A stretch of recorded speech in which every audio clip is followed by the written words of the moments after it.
Good morning, everybody. Okay, I have new tech. I know that's just what you guys wanted to hear, wasn't it? Okay, can everybody see me and hear me?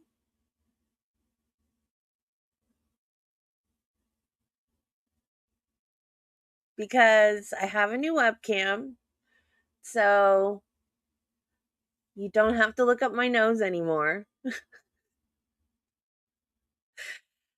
And the webcam has a microphone, but I have it. I went into settings. Okay, good. I went into settings to use my microphone and not the mic on the camera. Okay, cool. Yay! Yay! Okay. Hi, my name is Debbie. Welcome to my channel.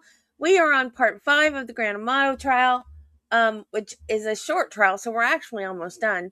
And I was looking at the playlist today, and this is so weird because I can't see my hands. I had to put my chair up high. I wanted the webcam on top, but on my other computer, the webcam was on top. But this monitor sits up higher than the other one does, so I feel like I need to. I'm not tall enough.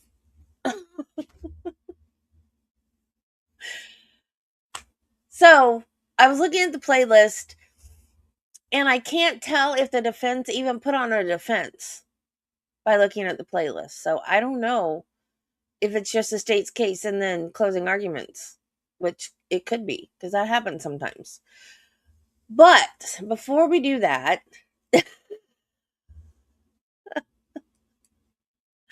yes, we are.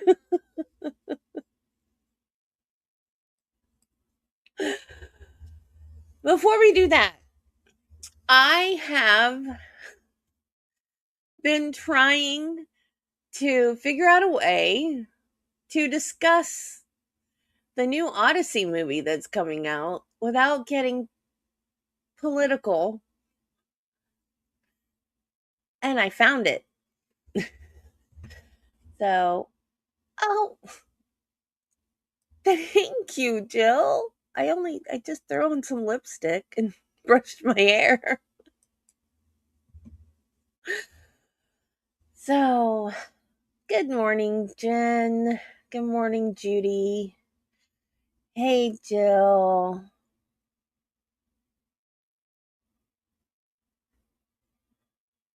Hey, Nichelle. Good morning, everybody. Okay, so this is my non political way of discussing the casting for the Odyssey. Now, Troy, I think it came out in 2004, is one of my favorite movies. I've not watched it in a really long time. So, hey, Carla, thank you. Um,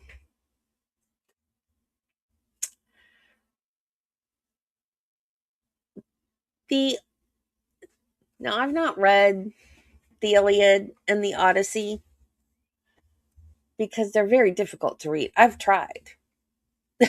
I've tried. Um,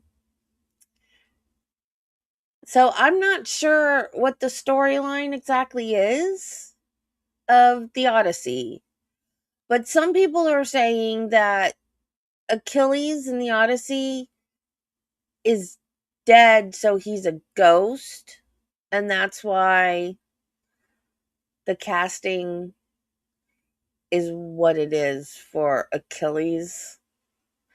But still. So, anyway, Troy is a very good movie. I don't think Odyssey is going to be as good as Troy was. So, I don't know if the Odyssey is a reboot of Troy or if it is the sequel to Troy.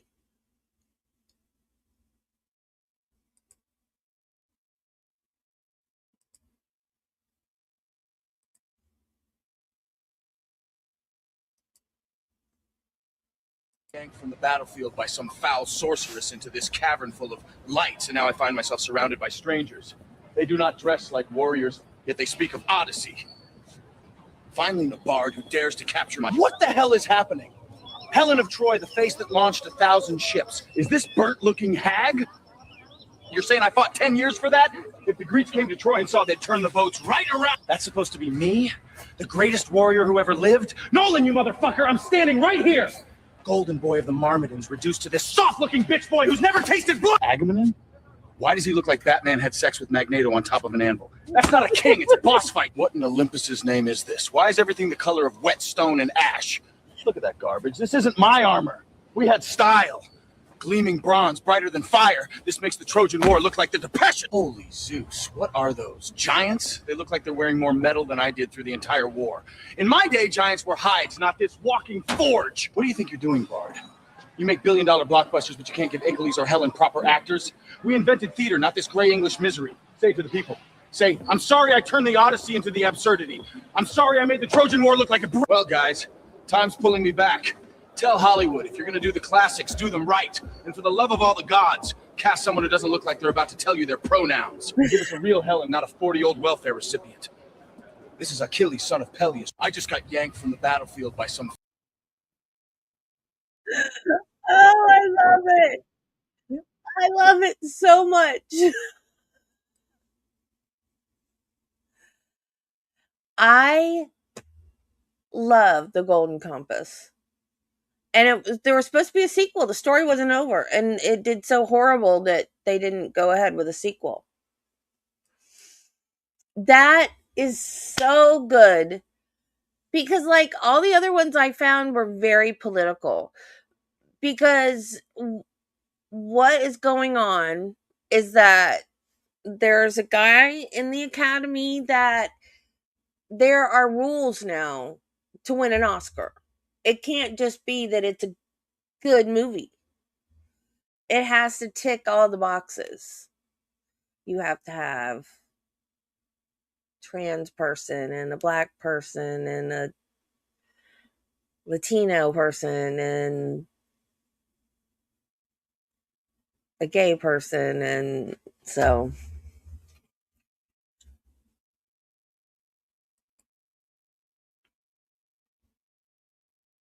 yeah. His Dark Materials. Cool.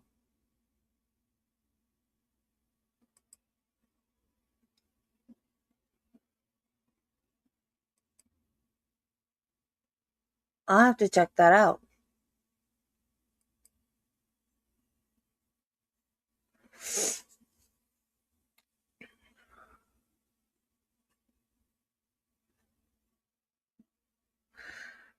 Yeah, I didn't even watch it.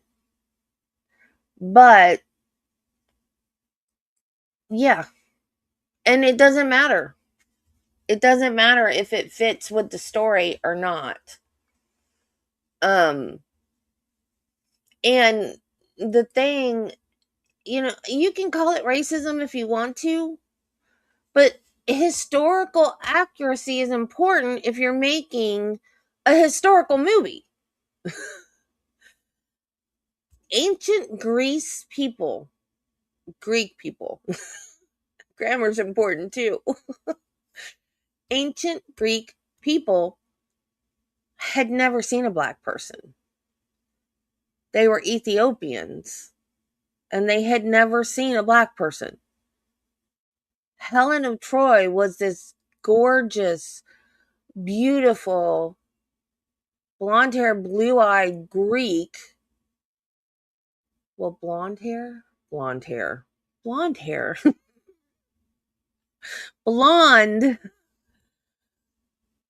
Greek. Was she really blonde, though? Because Greek people usually have dark hair. I mean, look at Peter Tragos. He's Greek. Anyway, she was this beautiful Greek woman that wars were fought over. Yeah, I'm tired of it too. Because I love history and I love Troy. I would love to see the Odyssey, but is that believable? And Ellen Page, I'm sorry, Ellen Page, 5'1", 5'1", 95 pounds. That's not Achilles. I'm sorry. But some people are saying that he's dead and in, I guess, in the underworld or something. So it's okay. Whatever. So that is what is happening in Hollywood right now. Oh my God.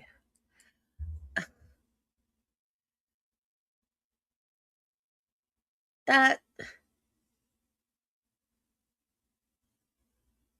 and John Leguizamo's in it, and he's been saying that all the Latino roles in movies should go to Latino actors. Tired he's tired of white actors getting Latino roles. Yet he's Latino playing a white guy in this movie.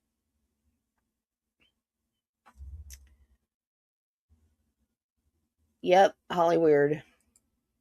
Hollyweird. No, I'm in the same spot. Same spot. That is my laundry room. That is Shadow's room, too. That's why the door is open, because she has a fit if I close the door. Watch. I don't even know where she is. She'll show up as soon as I close the door.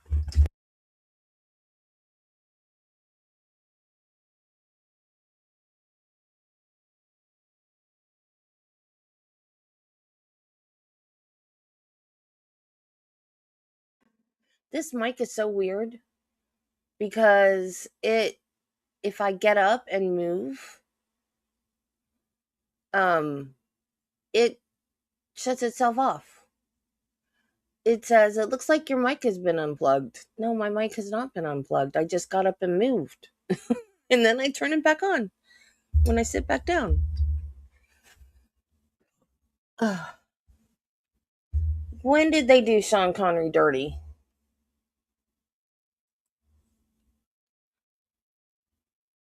Well, she didn't come when I shut the door. She usually, she hears the door close and she runs.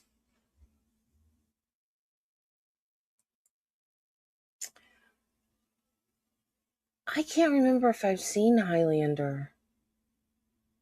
I know I haven't seen the series, but I can't remember if I've seen the movie. You guys, am I too low? Or is this good? I feel like I'm too low now.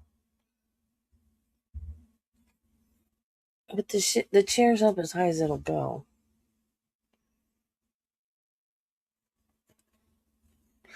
Okay, so we are on day 6 of the Grant.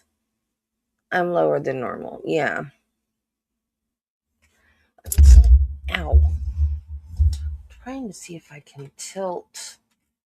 Nope, it doesn't tilt.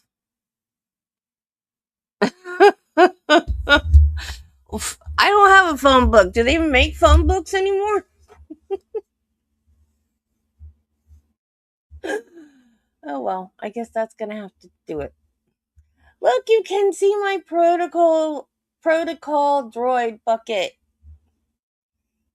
And my Grogu's. All of my Grogu's. Except for my shoulder pal, which is right here. You guys, guess what I did this weekend? Oh, I almost lost my lightsaber.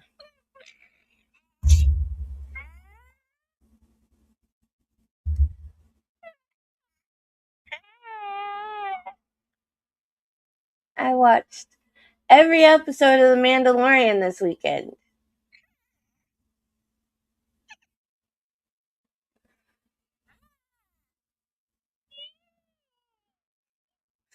And I want Grogu so bad. I want to raise him. I don't want Mando to adopt him. I want to adopt him. You guys, if you haven't watched The Mandalorian, you really need to watch The Mandalorian. It's a good show. And Grogu's so cute. I, Friday, got to ride the new Mandalorian ride at Hollywood Studios. And it is hilarious because you're in the Millennium Falcon following the Razor Crest. That's Mando's ship. Oh yay, Nichelle. You can watch it. So you're following the Razor Crest and you hear Mando's going, Grogu, don't touch that button. Don't touch that button. Don't touch that button. And then you see a missile go. We're supposed to be following these pirates somewhere. Following them. Then you see a missile go from the Razor Crest and hit one of the ships. It's Grogu. I said, don't push that button.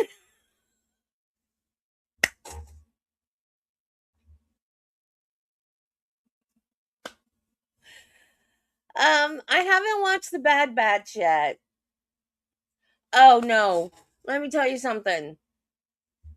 Jon Favreau is a genius. He saved, if this one series saved Star Wars. I'm telling you. This did it.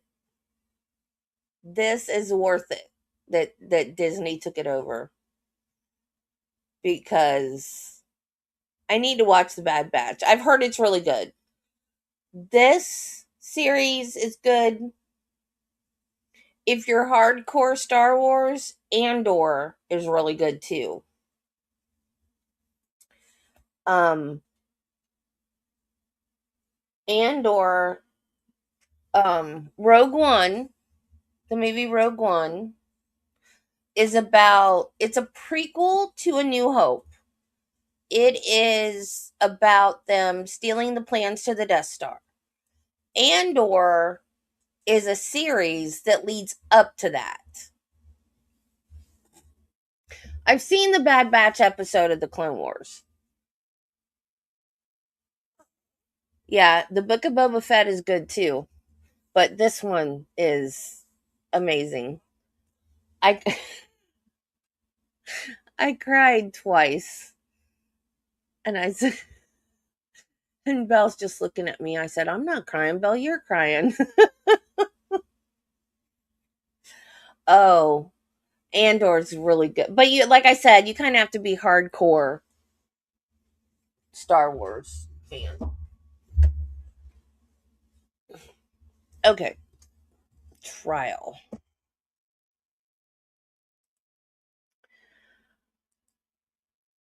Oh, the new ride.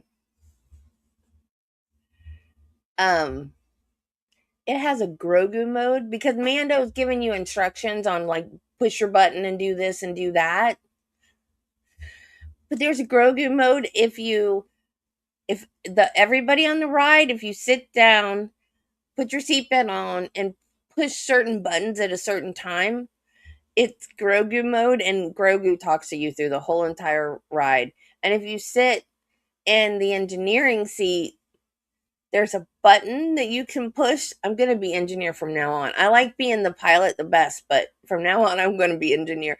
There's a button you can push to check on Grogu through the whole mission to make sure he's okay. And you got a little baby Cam. He'll pop up and go, hey, Morty.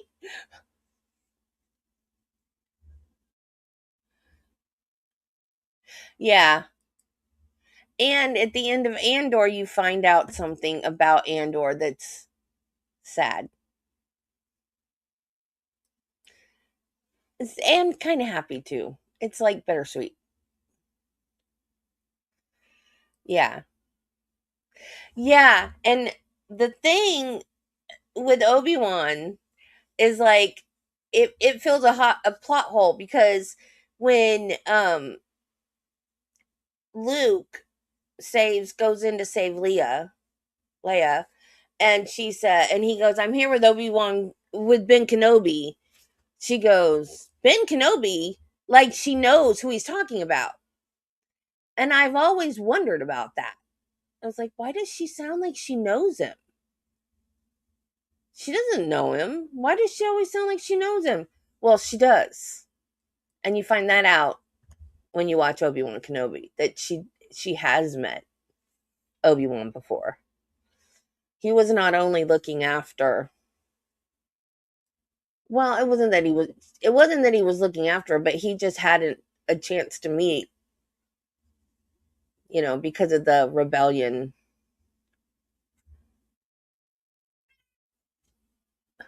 Oh, go get your Starbucks, Marty. Did I finish my coffee? I did. I'm gonna have to go get more. Yeah, because of Bail Organa, and because of the rebellion, they knew each other and they were in the rebellion together. So that's how. Yeah. So,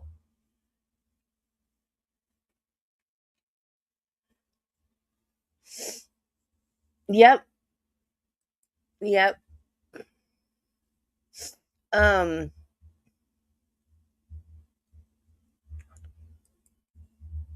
and oh, so there's a cuss word um in the Mandalorian. It's dank ferric. That's their cuss word, dank ferric. So I'm gonna have to start saying that.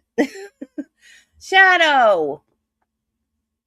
Oh, you guys can't see Shadow anymore now.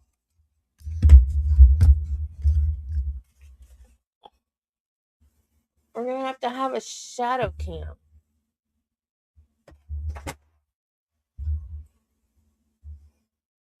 Yeah, I have a shirt with her picture on it. It says self-saving princess.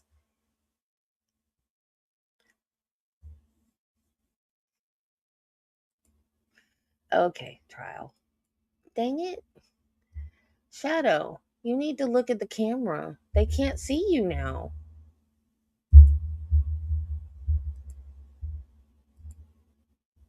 I can't believe she's not complaining about her door being shut. I knew she's going to make me a liar. I knew you were going to make me a liar, you little brat.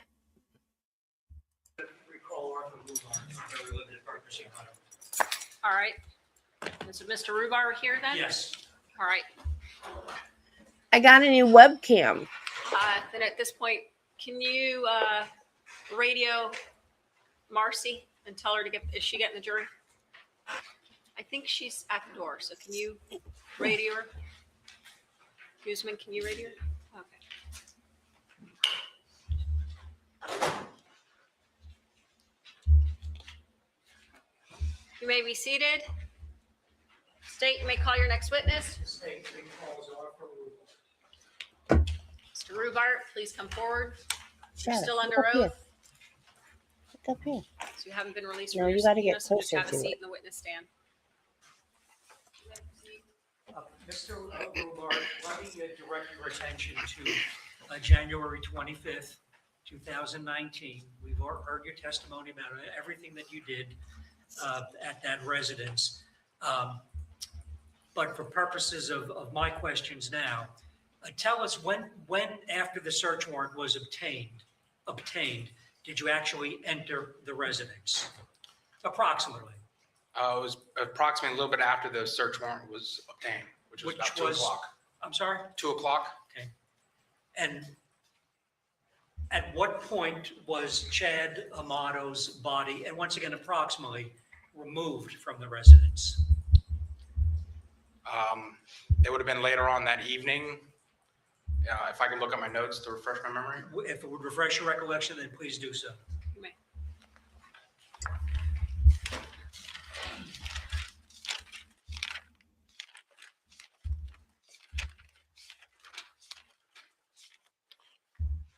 would have been after 21:08 hours, which is 9:08 p.m.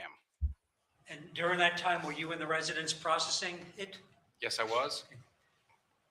At any point during that time, from the time that you first entered the house to the time that Chad Amato's body was removed, was there any fingerprint scanning done of Chad Amato? No, there was not.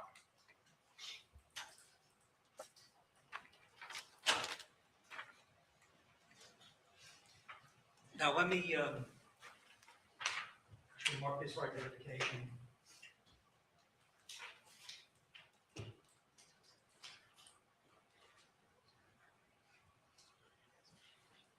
Showing the defense counsel 15Q for identification.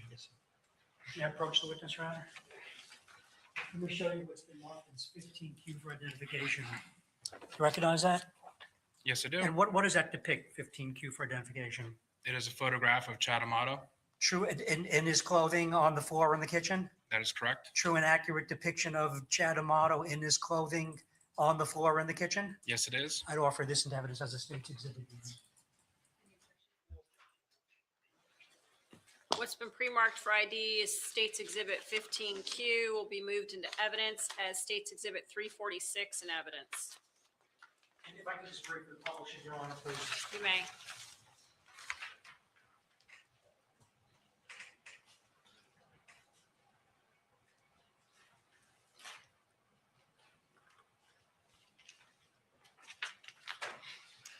She does look like Toothless. Thank you. I have no further questions. Yes, you do. All right. One moment.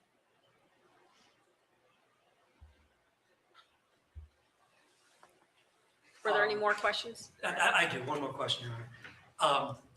Mr. Rubart, as the lead crime scene technician in this case, would you let anybody disturb or move that body before you were done processing the scene, and particularly processing the body? No, I would not.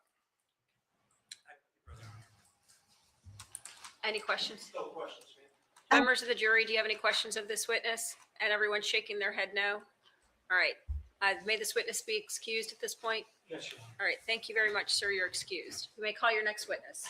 Allison Leneve.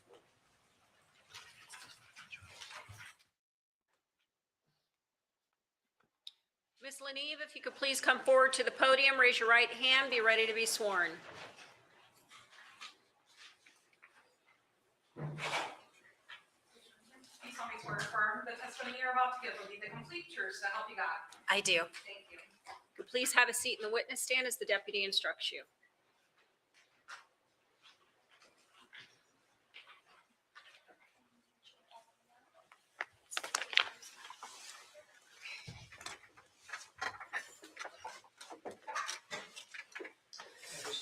You may. Good afternoon. How are you? Good afternoon. I'm well, thank you. How are you? Good, thank you. Tired? A little bit. Okay, and you fly in from Pennsylvania, Pittsburgh? Yes, sir. I flew in from Pittsburgh, Pennsylvania this morning. Okay, and before that, you were in the Turks and Caicos Yes, sir. I was for another trial. for another trial. So you've been moving around quite a bit the past couple of days. Yes, sir. Okay.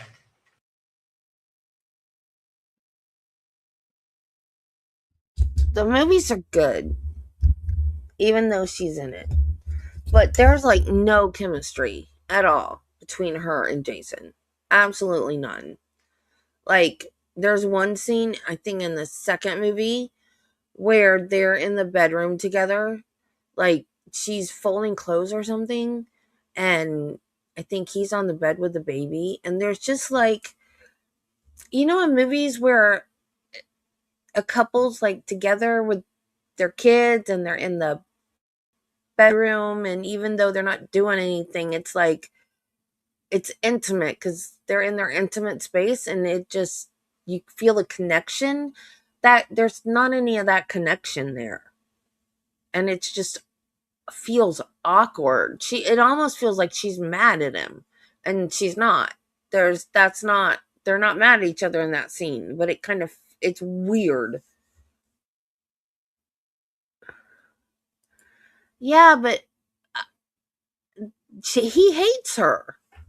I don't think anything happened between them. I don't know why he and Lisa Bonet broke up. Because he can't stand her. I don't think anything happened. I really don't.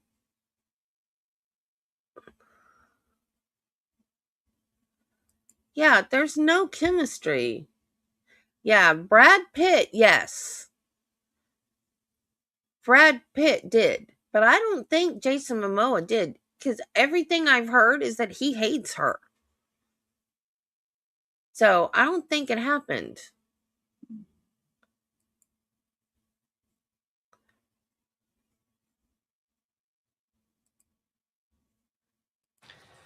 First, tell us, what is your name, please? My name is Allison, Allison, Laneve, Laneve. My phone. Please tell us, what is your occupation? I am the manager and a forensic scientist at a company called RJ Lee Group. That's RJLEE Group. It's in Monroeville, Pennsylvania, very close to Pittsburgh. RJ Lee Group is a materials analysis company. There's lots of different departments within the company, and we do lots of different scientific analyses. Within the company, we have a small forensics department, and I'm the manager of that forensics department. And you kind of anticipated my questions. Let me ask you, as manager, maybe pretty obvious, but tell the jury what your duties are as manager. Sure, absolutely. The forensics lab at RJ Lee Group specializes in what we refer to as trace evidence. Trace evidence is small evidence that you might not necessarily see with the naked eye. Things like hair, fibers, and especially gunshot residue. We specialize in gunshot residue.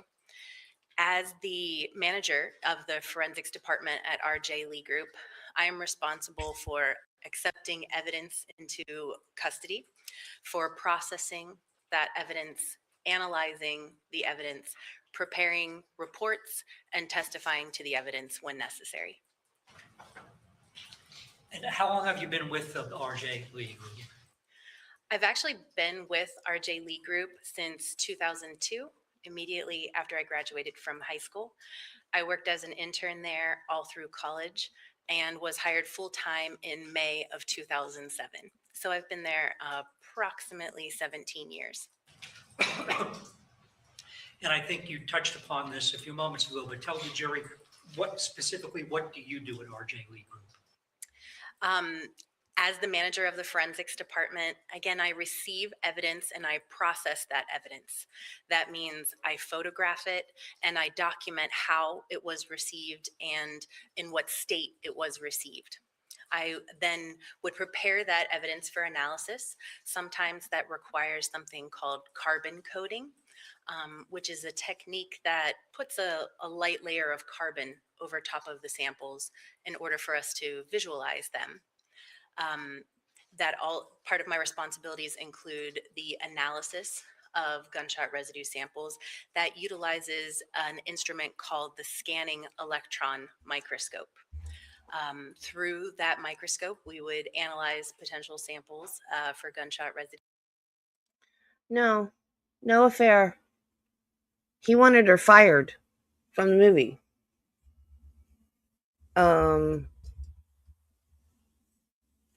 It said that they got divorced. They just stated unreconcilable differences.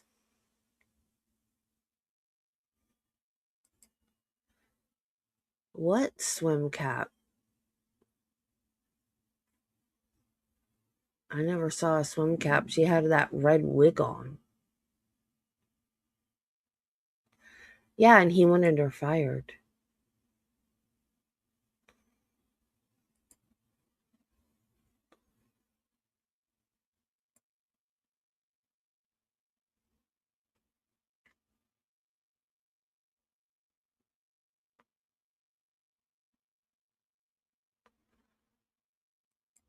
That's just rumor.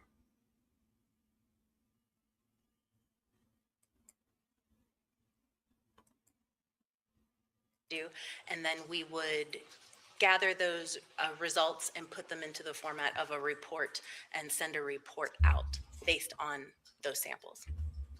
With respect to the gunshot residue analysis, would you please tell the jury training, education, experience, your background in that particular area? Yes, sir. I have my Bachelor's of Arts in Biochemistry. I received that from Duquesne University in May of 2006. I also have my Master's of Science in Forensic Science and Law. I received that in May of 2007, also from Duquesne University. Through my education, I took several courses which relate to trace evidence and specific classes that relate to gunshot residue analysis. I also underwent training at RJ Lee Group under the tutelage of several other gunshot residue experts already in the field. That included being proficiency tested as well as analyzing over 500 samples of gunshot residue before I was able to take my first case. Along with that, I am a member of several professional forensic organizations. I am published in Forensic Science magazine, and I have also done many presentations within the field of trace evidence. Previously testified as an expert in the field of gunshot residue. Yes, sir, I have. And can you tell us, or approximately, how many times have you so testified? This is approximately my 130th opportunity to testify in court. And generally, where have you testified? I have testified in 19 of the United States of America, in the country of Bermuda, in the U.S. Virgin Islands, and the country of Turks and Caicos. Now, tell the jury what is gunshot residue. Sure. In the most basic sense of the words gunshot residue, that is the stuff that comes out of a firearm whenever it's discharged. A lot of people think that you're loading a bullet into a firearm. You're actually not. You're loading what is referred to as a cartridge into a firearm, and a bullet is part of that cartridge.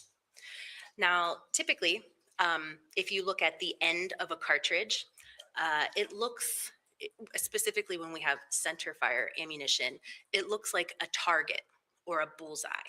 Okay, in the center of that bullseye is what we refer to as the primer cap.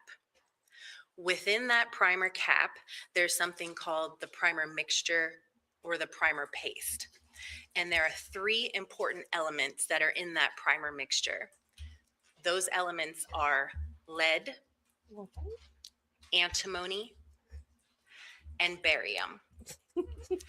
Now, what happens is when the trigger is pulled, something called the firing pin is going to tap the center of that bullseye, and that causes a spark, which initiates a reaction. And that reaction is very high heat and very high pressure. And it's so hot and it's so pressurized that it pushes the bullet forward and out of the firearm. At the same time that that's occurring, as the bullet is leaving the firearm, those elements of lead and antimony and barium that are in the primer cap escape the firearm in any available opening in the firearm. Any little crack or crevice is an opening, is an escape route for those particles. It forms what we refer to as the plume around the firearm. It sort of looks like a vaporous cloud of smoke.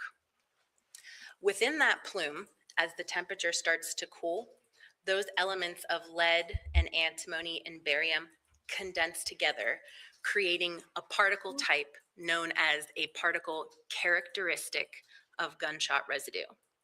So they are particles that contain lead and antimony and barium. I like to think about it as if it's a recipe, as if you're making a cake. Let's say you have all your ingredients, your eggs, your sugar, your oil, your water, you mix it all together and you get a batter. That's what's happening in the plume. I have my different ingredients condensing together, creating particles that are characteristic of gunshot residue. Aside from those three component characteristic particles, There's also what we refer to as two component particles. Those are particles that contain just two of those three elements. So lead and antimony, or lead and barium, or barium and antimony. So within that plume, we have characteristic three-component gunshot residue particles. We have two-component particles, which are particles we say are consistent with gunshot residue. We also have one-component particles, which are just particles of just lead or just antimony or just barium. Those particles then land on the hands, the clothing, the surrounding area of the shooter. And it's those particles, those characteristic three-component particles, that I'm referring to when I'm saying gunshot residue. Now, under what circumstances can gunshot residue be deposited or placed onto an object, a person, or an article of clothing? When gunshot residue is found on an individual, we can say one of three things occurred. We can say the individual either, number one, discharged a firearm, number two, was in close proximity or near when someone discharged a firearm, or number three, came into contact with an area or an environment that contained gunshot residue.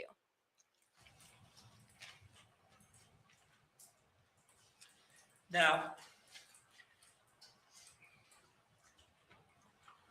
is gunshot residue transferable? Yes, it's possible for gunshot residue to be transferred from one surface to another surface. Explain that, if you could, please, a little more. Sure. If I have gunshot residue on my hands, for example, if it is known that I have gunshot residue on my hands and I shake somebody else's hand, I could transfer gunshot residue from my hand onto another person's hands.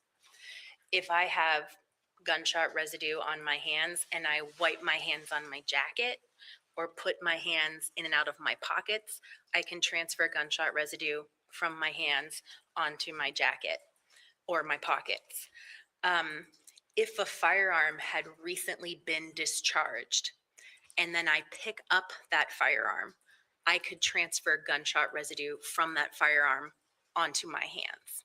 So when I say transfer, there has to be an element of contact from an area of something that has gunshot residue on it to something else. Can gunshot residue be lost? Yes. Simply over time lost? Yes, gunshot residue can be lost, and there are several different factors that can contribute to particulate loss. Can you explain that? Sure.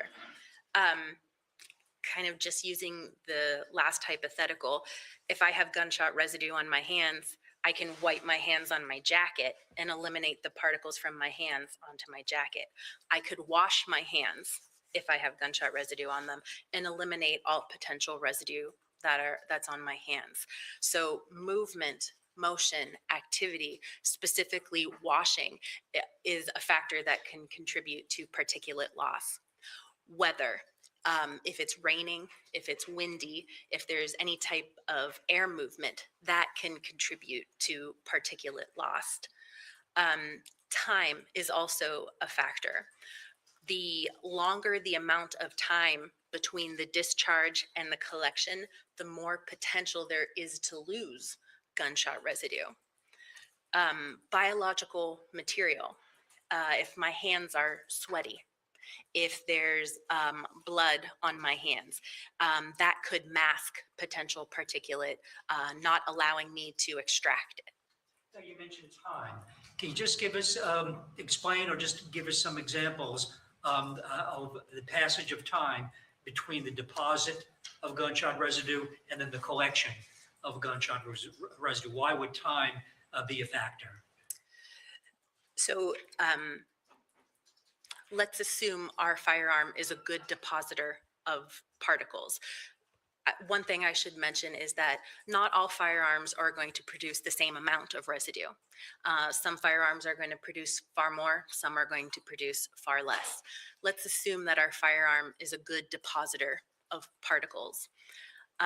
if I discharge that firearm and collect samples from my hands immediately after I discharge that firearm, I could find hundreds of gunshot residue particles on my hands. But let's say I discharge that firearm and then I go about my business for the next 2 hours, just walking as I would normally. Perhaps I use the restroom and wash my hands. 4 hours later, I collect samples from my hands. It's possible not to find any gunshot residue after that. Research has indicated that the biggest likelihood to find gunshot residue on an individual's hands is within about 5 hours after the discharge of a firearm.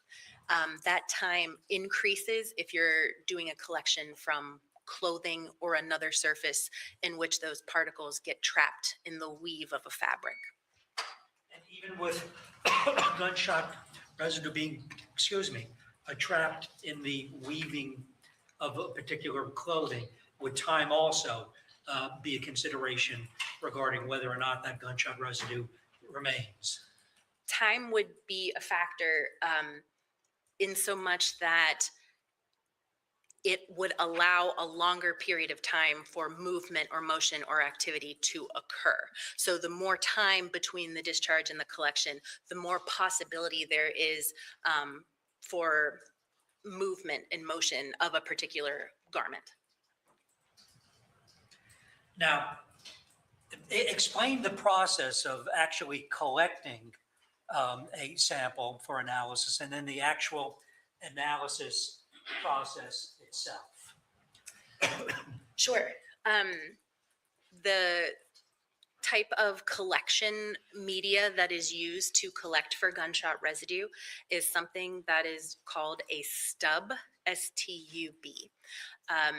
It's a small aluminum insert. It's about the size of a dime, and it's held in a plastic capsule or a plastic vial. The lid is taken off of that vial to expose the surface of that stub. And on the surface of that stub, there's a really heavy duty double stick tape. It's a strong adhesive material. That stub is then used to do what we call particle extraction. So what we do is we take that stub and we dab over the area of interest, up and down, going back and forth, and then up and down vertically, ensuring that we cover the entire surface area of interest. So if it's an individual's hands, we would cover the entire surface area of the hands. If it's a t-shirt, we would cover the entire front surface area of the t-shirt in that same motion, that dabbing motion. That's called particle extraction. Those stubs, that aluminum pin mount that's part of that stub, is then taken completely out of the vial and put directly into the scanning electron microscope. So a lot of times when people think of a microscope, they think of that instrument that you used in high school that's sitting on a lab bench that you're looking down into eyepieces at. That's not exactly what a scanning electron microscope is. A scanning electron microscope is a large machine, and samples are put into a drawer, which is put under vacuum. An electron beam is shot down on the samples, and we are able to see the interaction between the sample and the electron beam on a computer monitor. So if you imagine that you have a video recorder or a camcorder, and you can videotape just wherever you might be. And let's imagine your video recorder is plugged into your television set. As you're videotaping, you can see what you're videotaping on your television set. Okay, that's kind of the way a scanning electron microscope works. It scans across the top of a sample and allows me to see the top of that sample on a computer monitor. The only difference is I'm looking at the top of that sample about 5,000 times its actual size. So I'm looking at incredibly small particles that can't be seen with the naked eye, and I'm looking for them on a computer screen. And then how do you determine if the particular components that you talked about before are present? The scanning electron microscope does an automated analysis where it scans back and forth across the sample looking for particular elements. It's looking for the elements of lead, antimony, and barium. Because those elements are very dense, they appear very bright on the screen. So the instrument is looking for particles that are above a certain brightness level. It stops. Once it comes across one of those particles, the instrument stops, it takes a picture of the particle, and it records kind of the X and Y coordinates of where that particle is. Then myself as the analyst sit down and re-pull up the location of those particles so I myself can look at the particle firsthand to ensure that it contains the elements of lead, antimony, or barium.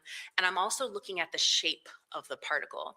Particles of gunshot residue are going to appear smooth or round or molten looking because they're the result of a high temperature burn.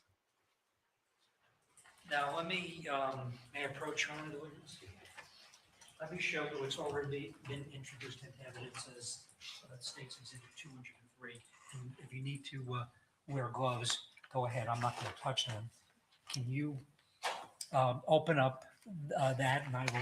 Well, first of all, before you do, can you look at what's, as I said, been introduced into evidence as States 203, and tell me if you recognize any markings on that envelope? Yes, sir, I do recognize markings on the envelope. And what do you excuse me, what do you recognize? First off, I recognize RJ Lee Group sample labels, which contain our project number as well as the sample numbers that were assigned to the stubs. And I also recognize evidence tape that contains my initials, AML, as well as the date in which this envelope was sealed. Did you receive a States 203 to perform gunshot residue testing? Yes, sir, we did. Let me give you a pair of scissors. I think there's one here, sir, actually. Thank you. Can you open it up, please? I can. You guys, look at this pattern. What is wrong with this pattern? One. Tooth.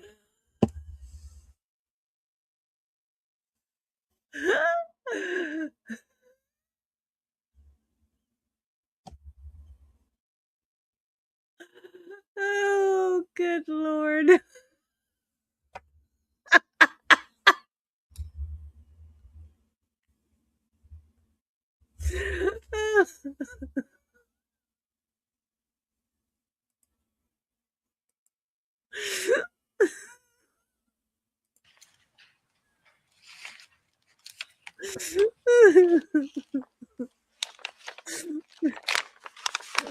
No, it's Donald Duck's foot. Do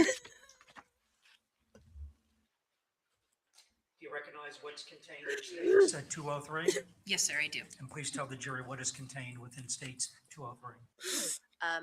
In States 203, there is a pair of black leather gloves that were received at RJ Lee Group for particle extraction and gunshot residue analysis. Well, she did it right on the next part. First, second. Oh, she did. No, that's free. Mark for identification as 12. To the third, it's free. May I approach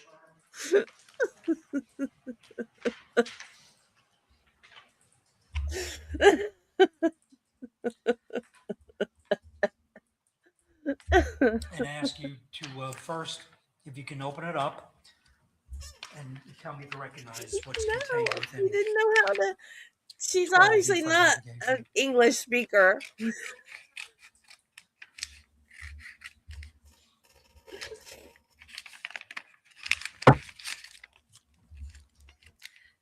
Yes, I do recognize it. What is in 12V for identification? 12V contains the samples that I referred to as stubs previously that were used to conduct particle extraction on each one Just of hit the it right there gloves. too. They are labeled with RJ Lee Group's sample numbers, as well as my initials and the date. Obviously, those are the stubs you used in this case. Yes, sir. I'd offer this into evidence as a state's exhibit.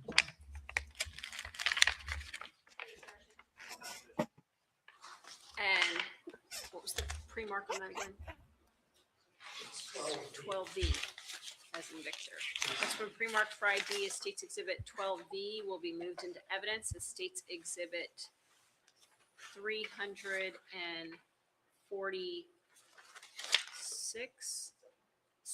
in evidence.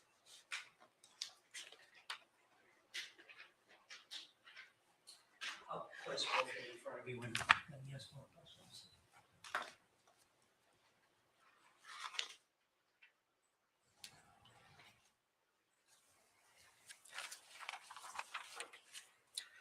Now, did you use those stubs that have just been introduced into evidence to do a particle extraction from the gloves that are in states 203? Yes, sir, I did. And explain, and if you need to demonstrate, then please do so. I'd like you to demonstrate. Can you show the jury what you did as part of your particle extraction process? And particularly, specifically where on the gloves you did it?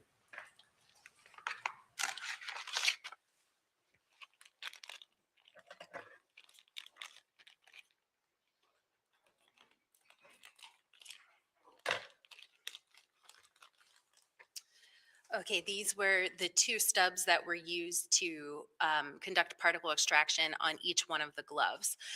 This glove was labeled as left hand. It was used on the left-handed glove. This glove is labeled as right hand. It was used on the right-handed glove. And just to minimize particulate movement, I'm just going to use a latex glove as if this were one of the black gloves. So the very first thing we did was That's what open his the foot looks evidence like. and photograph it so that we had a record of what it looked like whenever we received it. From there, we used one of these stubs. When I say we, I mean I used one of these stubs. The lid was taken off of the stub to expose the surface of the adhesive material. I'm going to put the lid back on it, but the next part was done with the lid off of it, okay? From there, we literally dabbed up, and I'll hold it up to show. We dabbed back and forth across the surface of the glove, going from the wrist all the way down through the fingers, back and forth, and then up and down, creating a grid-like pattern over on top of the entire surface area of the glove. So we did that technique on one side of the glove and the other side of the glove. We did not particle extract inside the glove. This was only the surface of the glove.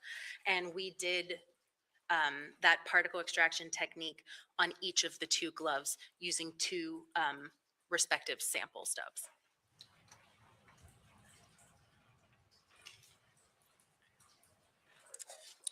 And as you explained just a few moments ago, after Shut up, Spike. collecting or doing your particle extraction, did you then analyze the particle extractions that were recovered? Yes, I did analyze them prior to putting those samples into the scanning electron microscope. A step that we call carbon coating is done prior to that. So a light Oh, do you layer want of your carbon dad? is placed on top of that adhesive material, and that's done so that I can see the particles in the sample. It's so if we don't put that layer of carbon on top of those samples, something called charging occurs in the instrument, and it's basically, it's as if if your television ever goes out and you get those white lines through your television, that's kind of what would happen if we didn't put that carbon on top of it. So we grounded the samples by putting a layer of carbon on top of them, and then we put the samples in the scanning electron microscope for analysis. With respect, I'm going to go glove by glove. With respect to the right hand glove, what were the results of your analysis? Your Honor, may I refer to my report? Will it refresh your memory? Yes, it will. You may. Thank you.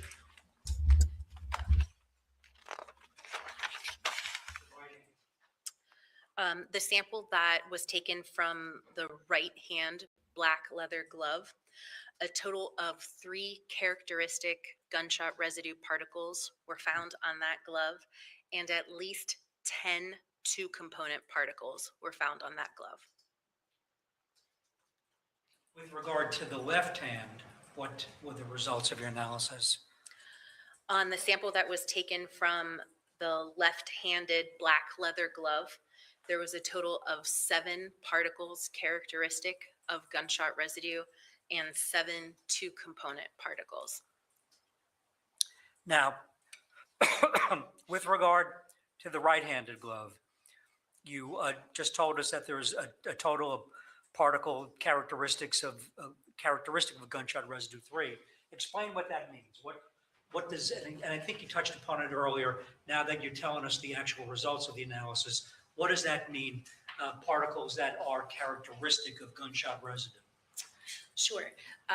Just to refresh your memory, the particles that are characteristic of gunshot residue are the particles that contain all 3 of those important elements. Those particles contain lead, antimony, and barium. Those particles have a corresponding shape or morphology that is consistent with a high heat reaction, so they're rounded or smooth or molten looking. And there's also no other element present in those particles that indicate to me that they came from another source. So those 3 particles characteristic of gunshot residue fit all 3 of those factors. And now you also, with regard to the right hand, total 2 component particles. Explain that. And how many were there? Yes, sir. There was at least 10 two-component particles confirmed on the right-handed glove. That means that 10 particles found on the glove were either combinations of lead and antimony, or lead and barium, or barium and antimony. Those are those 2-component particles that are consistent with gunshot residue. The reason why we use the word at least 10 is because there could be more particles, but we limit ourselves to the amount we look at. The reason for that is whether or not there's 10 particles there or 11 particles there, it doesn't change what the results mean. The fact of the matter is there were 10 particles there and they were confirmed, but there could be more. And with regard to the left hand, total particles characteristic of gunshot residue, 7. Once again, the same explanation that you just gave us a moment ago with regard to the right hand? Yes, sir. On the left-handed glove, there were 7 particles that contained all 3 of those important elements of gunshot residue found on the left glove. Those particles also had a shape or morphology that was consistent with gunshot residue, and there was nothing in those particles to indicate that they came from a source other than gunshot residue. And once again, talking about the left hand, a total of 2 component particles, 7 of those? Yes, sir. On the left hand black leather glove, there were 7 two-component particles found. So 7 particles that contained a combination of 2 of those 3 elements. Again, having corresponding shape and not containing any other element to indicate a different source. Now, you mentioned that the 3 component particles is characteristic of gunshot residue. Yes, sir. are there, and you alluded to this just a few moments ago when you talked about the three component particles. Are there any other sources other than gunshot residue where those three component particles may exist or originate from? Yes, sir. Research has shown that there are a few other sources that those three component particles have been seen in. However, there is usually an indicator element to let me know I'm looking at a population of particles from something else and not from gunshot residue. So, for example, there's a certain type of firework called a crackering ball that produces particulate that contains lead, antimony, and barium. However, with that particular firework, those particles also typically have a high amount of magnesium present in those particles as well. One of the other sources is brake dust or brake pad dust from brake pad linings. There has been a study showing that there were particles containing lead and antimony and barium found from brake pad dust on some Volkswagens in Italy. And those particular particles also had a high amount of iron. Another source is airbag deployment. From some airbags being deployed, you can sometimes get particulate that is consistent with those three component particles. However, they again also typically contain elements that are not typical of gunshot residue, and they are usually of a different shape. They're not molten or round. And finally, the final source known to create particulate that contains those three component particles are things that use a primer to function. For example, a nail gun that might use a primer to force a nail out of a particular instrument or tool. And again, there are typically elements that indicate to me that I'd be looking at a population coming from a nail gun and not from a firearm. Now, in this particular case, in addition to the three component particles that you observed, did you observe anything additional that would indicate that it would come from a source other than gunshot residue? In this particular case, no, I did not. I did not observe or confirm any other element in the particles that are reported here that would indicate that they came from a source other than gunshot residue. Like fireworks, brake dust, airbags, a nail gun. Correct. That was not observed in this particular case. There was nothing to indicate to me, no, sir.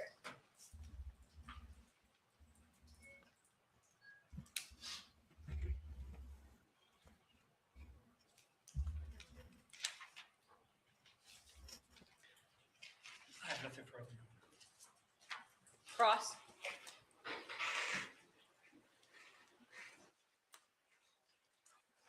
Good afternoon, Ms. Lanive. Good afternoon. Am I saying your name right? Lanive? Yes. Okay, thank you.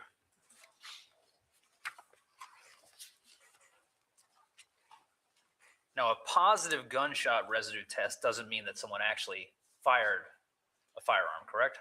That's correct, sir. And a positive gunshot residue test doesn't mean the person tested likely fired a gun either, correct? That's correct. All it means is it's a possibility.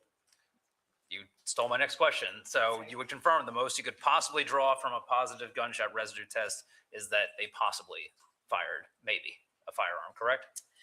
They either discharged a firearm, were in proximity or near someone who discharged a firearm, or touched something that had gunshot residue on it. And that's because someone who tests positive for gunshot residue, there are even circumstances where they fired a gun and there was no gunshot residue found. That's correct as well, right?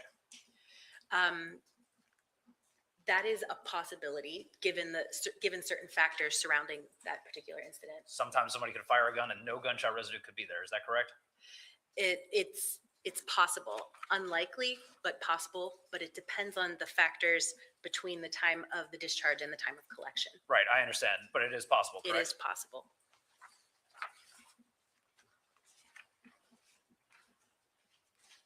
It's possible that someone who tests positive for gunshot residue didn't actually fire a gun based on this transfer that you were describing earlier, correct? Yes, sir, that's possible too. Now, in your report under qualifiers, you specifically stated gunshot residue can be deposited by coming into contact with a surface or object that gunshot residue was on, correct? Yes, sir. Now, these are surfaces that all gun owners or people who have previously owned guns would probably have in their room, correct? When you say services, what did you? Oh, surfaces. Oh, surfaces. I'm sorry if I. No, that's quite all right. If somebody is a gun owner or owns firearms that have been discharged, it's possible that there would be residue on surfaces in which those guns are being held. Right, because you said that residue can be deposited by coming into contact with a surface or object that has gunshot residue on it. So these surfaces would be very likely to be in someone's home that had firearms and had fired firearms on those surfaces, correct? It would be more likely if a firearm was discharged over a particular surface. But if there is residue on a firearm that had been recently discharged and that was brought onto a surface or an area, it can transfer from that firearm to that area. So to answer your question, yes, it's possible. So if you go to a firearms range, you shoot a gun, you go home, there's a surface, you place that gun, the magazine that was in the gun that was fired, and spent cartridges, that isn't just the casings, onto a surface, that would have gunshot residue on that surface, correct? It's possible. Is it likely? I can't say that it's likely because there's a lot of steps in between the discharge to actually going to place it on a surface. It's not unlikely, it's not likely, it's possible. So the gun's not wiped down necessarily, but it's just right from the range to the surface. You're saying that there's no necessary way to state that likely or unlikely that gunshot residue would end up on that surface. In that hypothetical. In a hypothetical, let's assume that the firearm is a good depositor of particles. Sure. Let's assume that nothing, absolutely nothing was done from that firearm. It was held like this after it had been discharged and then taken into an individual's house and placed down. Then it's, again, possible, maybe even likely in that circumstance. However, wind flow, movement, motion. For example, if the firearm is placed on the seat of a vehicle or in a holster, you could transfer particulate from the gun onto another intervening surface before it's taken into the home. How about used magazines? As in used magazine in gun, fired at range, taken home, magazine not removed, as in fired in gun, still in gun, taken home, magazine taken out of gun, magazine put onto surface. That would likely have gunshot residue on that surface in that circumstance, correct? I'm going to limit my response to it's possible. Okay. Now, gun owners or even people who have owned guns in the past in their rooms would have gunshot residue on surfaces where they previously stored used firearms, firearm parts, and used cartridges. That is likely in that circumstance, correct? I'm sorry, you said no gun owner would have particulate? No, I'm sorry. Gun owners or people who have previously owned guns that have owned them in the past and that go to the range and shoot guns and then bring them home would probably have surfaces in that home or in their room where the guns are stored where gunshot residue would be. That is likely, correct? Yes, it is. Okay. Now, you could touch a fired gun and then another surface and cause gunshot residue to be transferred to that surface. Is that correct? If there is particulate on that fired gun to begin with, yes, you can touch that gun and then touch something else and transfer that residue that way. That's possible. How about a used magazine? Same thing? If there is gunshot residue on that magazine to begin with, then that's possible. Okay, so when you fire a gun and then you open the gun up afterwards, it's dirty, correct? Those are more questions for a firearms examiner. Okay, so you can't speculate that the inside of a gun, or you can't have an opinion that when you fire a gun, gunshot residue would be inside that gun? I can tell you that primer residue comes out of openings in firearms. So ejection port, muzzle, little cracks and crevices. Primer residue being on a magazine in a firearm, that's possible, yes. Okay.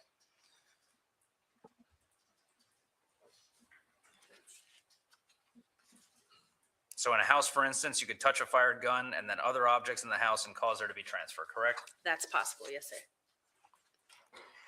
Now, switching topics, the likelihood someone fired a gun based on gunshot residue tests, based on that type of test, could come down to the particle count found, correct? No, you cannot assign likelihoods as to which one of those three possibilities would have occurred, with the exception of if it's an inanimate object, obviously. For example, a vehicle can't discharge a firearm. So you're saying the particle count is irrelevant to whether someone fired a firearm or not? Yes, that's true, sir. So why do you even test for it? Well, it's more so whether or not it's there or not. Whether it's one particle, whether it's 10 particles, whether it's 100 particles. The reason why that gunshot residue is there is one of those three reasons. A person could discharge a firearm and have one particle on them or 100 particles on them. A person could be standing next to an individual who discharged a firearm and have one particle on them or 100 particles on them. And a person can touch something that has gunshot residue on them and transfer one particle or more than one particle. Particle count could be in the hundreds, possibly. Could it be in the thousands as well? It's certainly possible. I've never seen thousands of particles, but we limit our analysis to detecting 100 gunshot residue particles. Okay, so you've seen 100 particles before. I have seen 100 particles detected. And they go even higher than that, you just don't test for it, correct? Correct, sir. So you wouldn't call a 20 or count, I'm sorry, a 20 or less particle count to be low. You just have no opinion about that. Whether or not you would consider 20 to be a low number, I think is dependent on so many different factors. 20 is a population of gunshot residue, is what I would say. A population of gunshot residue? You mean Yes, like there's just a group of it? That's what you're saying? There's a group of gunshot residue, and it's there because of one of those three reasons. Okay, and you're not going to have any judgment about what is a high or a low particle count, regardless of how high or low it could possibly be. I can tell you that I have analyzed cases in which I've seen much lower numbers, and I've analyzed cases in which I've seen higher numbers. There's so many factors that contribute to how many particles are actually detected and confirmed that I can't say whether or not it's actually a high number or a low number. But there's a lot more room up to 100 than down to 0 based on these numbers, correct? Well, if this particular firearm only produces 30 particles, then 20 would be a high number. But you're not aware of that, correct? Because you don't know what the firearm is in this case, correct? That's correct, sir. A person could get a particle count of 20 or less from coming into contact with police or other people. Is that possible? It's possible if there is gunshot residue on that surface to begin with. People have gotten that from just having contact with the police. Isn't that correct? Say that again. People have gotten a 20 or less particle count from just coming in contact with police officers. Isn't that correct? Yes, research has indicated that coming into contact with police officers, especially ones who have recently qualified discharging their firearm, that you can get gunshot residue from police officers. However, research has indicated that the numbers transferred from police officers is much lower. But that has happened before, correct? It has happened.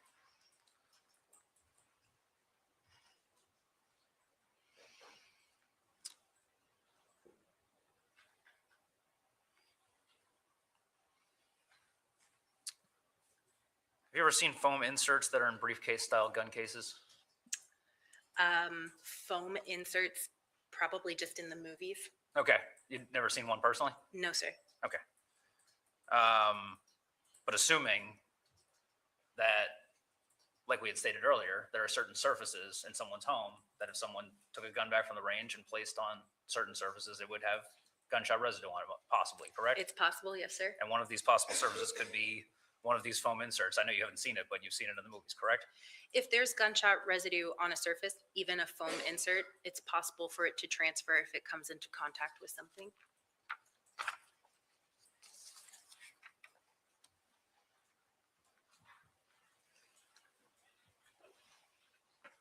Gunshot residue can be transferred from surface to surface, can it? Yes, it can. Those surfaces have to come into contact with one another. Right. So once the surfaces contact each other, that could transfer gunshot residue from one surface to another. Isn't that correct? That's possible, sir. Gunshot residue just doesn't go away on its own, correct? Meaning, does it disintegrate or fall apart? Correct. No, 3-component particles aren't just going to break apart into their individual components, excuse me, unless they're treated with a strong acid. It doesn't expire or anything like that that you're aware of. Not that I'm not sure what you mean by expired. As in go away on its own, like we were just talking about. I mean, if I have gunshot residue on my hands, I could wash my hands and eliminate it, but it's not just going to vanish. Right. What about on a surface? It would stay there until moved or something else. It just doesn't expire by sitting there, correct? Until acted upon by an outside source, yes, sir.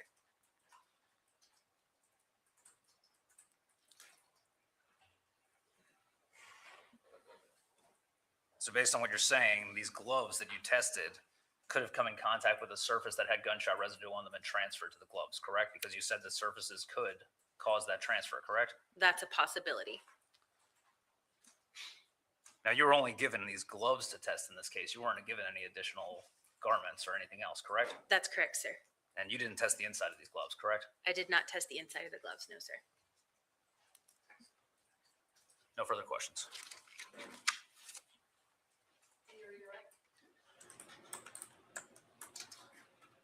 What is tertiary transfer? Tertiary transfer is when there are 3 intervening Hey, Carla. steps or 3 steps to a transfer. So if I have gunshot residue on my hands and I touch this book, that's primary transfer. If somebody comes along and picks up the book and there's gunshot residue going from the book to that person's hands, that's secondary transfer. If somebody comes along and shakes hands with that person and gunshot residue goes from my hands to the book to the second person's hands who's shaking the third person's hands, that's tertiary transfer. So there's intervening steps, 1, 2, 3. The hypothetical that Mr. Shapiro gave, where gun is discharged, gun placed on table, gloves placed on table where the gun removed, gloves placed on table, and then the gunshot residue getting on the gloves. What is that tertiary transfer? Residue from the gun going onto the table is primary transfer. Gloves going onto the table after the gun is removed is secondary transfer. However, if you count primer residue landing on the firearm first, that's primary transfer. Then the firearm seated on the table, that's secondary transfer. And then the gloves on top of that table, that would be tertiary transfer. So the hypothetical that Mr. Shapiro gave would be tertiary transfer? I would consider that tertiary transfer. And as each level of transfer occurs, is the likelihood decrease that gunshot residue will be deposited on the final object? The more steps that you add in between the initial transfer to the final transfer, the less likely it is for particles to be at the end of that train. Okay, thank you. I have no more questions. Any more questions, members of the jury? All right, this point, yes. One recross based on the additional information.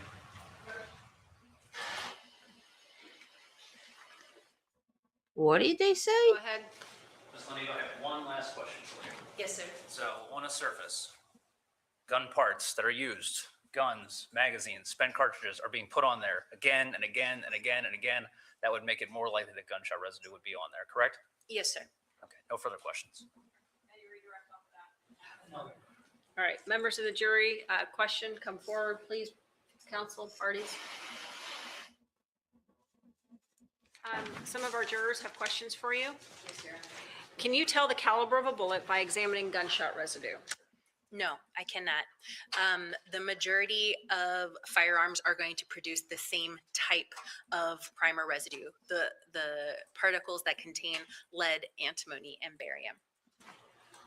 Could the subject gloves have been washed and still have residue on them? It's possible, but unlikely. Research has shown that washing a garment eliminates most, if not all, of gunshot residue, but it is still possible to find it there after laundering.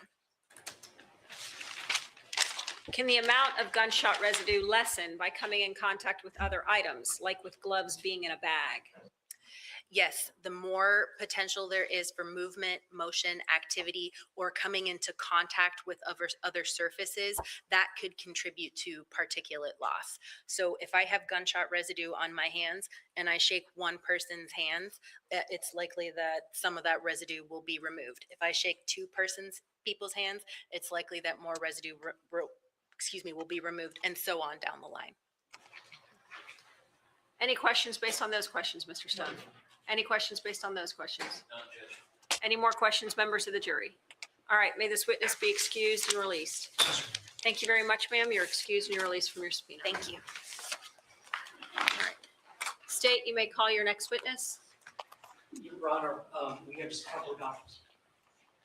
We have some documents that we'd like to introduce, one by stipulation and the others by records certification. All right, And then the rest. what are those?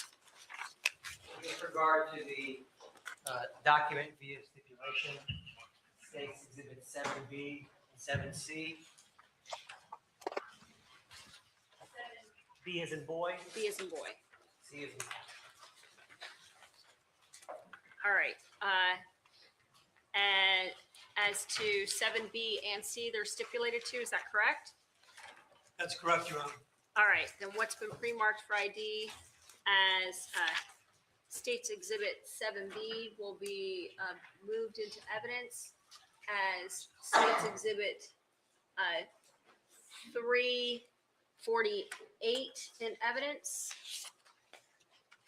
And then what's been pre-marked for ID as States Exhibit 7C will be moved into evidence as States Exhibit 349 in evidence. For the record, Judge, States Exhibit 348, the Florida Gun Exchange seller receipt, Grant Amato, dated 8/21/2018, wherein the defendant sold 7 firearms. States Exhibit 349, for the record, is the Florida Gun Exchange receipt dated 8/24/2018, where the defendant sold 2 firearms. The next documents the state would move in via business record certifications would be 7E as an elephant. And that would be a composite exhibit of business records from USA Federal Savings Bank for checking credit records for Cody, Chad, and Grant Amato. Do you have the certification so the court can view it, please? Yes, ma'am, I do.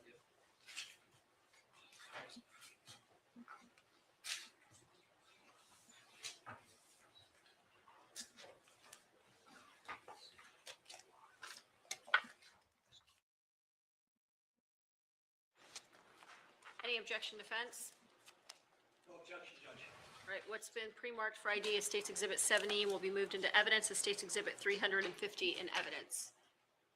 And the last document, States Exhibit 7F, a business record certification from USAA Federal Savings Bank for an account statement of Cody Amato dated the transactions from the 24th to the 30th of January 2019.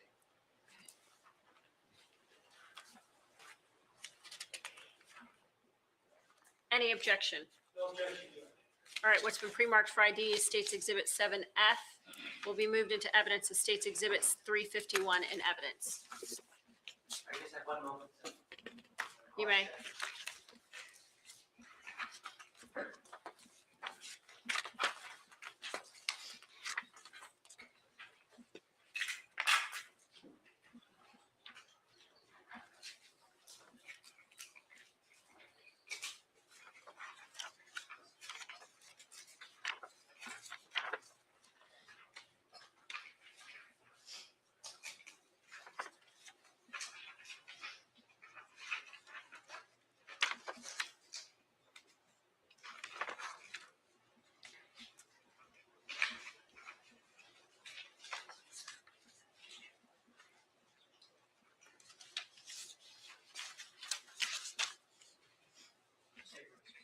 All right, members of the jury, we're going to take just a short 5-minute recess. I have some things to go over with the attorneys outside your presence. If you could please just have a short break in the jury room.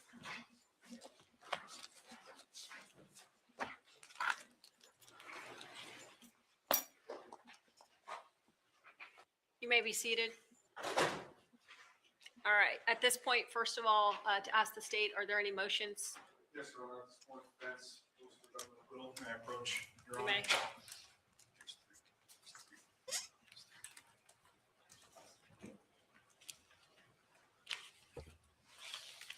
Your Honor, anyone viewing the evidence in light most favorable to the non-moving party, which in this case, the state of Florida has failed to put forth sufficient evidence so that any reasonable juror could find for them in this matter. Specifically, what we've seen from the state of Florida's case is their case is totally predicated upon circumstantial evidence. I want to draw the court's attention to 3 cases, but mainly to the first case I in front of Your Honor, which is Smoker v. State. It's a Fifth Circuit case, 662 Southern 2nd, 1255. In that case, Your Honor, Tom Smoker was convicted of killing his wife,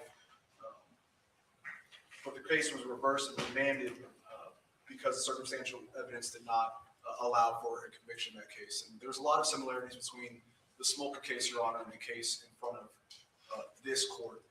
In that case, Your Honor, there was no physical evidence linking Thomas Smoker to the death of his wife.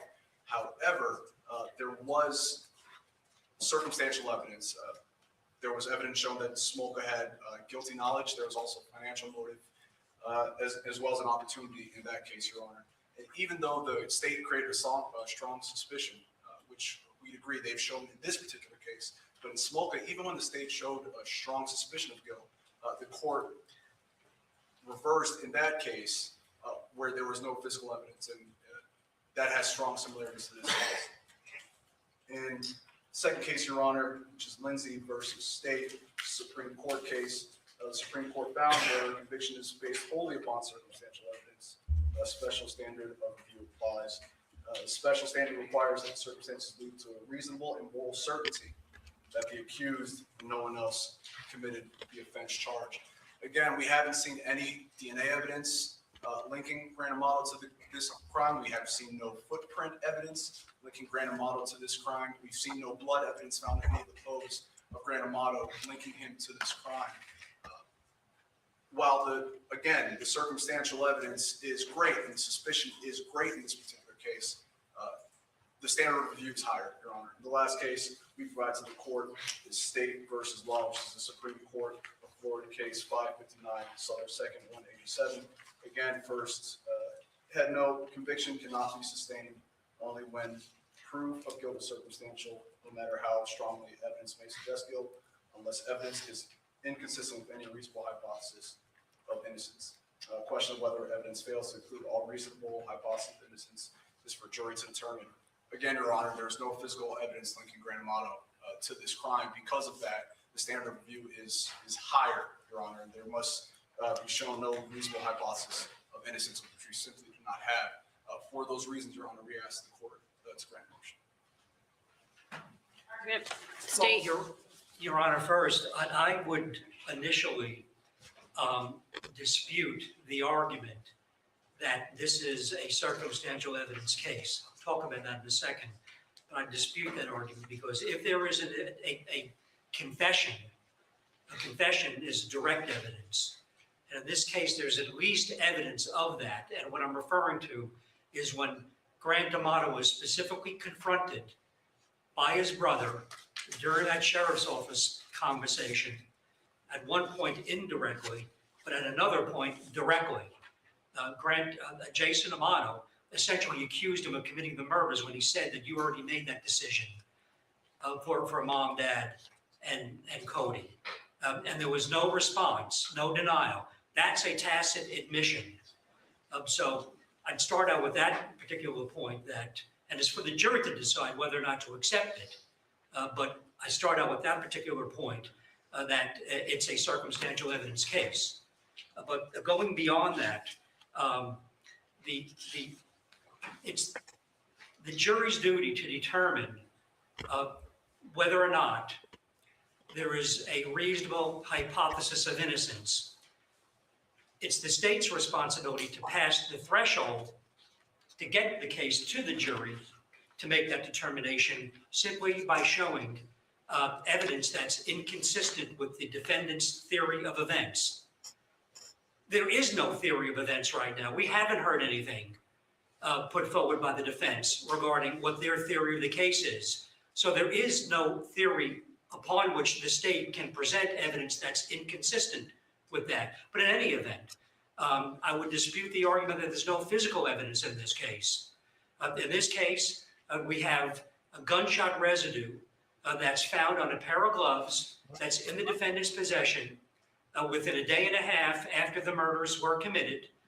We know that he wore those gloves because we have his DNA inside those gloves with the 1 in 700 billion statistics. We have other evidence, the testimony from Jericho Fine that places those gloves on him. So we have those gloves on the defendant's hands with gunshot residue within a day and a half after the murders were committed. We also have the defendant's admissions in his statement where he admitted that he was present, he was home. He lied at first about Cody, but he admitted that he was present when each victim, with regard to Margaret, he admitted that he was home all day with her. With regard to Chad, in his interview, he admitted that his father, Chad, he was home when Chad came home. He also admitted that he was home when Cody came home. We can place him in that house until at least 12:27 a.m. Probably longer than that, because if you recall the testimony from the FBI agent on the cell phone tower testimony, we have him within that wedge, which included in that wedge is the 2112 Sultan Circle. We have the Cody's phone within that wedge at 2:05 a.m. We also have those transactions that were committed on Chad's phone, where he adds onto Chad's USA application an account that is specifically his account, the PNC account. So we have him in that house with those 3 dead bodies at least until 12:27. And the reason why I'd say those bodies were dead, because if you look at those photographs, you'll see that it's a reasonable inference to draw that Cody was shot the second he walked through that door. And the evidence is that he walked through that door somewhere around 10 o'clock. The evidence is also, you can infer from the evidence, a reasonable inference that Margaret was shot first because the last computer activity on her computer was 4:44 p.m. You can then infer from a reasonable inference from the evidence that Chad was shot somewhere around 5:30 because we have him coming home from work. We have him dead near the kitchen island. We have his lunchbox on the floor.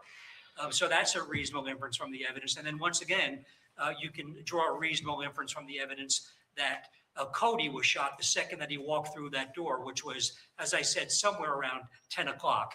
That combined with the defendant admitting that he was in the house. And actually, not only does that unplugged flash drive put him there till 12:27, by his own admission, he admits leaving the house somewhere around midnight. So all of those circumstances put together with no version of events offered by the defense yet makes it at least a question for the jury.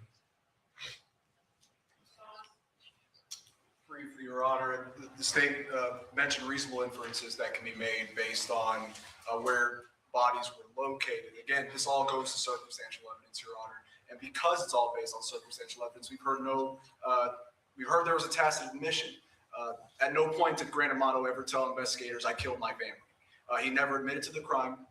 We have no witness testimony that says that Grant Amato pulled the weapon. Circumstantial evidence is still evidence. What we have is all circumstantial evidence, Your Honor. And even though the suspicion may be great, even though those bank records say what they say, nothing, no video, no testimony says Grant Amato pulled the trigger. That's funny. Because of the higher standard of review, and because the state has only put forth circumstantial evidence, we'd ask this court to grant the motion. Based upon the circumstances, you rely heavily on Smoker versus State. The one thing the court notes in Smoker versus State is there was specifically no gunshot residue found in the briefcase on the person or anything in regards to the case. And the victim was found somewhere else 2.9 miles or 3 miles from a hotel rather than in their location of their home. But based upon the circumstances, the evidence that's indicated here, at this point at least, the court is indicating that there is the judgment of acquittal would be denied.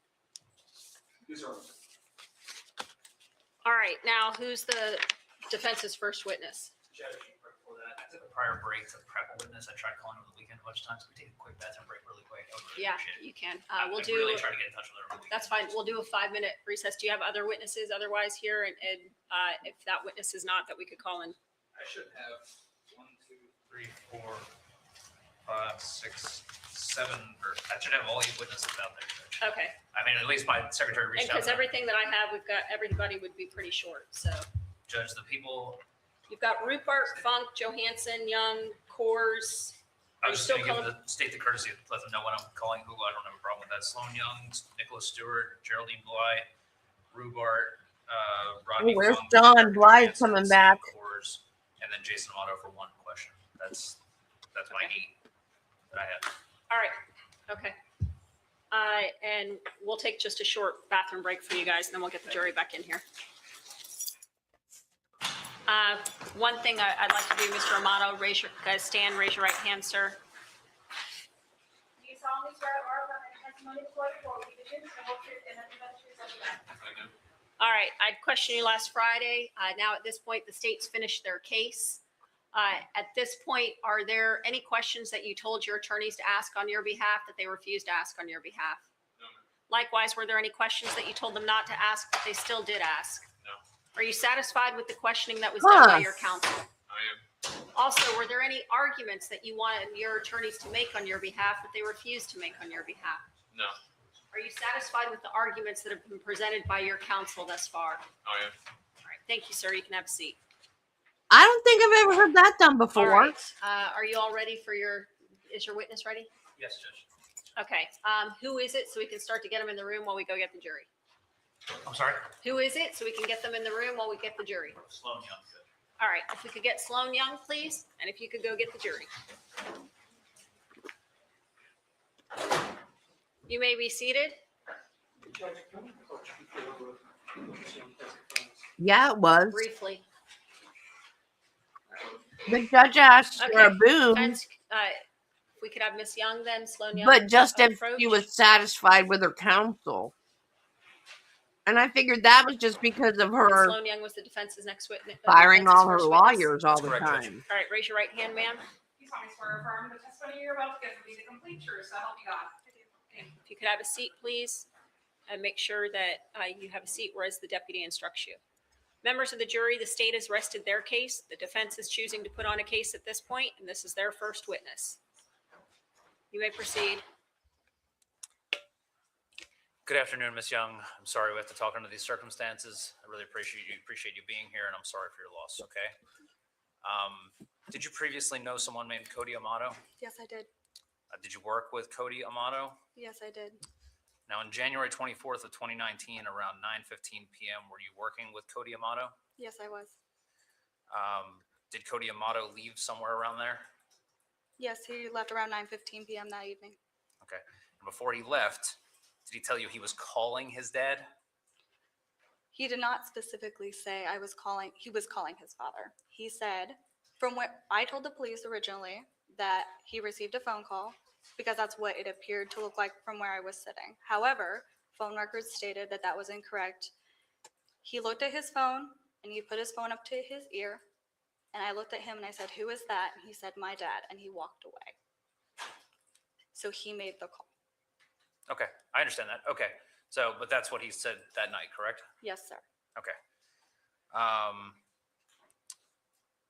And then Cody left soon thereafter. Is that fair to say? Yes, sir. Did you get the impression that something was wrong? Yes, sir.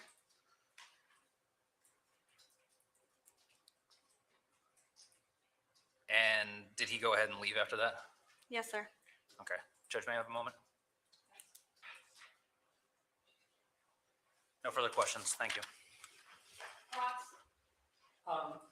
Ms. Young, do you know for a fact that Cody called his dad or received a call from his dad?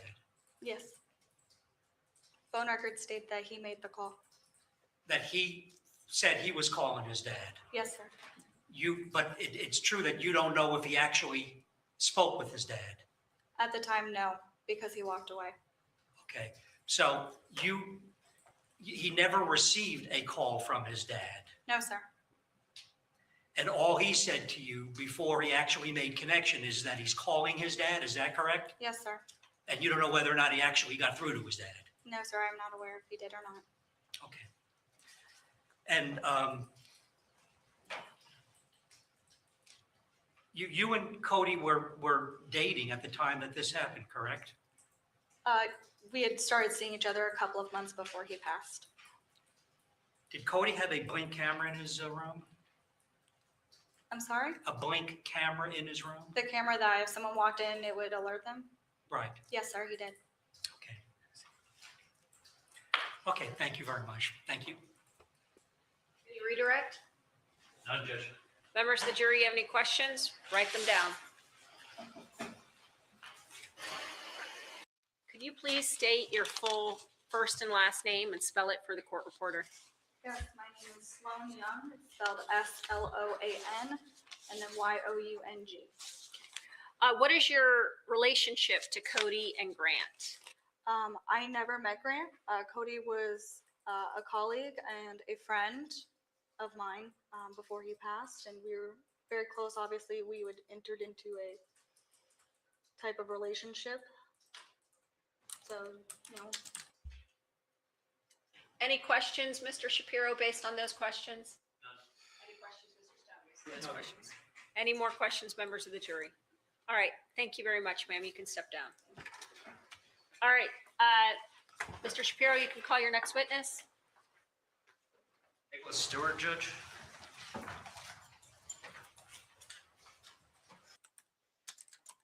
Mr. Stewart, you're still under oath. Come forward, please.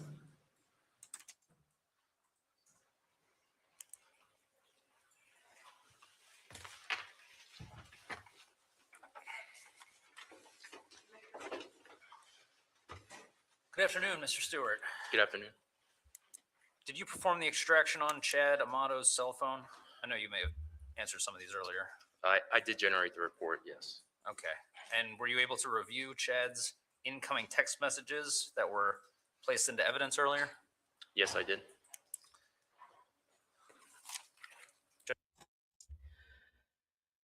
Calling a guy a Chad is slang that usually means he's very conventionally attractive, confident, socially successful, and especially successful with dating. It started online as a stereotype of the popular handsome guy, basically the opposite of the awkward or insecure guy stereotype. Depending on context, it can mean different things. Hang on.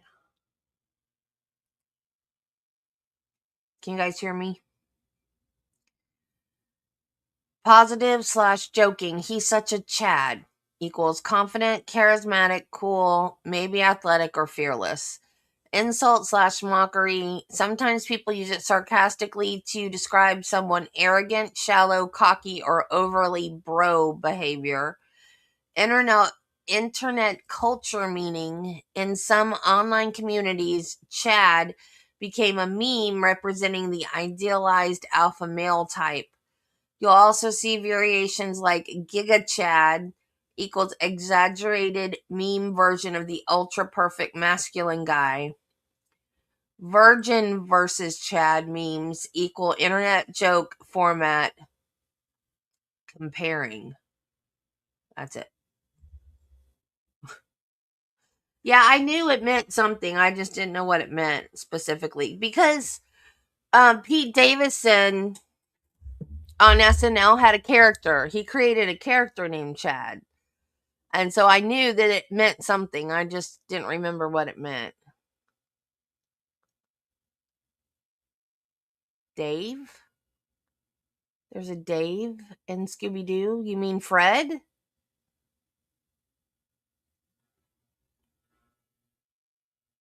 I think you mean Fred. I don't know who Dave is.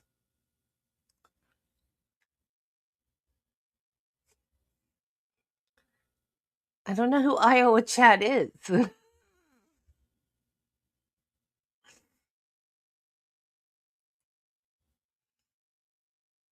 I approach the clerk?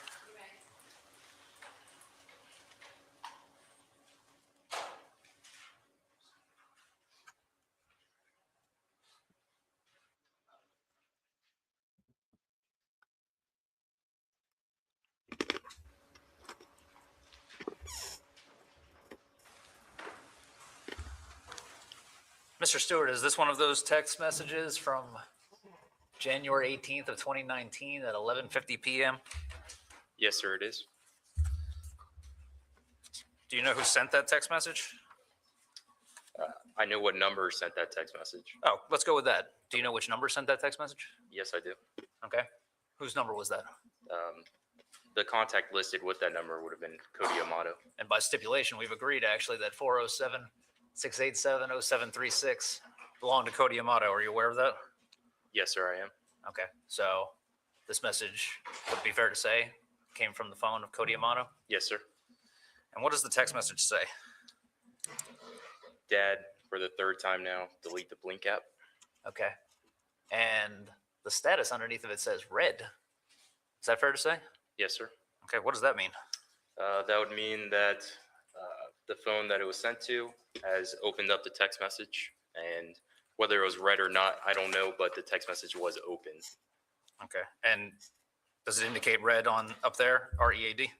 Yes, sir, it does. Who was the recipient of the text message? The phone number associated with Chad Amato. Okay. And that was on January 18th, 2019, correct? Correct. Okay. May I approach the clerk, Judge? And did you also perform an extraction or a forensic analysis of the Surface Pro That's in this case? easy. Was it Surface Pro? Yes, A sir. dirty old man. Was that the computer that was found in Grant's hotel room? Yes, sir. Now the state, did they go over these past pieces of evidence with you? I believe they did. That would be state's number 295. Yes, sir. Yep. That's me.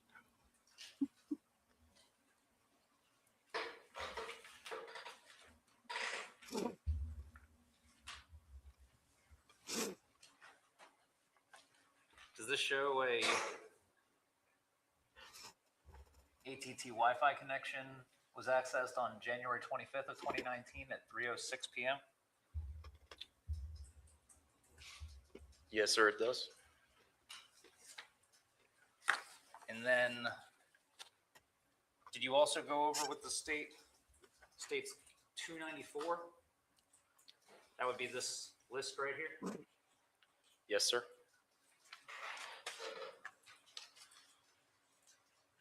Were you asked earlier about whether there was any viewing of news on this document? I believe so, yes. Right. Now, does this document span from 2:54 a.m. on January 25th to 3:08 a.m. on January 25th? I can zoom out for you. If you could. I'm sorry.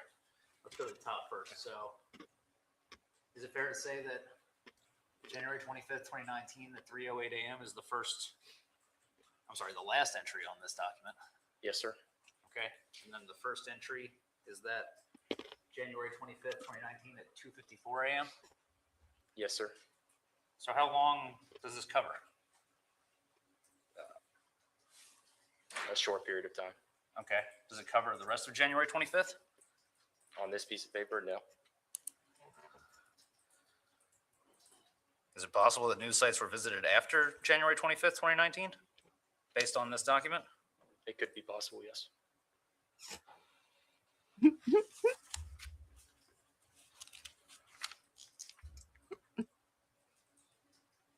Nothing else at this time, Judge.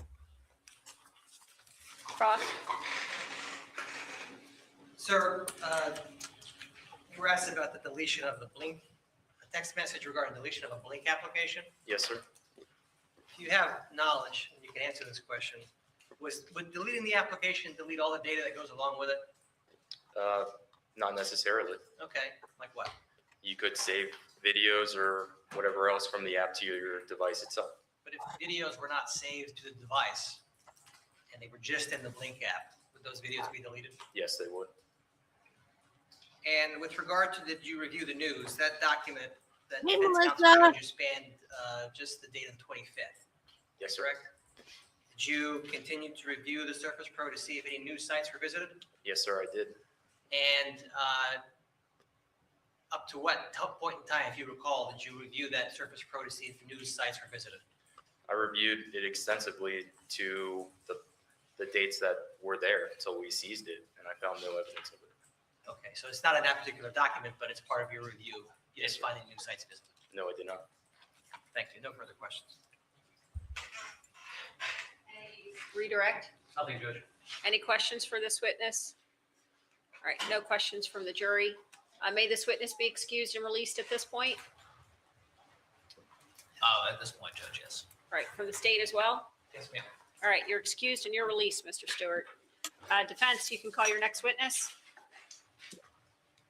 Geraldine Bly, Your Honor. All right, Oh, John's not here and his girlfriend's back up. Ms. Bly, you are still under oath, so if you could please come forward.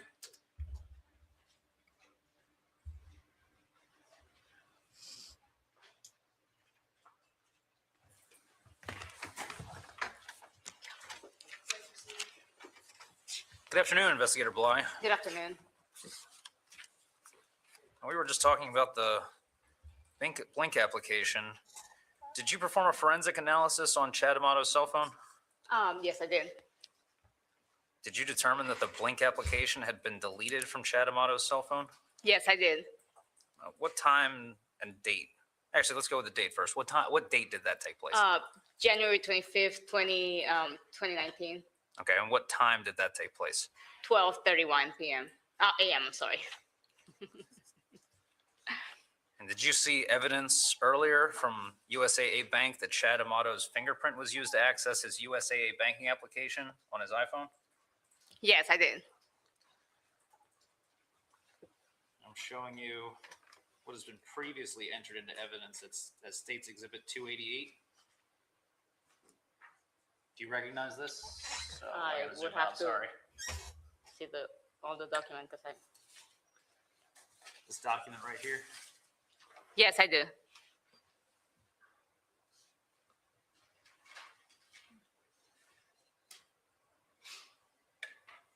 So does this document include a entry at January 24th, 2019 at 12:08 p.m. Eastern Time? It would be January 25th, 2019 at 12:08.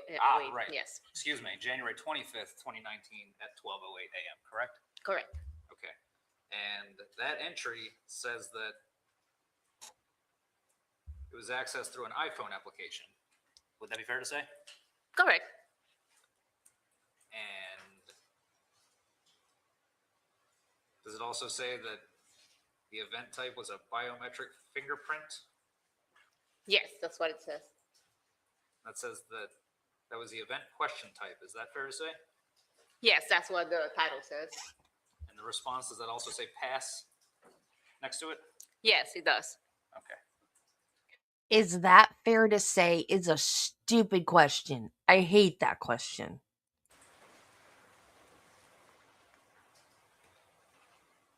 No further questions. The time of 1/25/2019 at 12:08 a.m. That's represents that particular document that defense counsel was just showing you. Does that comport with your forensic examination of the phone and the time that that particular USAA application was accessed? Yes, it did. And it was It accessed does. via You're fingerprint. right. Yes, it did. And of course, you've previously testified that fingerprints, that application can be accessed via fingerprint. Is that so? Yes, it can be. Mhm. Thank you very much. Any redirect? None, Judge. Members of the jury, any questions? Write it down, please.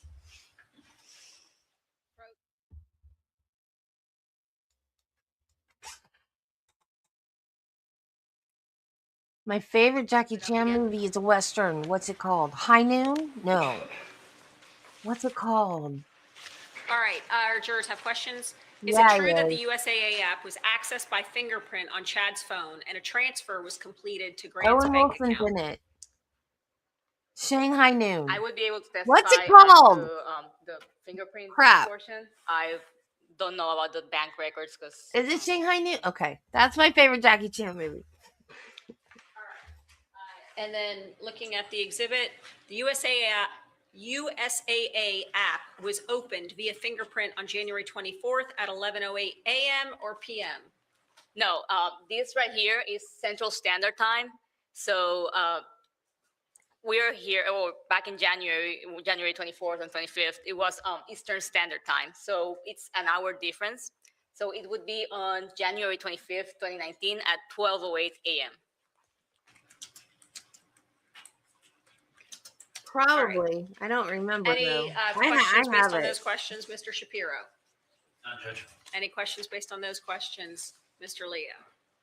I have one question. The access with regard to the fingerprint at 12:08 on the 25th, do you know why a fingerprint would be needed to access that application? Yes, the USAA app allows you to log in with a passcode or with a fingerprint. So if you don't know the password, the passcode, you can use a fingerprint. Any redirect? USAA is the one who makes that requirement. Is that correct? Yes, it is. Whoever made the app. So No further questions. Any more questions? All right, may this witness be excused and released from her subpoena. The state no longer needs her. Yes, Judge. All right, thank you very much, Ms. Bly. You're excused and you're released from your subpoena. Defense, you can call your next witness. Judge, at this time, we would call Arthur Rubart. Again, Mr. Rupert, you're still under oath, so if you could please have a seat in the witness stand at this time, since you're not released from your subpoena. Wait, the bloopers for what? Which one? Which one is Matthew McConaughey in?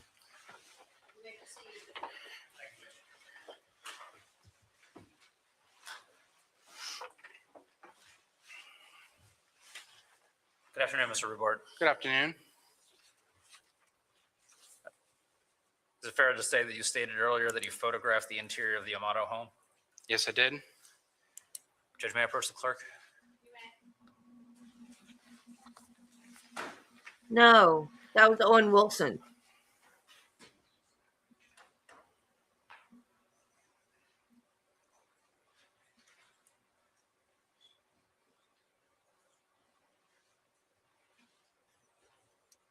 Judge, I'm showing the state this one's pre-marked as defense exhibits F through double K. Oh, sorry.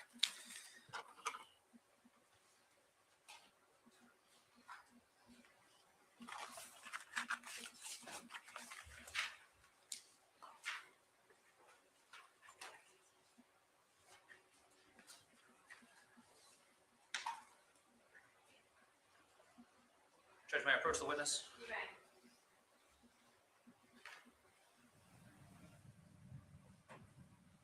They kind of sound alike too, a little bit. Owen's from Mr. Texas. Rubart, I'm showing you I don't know where Matthew Matthew pre-marked is. as defense exhibit F for identification purposes. Does that look familiar to you? Yes. Okay. Did you take this photograph?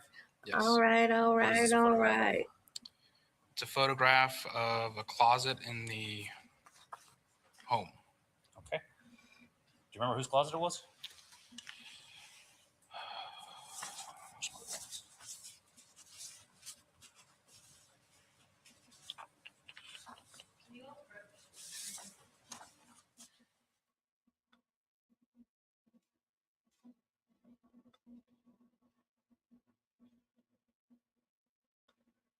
And Owen goes, Mr. Rubart, I'm going to be a little wow. bit more specific.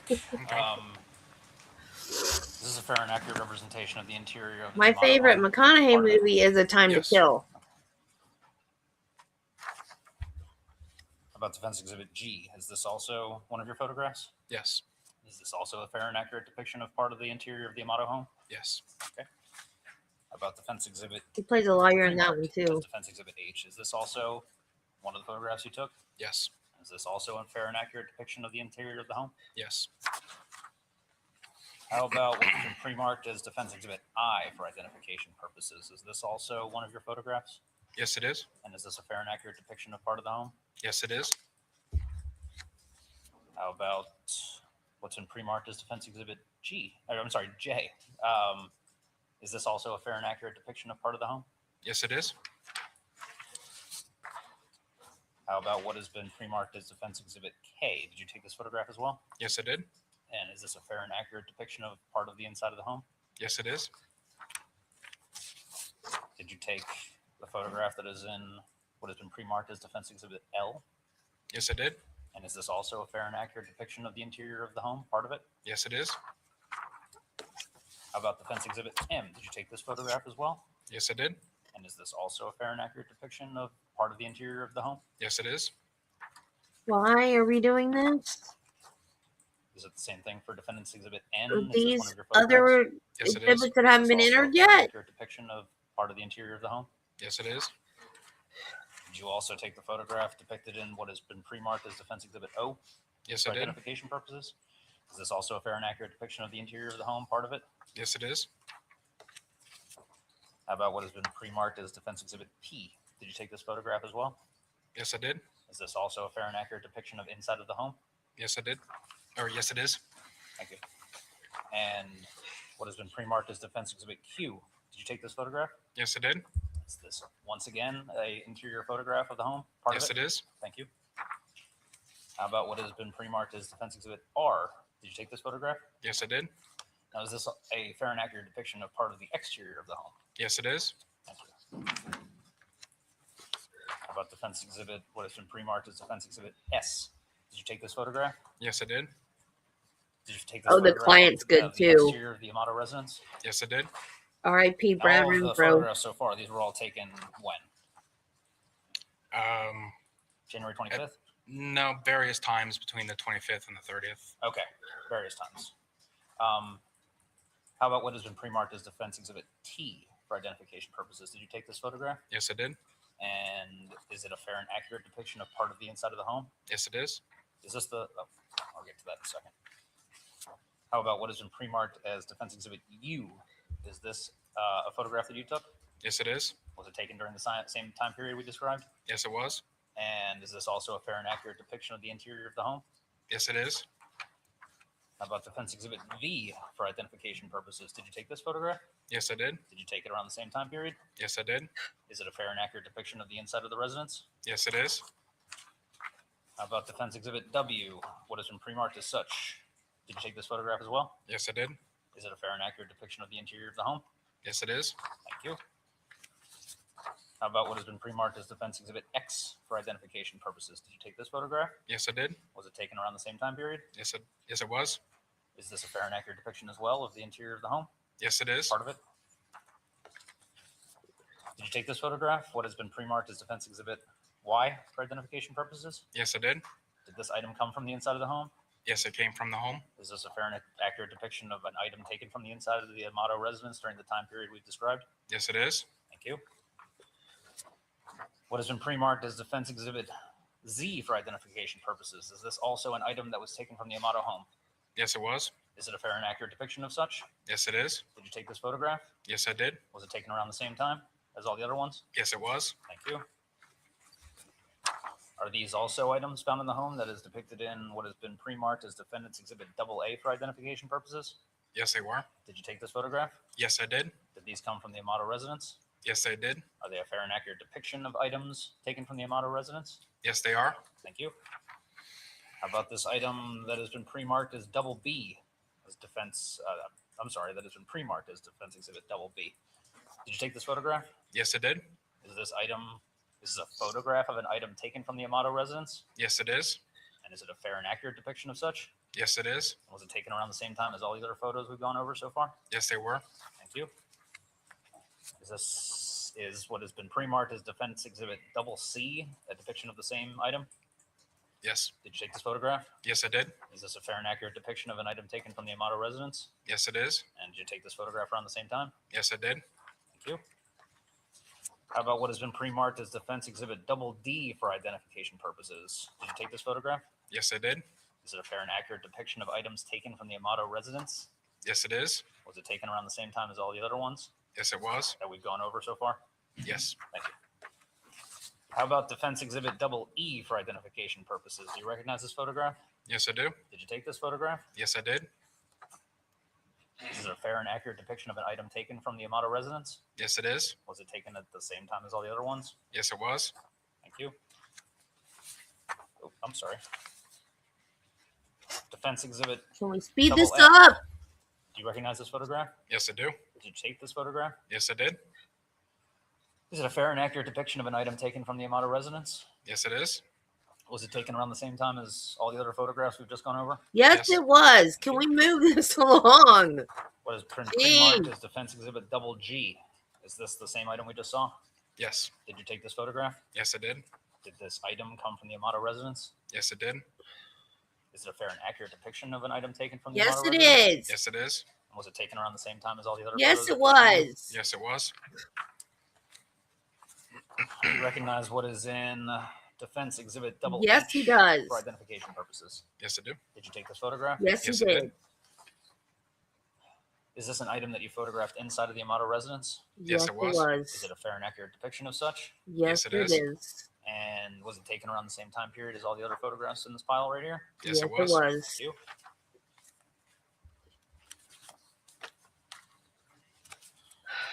Judge, at this time, I would ask to enter into evidence what has been pre-marked as defense exhibit. I think. And now actually, she I got to might go have- through her I'm sorry. spiel where she turns them all into numbers. I'm sorry. You could have them do them all at once. Hey, How about these? I don't like the way this 1, court does this. 2, It wastes time. 4, 5, 6. That would be what has been pre-marked as Defense Exhibit H, what has been pre-marked as Defense Exhibit G, what has been pre-marked as Defense Exhibit F, what has been pre-marked as Defense Exhibit Double K, and what has been pre-marked as Let's Defense see Exhibit how Double much J, time we can waste, and what y'all. has been pre-marked as Defense Exhibit Double I. Did you take all those photographs? Yes, I did. Are they all fair and accurate depictions of the interior of the Amato home? Yes, they are. Were they all taken around the same time period as these other ones between January 25th and January 30th? Yes, they were. And they're all accurate depictions of such? Yes, they are. Judge, at this time, I would enter into evidence. I took mine. Y'all gonna take your meds. Next. Any objection? No, Your Honor. All right, what's been pre-marked for ID as Defendant's Exhibit C will be moved into evidence as Defendant's Exhibit 3 in evidence. What's been E? Oh, it starts with E. Yes. E will be moved into evidence as Defendant's Exhibit 3 in evidence. What's been pre-marked for ID as Defendant's Exhibit F will be moved into evidence as Defendant's Exhibit 4 in evidence. What's been pre-marked for ID as Defendant's Exhibit G will be moved into evidence as Defendant's Exhibit 5 in evidence. What's been pre-marked for ID as Defendant's Exhibit H will be moved into evidence as Defendant's Exhibit 6 in evidence. What's been pre-marked for ID as Defendant's Exhibit I will be moved into evidence as Defendant's Exhibit 7 in evidence.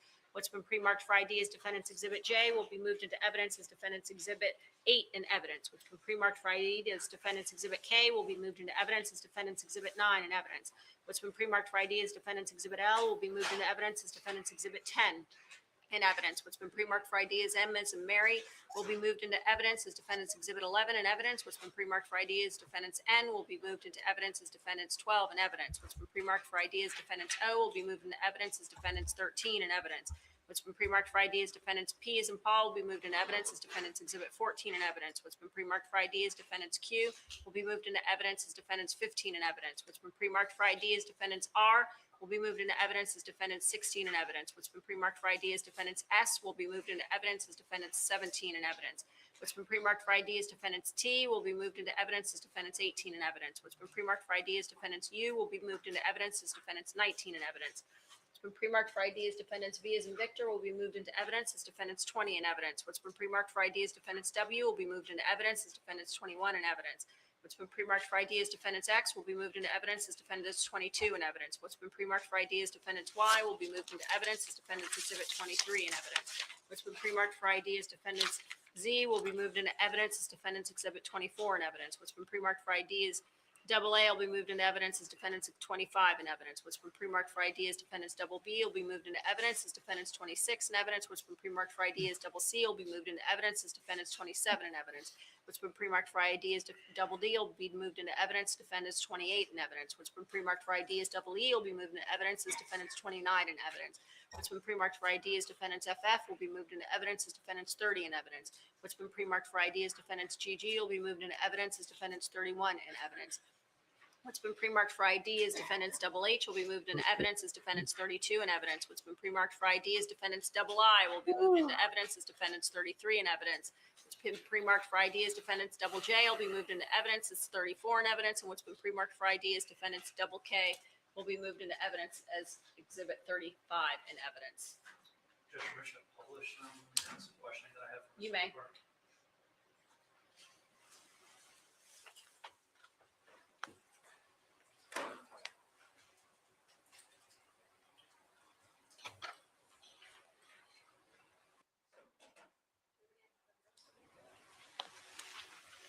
No? Yeah, I need more caffeine too. Okay, Mr. Rubart, would you assist me in showing where these photos were taken in the home? Yes.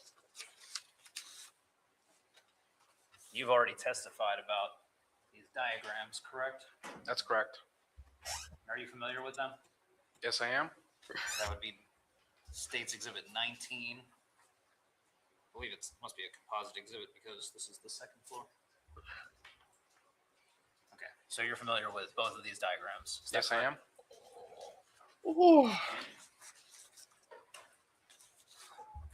So let's start with Defendant's Exhibit 3. Do you recall where this was taken? Possibly Grant's closet? I believe it is Grant's closet, yes. Okay. Do you see a pair of gloves in this photo? Yes, I do. Do you see some foam inserts? That would be maybe these gray. Yes, Do you recognize those foam inserts? Are they foam inserts? they appear to be. Okay. Do you also see some gun boxes in there as well? Yes.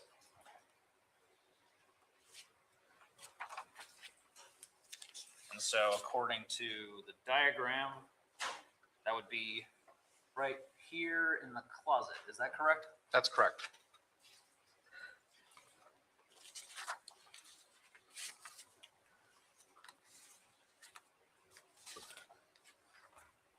Do you recognize this photograph right here? Yes, I do. What is this a photograph of? Another photograph of Grant's closet. Okay, is this the same closet? Yes, it is. Is that just a different side of the closet? Yes. Do we see another one of these foam inserts sitting on the shelf? Yes. Oh, I'm sorry. This would be Exhibit 4. Is that correct, Mr. Rubart? Yes. Oh, sure. Sorry. I'm showing you Defendant's Exhibit 5 in this photograph. Do you recognize that photograph? Yes, I do. What is this photograph of? It appears to be a photograph of some boxes in Grant's closet. Okay. Oh, sure. Is this another photograph of Grant's closet? Yes, it is. Just a different portion? That's correct.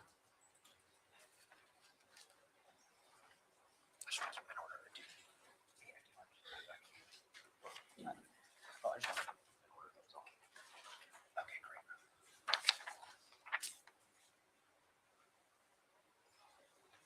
Did you want to see the next one too, or just? Okay. I'm showing you now what has been placed into evidence as Defendant's Exhibit 6. Do you recognize this photograph? Yes, I do. What is this photograph of? It is of a wood closet that was in the master bathroom. Could you call it an armoire? Closet armoire, yeah.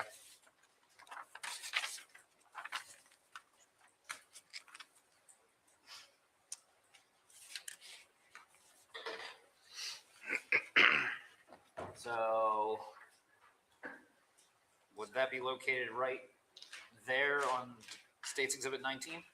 That's correct. Sure.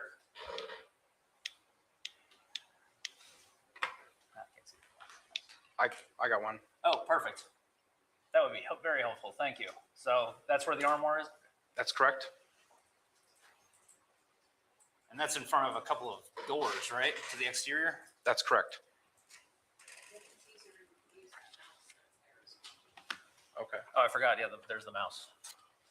Thank you, Ryan. I'm showing you now what is Defense Exhibit 7. Is this a photograph of the same armoire Yes, it is. or closet?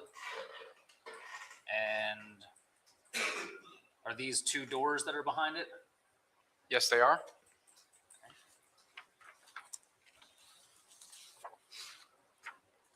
Showing you now Defendant's Exhibit 8.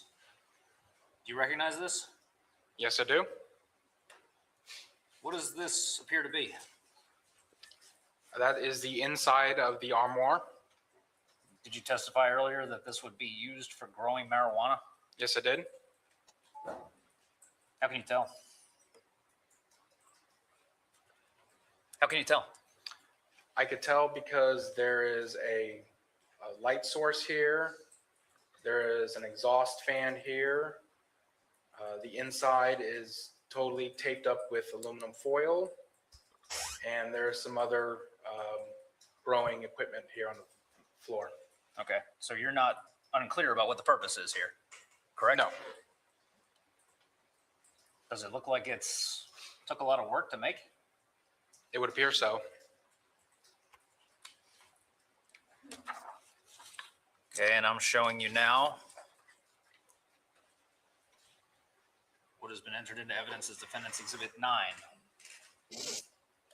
What is this a photograph of? One of the doors of the armoire. Okay, is that foil on the exterior? Yes, it is.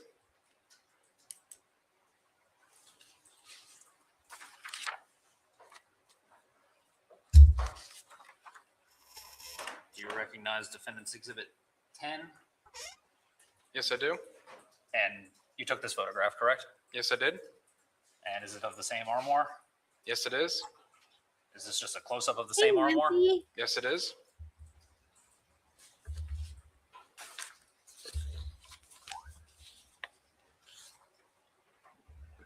Showing you what's been entered into evidence as Defendant's Exhibit 11. Is this just another close-up of the same armoire? Yes, it is.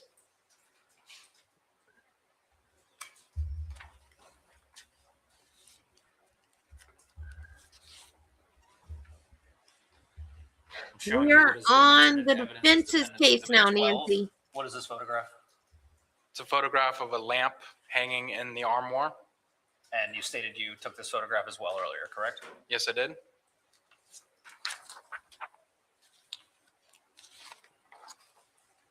I'm showing you what has been entered into evidence as Defendant's Exhibit 13. What is this a photograph of? It's a photograph of some equipment that was at the bottom of the armoire. Okay. So where's the pot? I'm showing you what has been entered into evidence as Defendant's Exhibit 14. What is this a photograph of? It's just a photograph of the other door, in the inside of the other door of the armoire. So did you thoroughly document this armoire? Yes, I did. You're not allowed to grow in Florida, even if you have a I'm showing you what has MMJ been card. entered into evidence as Defendant's Exhibit 15. Just saying. What is this a photograph of? It's a photograph outside of those doors where the armoire was up against it. Okay. So what's that material that's on these doors? Some sort of foil material. Now, why would somebody do that?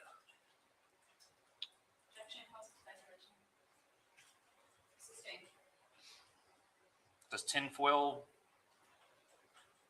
reflect heat? Yes, it does. Do you think that tin foil might have been put there on purpose?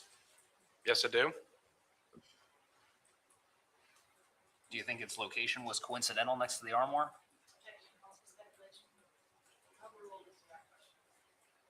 No, I don't.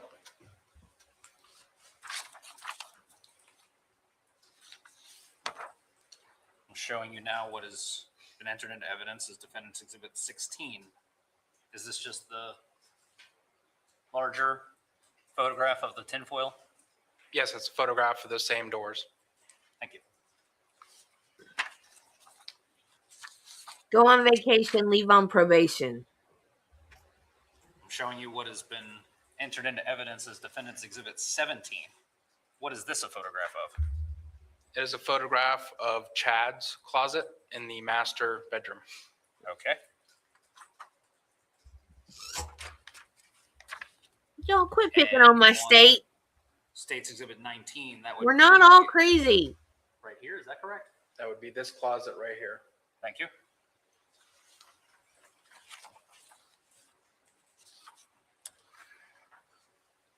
Showing you what has been entered into evidence as Defendant's Exhibit 18. What is this a photograph of?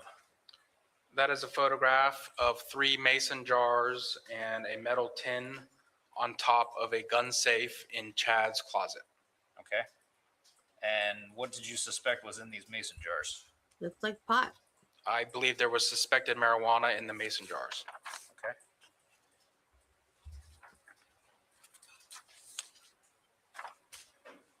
I know you said this was in the closet, but is it this corner right here that we're talking about? It would be this corner behind the door. Okay, thank you. That wasn't a squirrel. I just need to defend my state. I'm showing you what has been marked as Defendant's Exhibit 19 in evidence. Is this a photo of these mason jars again? Yes, it's a photograph of those 3 same mason jars. And there's an additional item, correct? Yes. Was that photographed on its own? Yes. Okay. For the record, that would be Defendant's Exhibit 19.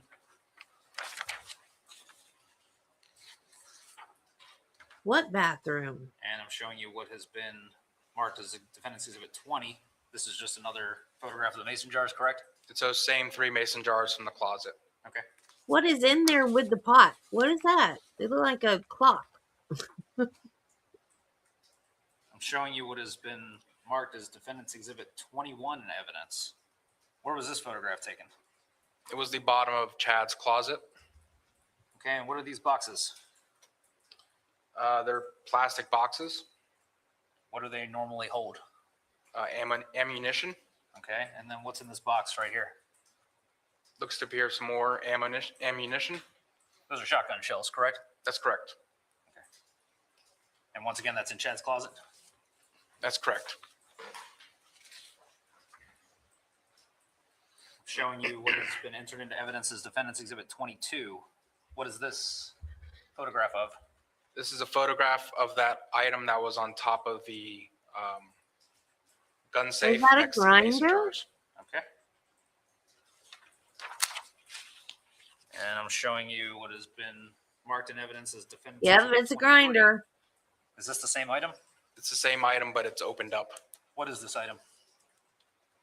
It is a grinder And what would you use about? Oh, it's a humidity gauge. to Okay. grind up herbs. Herbs? Herbs. Herbs. Okay. Could that include marijuana? Herbs. That would be correct. Herbs.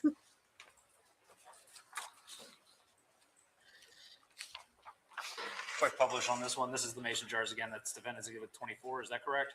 That's correct. And what's in those mason jars? They are humidity scales.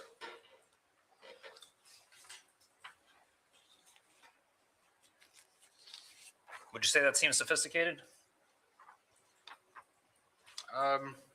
Relatively.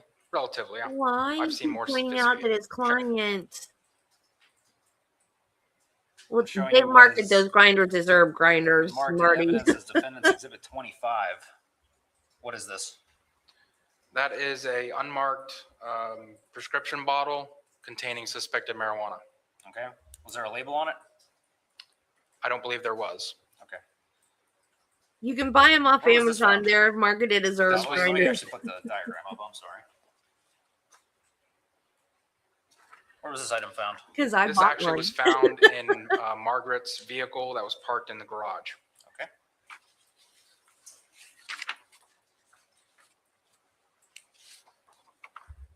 And is this the same pill bottle or a different one? That's the same pill bottle. That's Defendant's Exhibit 26.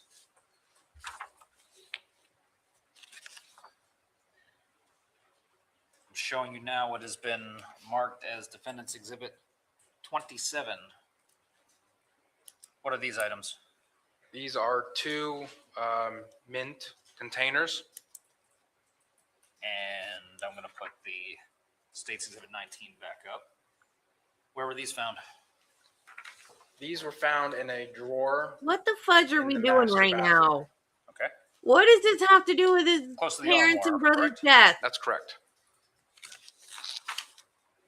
And I'm showing you what has been marked as Defendant's Exhibit 28. What is this a photograph of? That is the inside of one of those mint containers. Okay, he's just Okay, and what showing did you that find his in there? client is Suspected marijuana. breaking the law. Okay. Would this be the matching one? That would be Defendant's Exhibit 29. That's correct. And was the same substance found in there? That's correct. Okay, and where again were they? In the master bathroom? They were in a drawer in the master bathroom.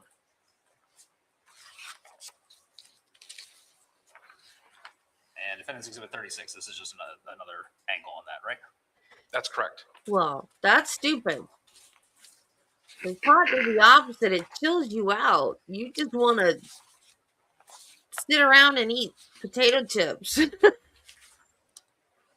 What? Showing you now Defendant's 31. What is this item? It is a photograph of a rifle bag. Was there a rifle in that one?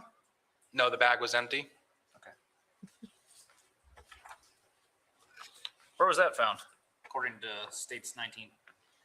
That was found just outside of Chad's closet door. Okay. Like the other day, I ate a whole box of chicken and a biscuit crackers. Speaking of the closet, did you all end up going in the safe that was in there? Buddy. Yes, we did. What did you find in there? I killed a box of There was a chicken and firearm in the biscuit safe. crackers. Okay, just one? Just one? Okay, were there any rifles found? No. Okay. Really? No, I'm just like, give me something to eat. I'm happy. How about this Just photograph? sit here and This eat is everything 32. you give me. What's in this photograph? The That bottom, is- specifically. That is a portion of Cody's closet. Okay, and the, oh, I'm sorry, the focus is a little odd.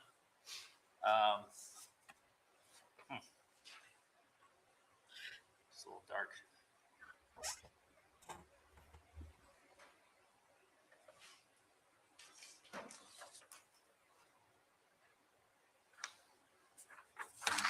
I remember way back when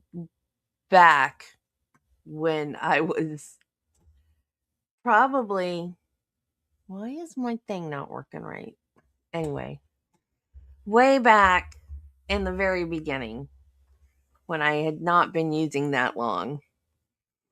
And we had gone to Gainesville to the dispensary, and then we went to Walmart. I think we went out to eat too. No, we just went shopping. Went to the dispensary and went shopping. And I got a bag of the Snap Cheez-Its, the new, well, they're not new anymore, but the newest Cheez-Its, which is like, it's bigger. It's like a wavy chip.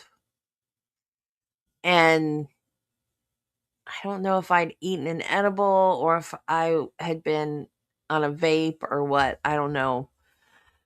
But we went and got that. I must have eaten an edible as soon as we got it. And then we went to Walmart and we were shopping. And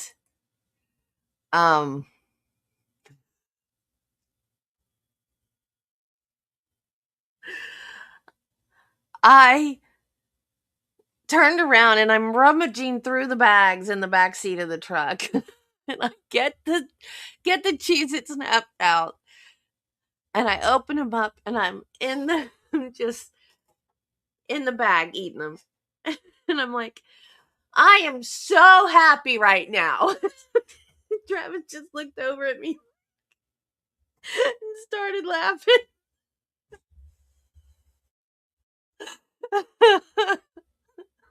But that's me. When I get high, I'm just like, Give me a bag of something to eat, and I'm the happiest person on the earth. That's all I want to do.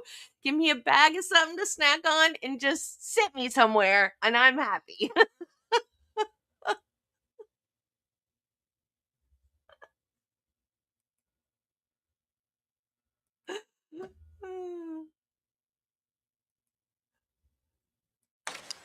Might be able to see it better in Defendant's 33.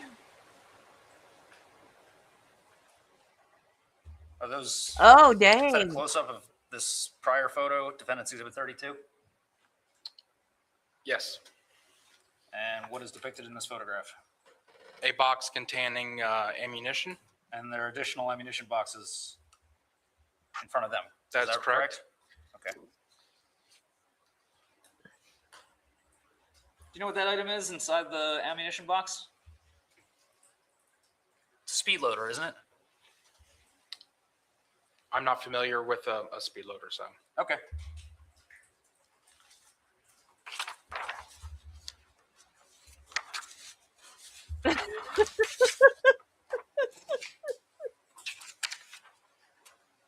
And what is this item right here? Oh, I'm sorry. You know what? Before I do that, back to this ammunition photograph.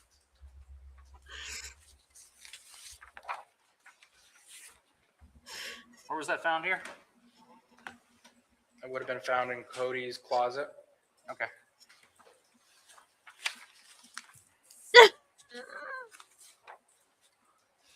Then I will have one last photograph. Defendant's Exhibit 34. Where was this item found?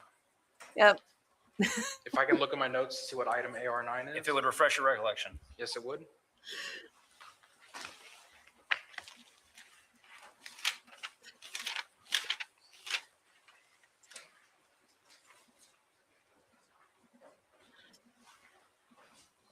Okay. Do you recognize this photograph? Yes, I do. What is it? It is a photograph of the firearm that was in the gun safe in Chad's closet. Okay. So that would have been here on States 19, correct? That would have been in the corner of the closet right there. I just have one last question for you. Throughout your examination of the home, actually, two last questions. How many guns did you end up finding inside the home? Inside the home, total Correct. of 3 guns. You're saying you found no rifles whatsoever? No. Did you find any smoking devices in the home? No. Rolling papers? Not that I recall. Things that people would use for personal consumption? Did you find anything like that? No, I did not. Okay.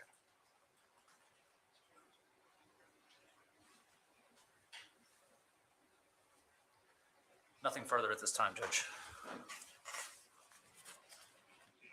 Cross.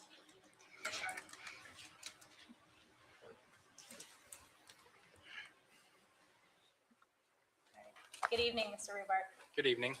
Just going back to the last photograph of AR9 found in Chad's closet, you did collect that gun, and that is now in evidence for the jury as states 132, and subsequently submitted to the Florida Department of Law Enforcement. Is that correct? That's correct. Okay. Isn't being a dealer worse, though?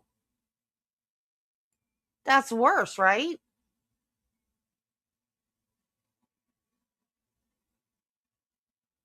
Right? Like, don't they want to get the dealers? You know, like when cops do stings and stuff, they're looking for the top guy, right? They're looking for the dealer, not the people that are just using it themselves. I was going to say something, I forgot what it was. I don't remember.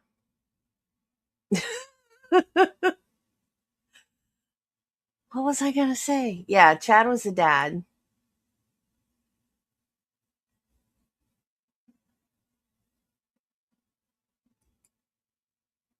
Yeah. My goddaughter got arrested for buying pot. And they wanted her to be like undercover because she was just buying it for personal use. And they wanted her to like help them find the dealers. But then they wanted her to like pretend to buy heroin and stuff and crack, like the hard stuff, so they could get the big dealers. And my best friend said no, because they knew her. The people knew her and knew that she didn't use the hard stuff, and then they would know that she was undercover, and then it would be.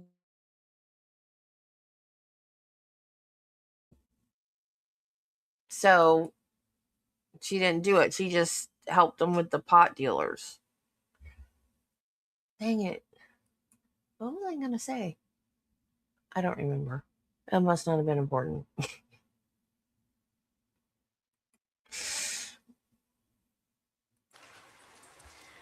You previously testified, I believe last week, that marijuana was found in the home. Is that correct? That's correct. Okay. And the armoire that you located that was created for possibly growing marijuana, you did not find any plants growing. Is that correct? That's correct. And you previously testified that there was no evidence of sale in the home. Is that correct? That's correct. So no ledgers to indicate drug transactions? That's correct. No scales? That's correct. No baggies or maybe labeling mechanisms? That's correct. Okay. And you did not find any cocaine in the house? That's correct. No meth? That's correct. No heroin? That's correct. So it's fair to say the Amatos like to smoke some pot? That's correct. Okay. And the marijuana clearly was not stolen. Is that correct? It would appear not to have been.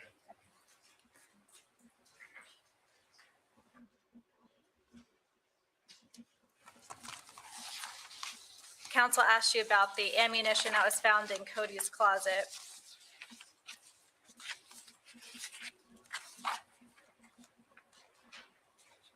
Showing you defendants 33 in evidence. Do you happen to know what kind of ammunition was found in Cody's closet?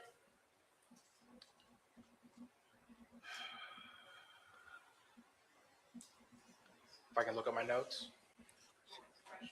Yes, it would. I just go to one place. I did not even think about doing that, Michelle. I need to do that next year. Go to all of them.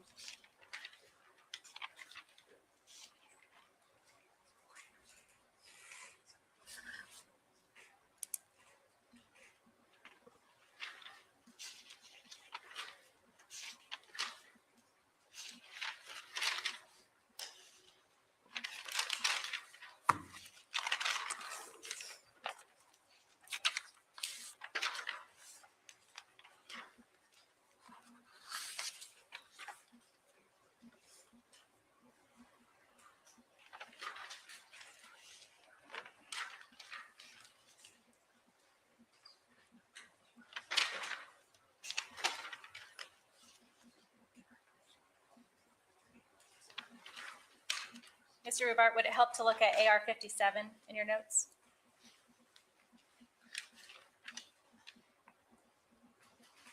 Yes. And has your memory been refreshed? Yes. Can you please tell us what kind of ammunition was found? It was 9mm Luger rounds, What brand? a PMC. Is that the same brand you located, the same brand of ammunition you located inside of Cody Amato's gun? Yes. No further questions. Any redirect? None, Judge. Any questions, members of the jury? Write them down.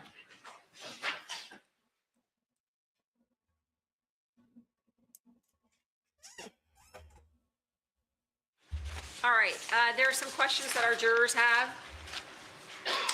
First, did you find any spent cartridges other than the 4 around the first floor? No, I did not. Was there any smoking devices located in Margaret, Chad's, Cody's, or Grant's car? No, there was not.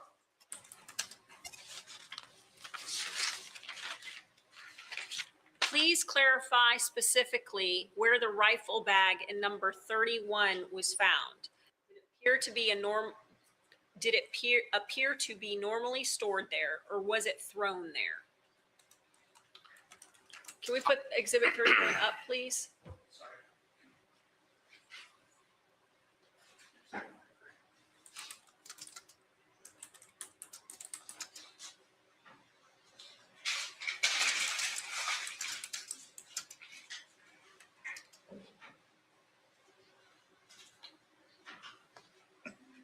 Well, Please I clarify do it specifically where the rifle bag in for the 31 was pain, found. Did and it appear I to be normally stored there, or was it thrown do there? it alone. I was informed that when deputies made entry into the in my home, bedroom, Chad's closet was locked, so they kicked the or door open, and then that fell out once the closet door opened. sometimes on the way home Was the from rifle the bag dispensary in the unzipped? car with Travis. No, it was zipped. All right. Any questions, Mr. Shapiro, based on those questions? Other than that, like I Any don't ever questions, State, do based on it those out. questions? I don't do it recreationally. Like I don't do it out with friends or Mr. like Rubar, are it's there not a multiple party ways to game to ingest me like marijuana? some people. I do it Yes, because there I'm is. in pain and I need it. Any redirect? None. All right. Any more questions, members of the jury? No. May this witness be excused and released? At this time, yes. State? All right. But I don't You're excused understand. and you are finally released, Mr. Rubart. Thank you. You're free to I go don't about your understand business. why it's All illegal right. and Then alcohol defense. is Next not. witness, please. Because alcohol is way worse. Judge, our next witness would be Rodney Funk. Rodney Funk. Your Honor, in the interim, the stipulation, Mr. Dowdy, the state would tender states Exhibit 7D. And it's evidence, worse as a business record on your certification body physically of bank too. records from Capital One. That's correct, Your Honor. All right. So it's been pre-marked for ID as States Exhibit 7D. Will be moved into evidence then as States Exhibit 352 in evidence.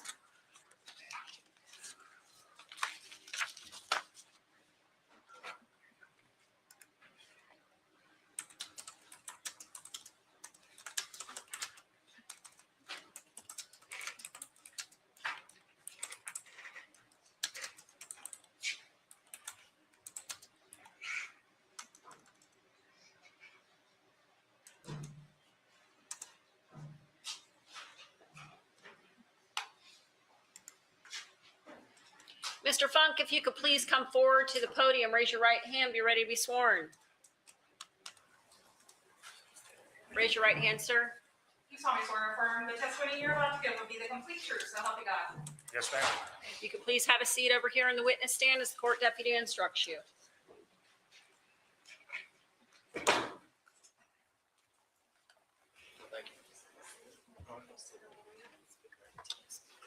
Yes, ma'am.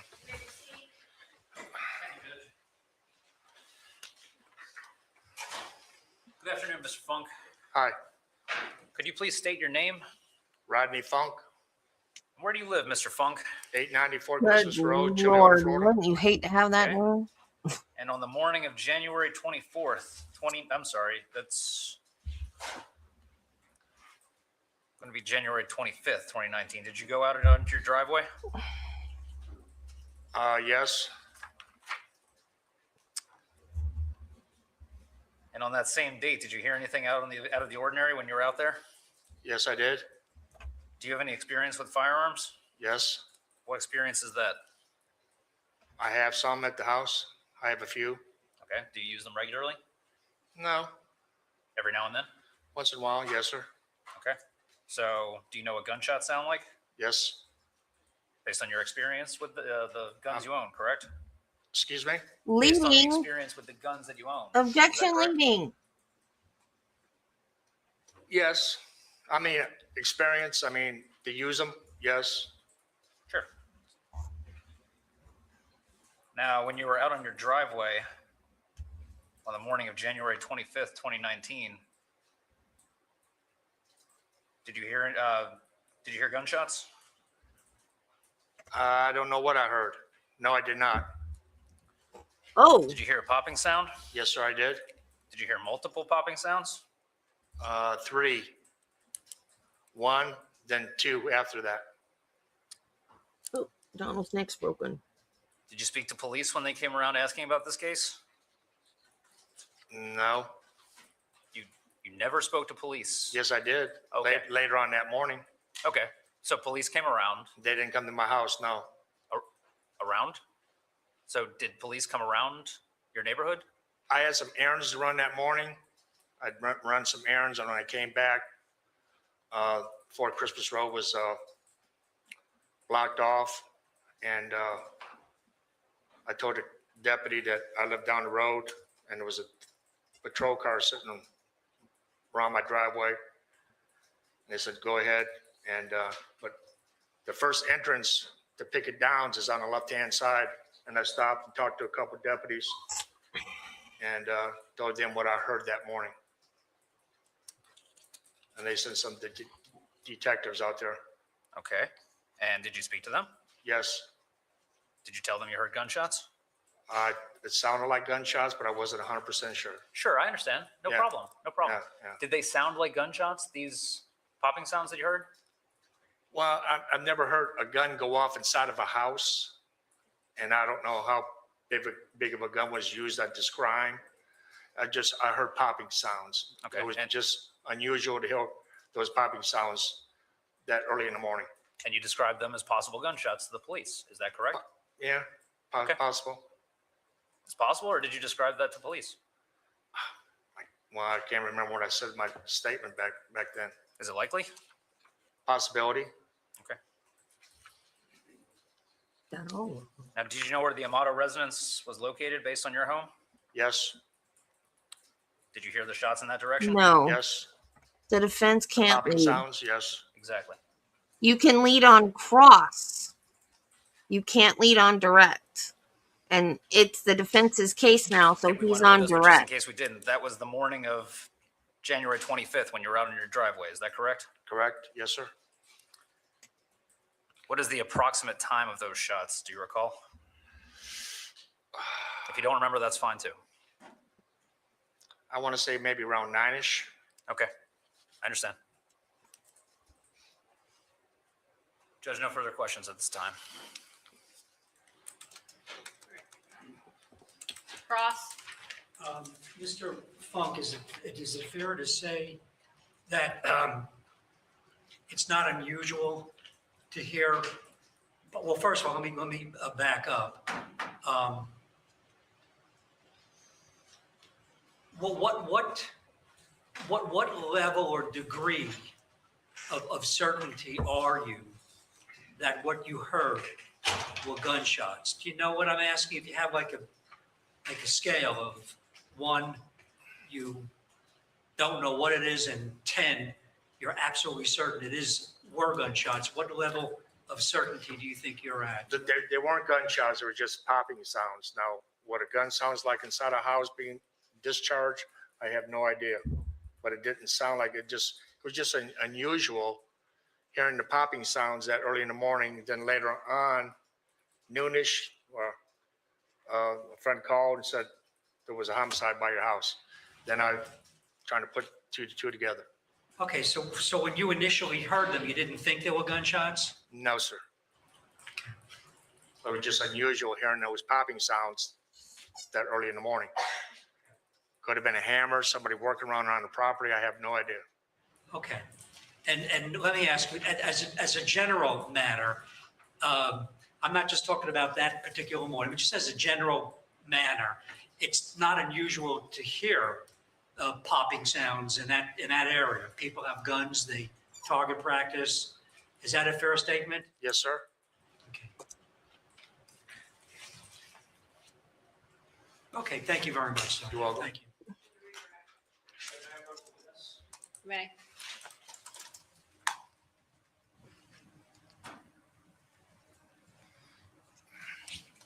Mr. Funk, could you look at this? Oh, no, you know what? One.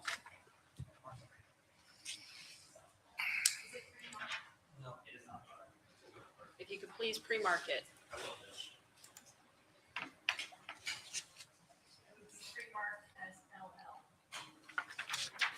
For the record.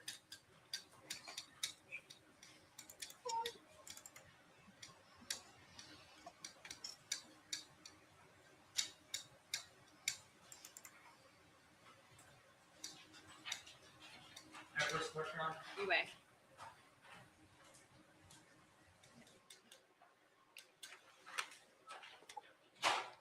I now approach the witness, Your Honor. You may. Mr. Fung, Yes, sir. you just previously testified that you weren't aware or you didn't remember what you told the deputies that day? I have to get a verbal response. I'm sorry. It has to be a yes or no. No, Okay, so you don't recall exactly what you told them that day? correct. Looking at what has been pre-marked as Defendant's Exhibit LL, that report, refresh your recollection about what you said? Yes. I believe it's right there. You could just read that to yourself for a moment, please.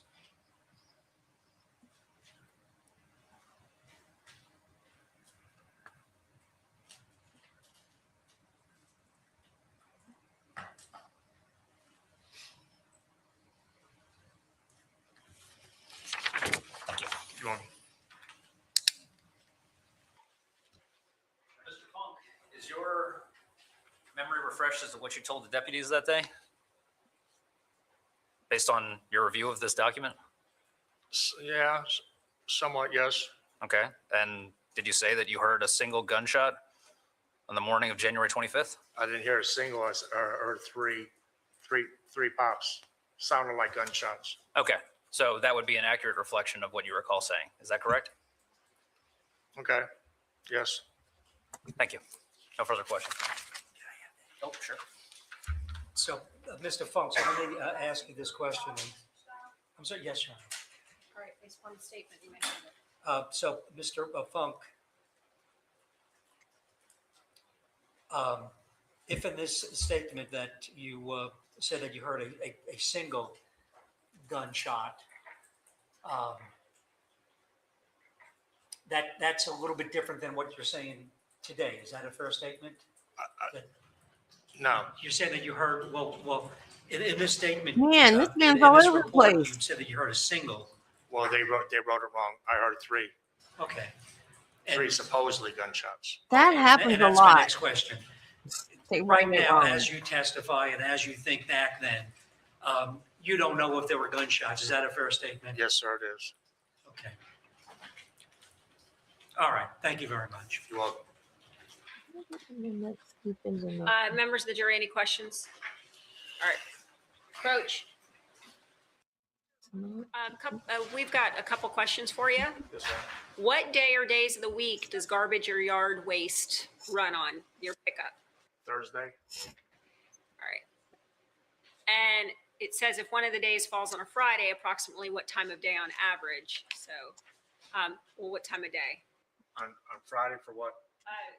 It says if one of the days falls on Friday. So it's Thursday, and what's the other days? Monday. Okay, so Monday and Thursday. All right, then the second question doesn't apply. All right, any questions, Mr. Shapiro, based on that question? Any questions, Mr. Stone, based on that question? No. All right. May this witness be, any more questions, members of the jury? None. May this witness be excused and released. Yes, Judge. Thank you, sir. You're excused and you're released from your subpoena. You're free to go, Mr. Funk. You're welcome. All right. Defense may call their next witness. Judge, at this time, we would call Erica Johansson. All right. One moment, before we get Ms. Johansson on the stand, the jurors need a brief bathroom break, so we're just going to take a quick 5-minute break. So Ms. Johansson, if you could just wait outside in the conference room right there. Thank you.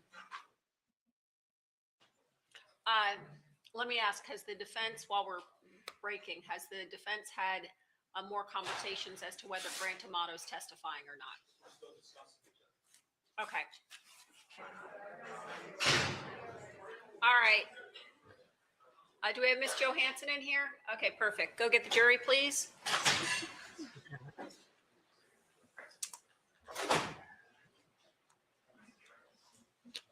Well, I'm trying to figure out if we're going straight into closings first thing tomorrow morning or if we're going into closings tomorrow afternoon. Oh, okay. That's what I was trying to figure out. So letting the jury know. So I'll just tell them to be here late tomorrow anyways. Are you going to be informing them of Rule 3.6? Hey, stop it. As far as informing them of the rule of sequestration, you mean if No, they're going the jury home? once the jury goes out to deliberate, they have to be sequestered overnight. I know that, but I'm not necessarily having them go out tomorrow. I'm gonna have you Okay. guys do your closings tomorrow. No, they don't. Who says they got to be sequestered overnight? Totally unrelated. On standby for drug court. I have Judge McIntosh covering for me for adult drug court. So if you want to have Mr. Schoenberg, Mr. Gilbert on call for you, that would probably be a good possibility. Yes, sir. Because my thought is, I don't know if the jury's going to be deliberating at that point or not. So I've already made, just in case, That's my responsibility, Preparation. Judge. I'll make arrangements. All right, the next witness was Miss Johansson. All right, bring Miss Johansson forward then. Come forward, ma'am, to the podium, raise your right hand, be ready to be sworn. I know. I heard him, but he's not in charge. Be the complete truth, so help you God. I do. You could please come have a seat in the witness stand. as the deputy Avoid instructs keep you. dressed up for court. Go as close as you can to the desk to make sure that you're heard. You may proceed. Good afternoon, Ms. Johansson. Good afternoon. Could you state your name for the record? Erica Johansson, Okay. And I understand, I don't mean to be too personal, but who do you work for? Accredo. Okay. Do they have a place called Express Scripts? Yeah. Express Scripts is the big fish, and Accredo is the specialty pharmacy I work for. Okay, thank you very much. Now, do you conduct interviews or take part in interviews for this company? I do. Okay. And did you ever take part in an interview of someone named Grant Amato? I did. Do you happen to see Mr. Amato in the courtroom anywhere? And you can stand up if you need to. Yes, I do. Okay. Is he in the table behind me to my left, closest to the wall? Yes. Okay, Judge, I would ask that the record reflect that Ms. Johansson That's is not how you do identified that. Grant Amato. Don't know why they keep doing it that way. Do you recall the date of this interview with Mr. Amato? It was in January 25th, I believe. Okay, does January 25th sound accurate? Yes. Okay. And it was was it in the morning of January 25th? It was in the morning. Do you remember the exact time? Or I approximately? remember it was scheduled for 10 a.m. and I believe I was Skyped by security around 9-ish, and we started around 9:20-ish, I would say. Okay. When you pulled into work that morning, did you see Mr. Amato? I don't know if I saw him or not. Well, do you think it's possible? It could be a possibility, yes. Okay.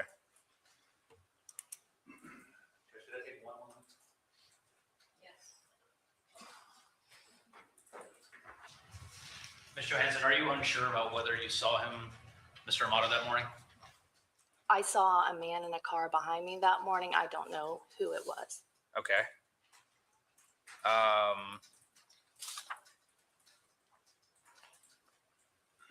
But did the interview happen? For police about this case at any point? I did. Okay. I understand a few of these things happened a while ago. Would just reviewing this refresh your recollection at all about what happened around then?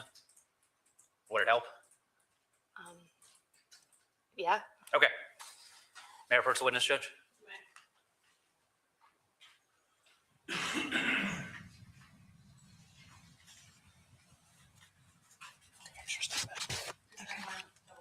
It.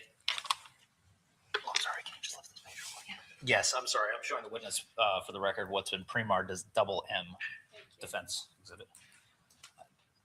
Could you just take a moment and just read it to yourself? Yes. Thank you. Okay. My focus at this point is the final portion of that. Is your memory refreshed as to what went on then? What I was thinking, yes. Okay. Were you thinking at the time that you saw him when you arrived at the office or at the place where you work? I recall seeing a skinny gentleman in a car behind me, but I can't state if it was him or not. Sure, I understand. And did you take part in Mr. Amato's interview? Yes. And take part, I'm assuming it means that were you in the same room together? Correct. And did you ask him questions during the did. interview? I did. Okay. Did you notice anything abnormal about him at that time? I didn't notice anything abnormal. Okay. Was he calm? He was calm. Did he seem flustered at all? He did not appear to be. Okay. Did this interview at the time appear anything other than completely normal to you, as you stated earlier? Yes, it appeared normal. Okay. No further questions, Judge. Cross.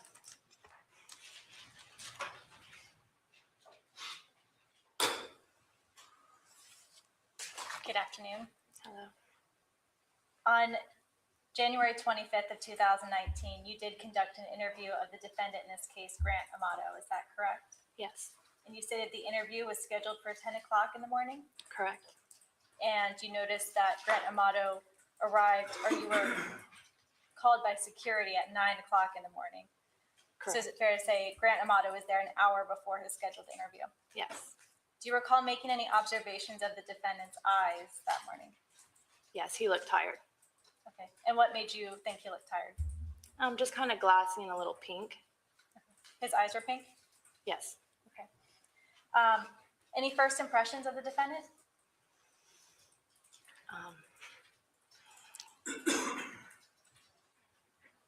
My first impression was that he looked a little, as I said earlier, creepy. I don't like saying that. I feel bad saying that, but yes. And did you offer the job to Grant Amato on January 25th of 2019? I did not offer it to him. Nothing further.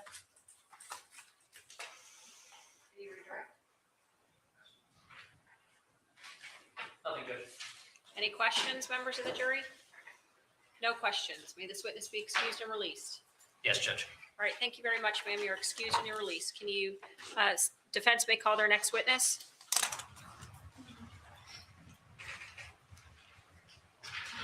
Defense Oh, next I'm witness. sorry. The next witness is Sam Coors.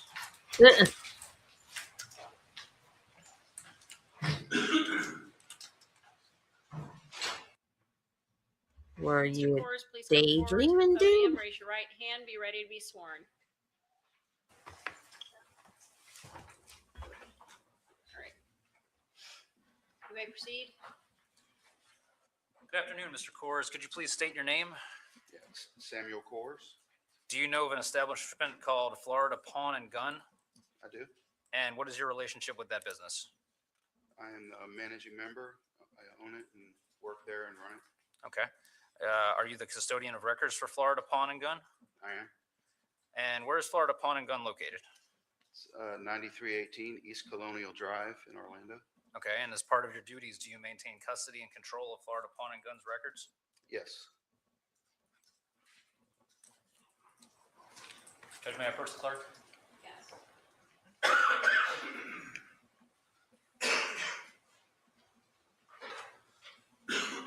Judge, may I approach the witness? Mr. Coors, I'm showing you what has been pre-marked as Defense Exhibit double N for identification purposes.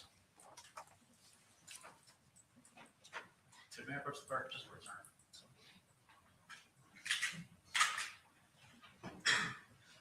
Mr. Coors, do you recognize that document? Yes. What is it? This is the, Oh, I'm sorry. You know what? Before we get there, is that a form you use for business purposes? yes, it is. And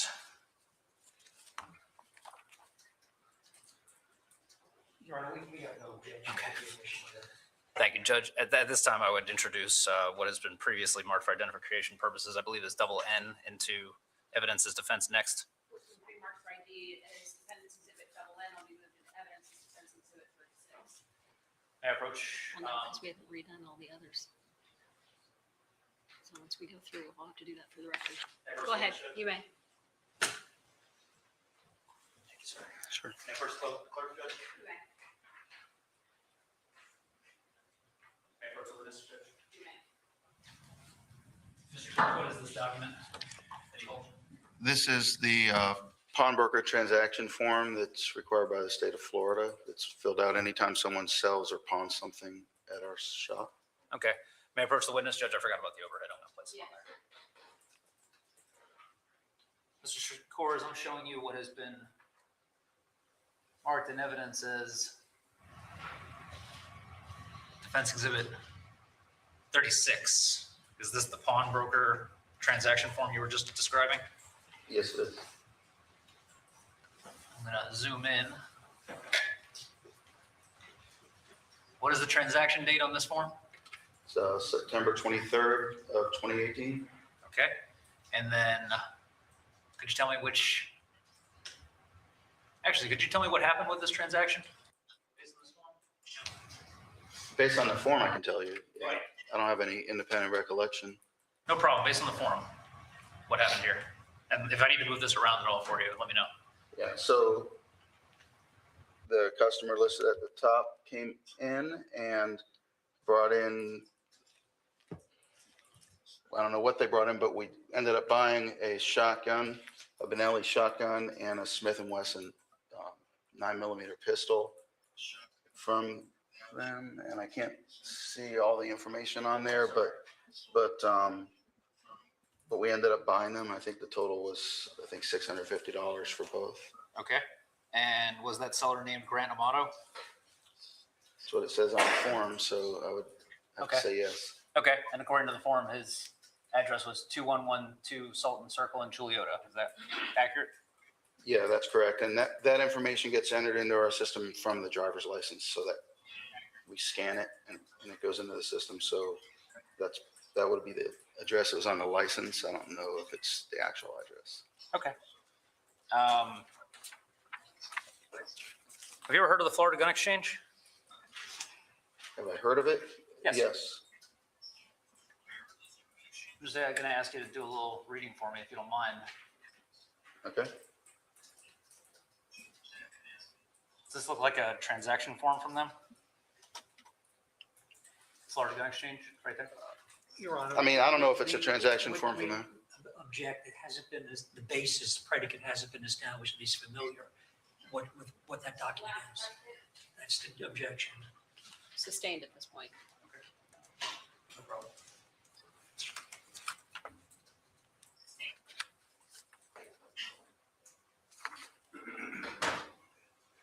No further questions at this time, Judge.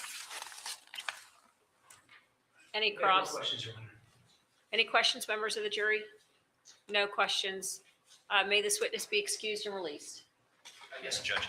All right, thank you, sir. You're excused and released. All right, members of the jury, we have one more brief witness. Next witness.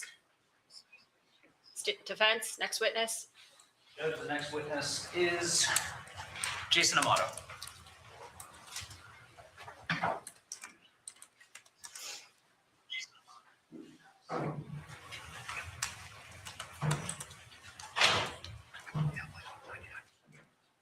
Mr. Amato, you are still under oath because you haven't been released. So at this point, sir, please have a seat in the witness stand.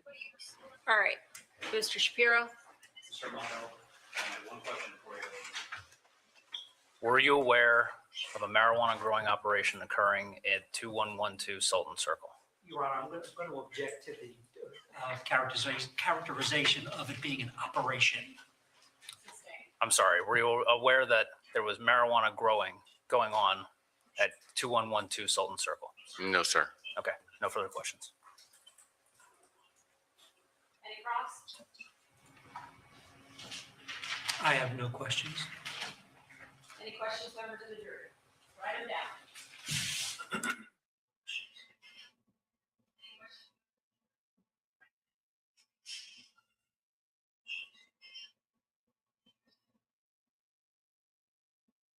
All right, this is the question that's permitted to be asked. Were you aware that your mother used marijuana? No, I would say I am for sure my mother did not use marijuana. All right, any questions based on that question, Mr. Shapiro? None, Judge. Any questions based on that question, Mr. No, Your Stone? Honor. All right, any more questions, members of the jury? All right, at this point, may this witness be excused and released. For defense, yes, Judge. Okay, you're excused and you're released from your subpoena. Okay. All right, members of the jury, at this point, we're going to break for the evening. We are going to come back again and start back up at 8:30 tomorrow morning. We will be going into closing arguments tomorrow sometime. I do want to let you, just in case, because at this point with the, based upon how the case is proceeding, we may go and how long closings may be because there is extensive amount of evidence for both sides. We may go past time tomorrow, although I don't anticipate it, but just in case, I'd like you all to be prepared. All right? So just to make sure if you can, and then we will go from there. All right?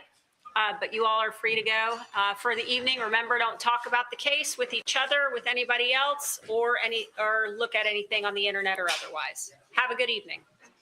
You may be seated. All right. The other thing that the court wants to know, I have the jury instructions that were provided to me by the state, and I assume the defense saw them as well.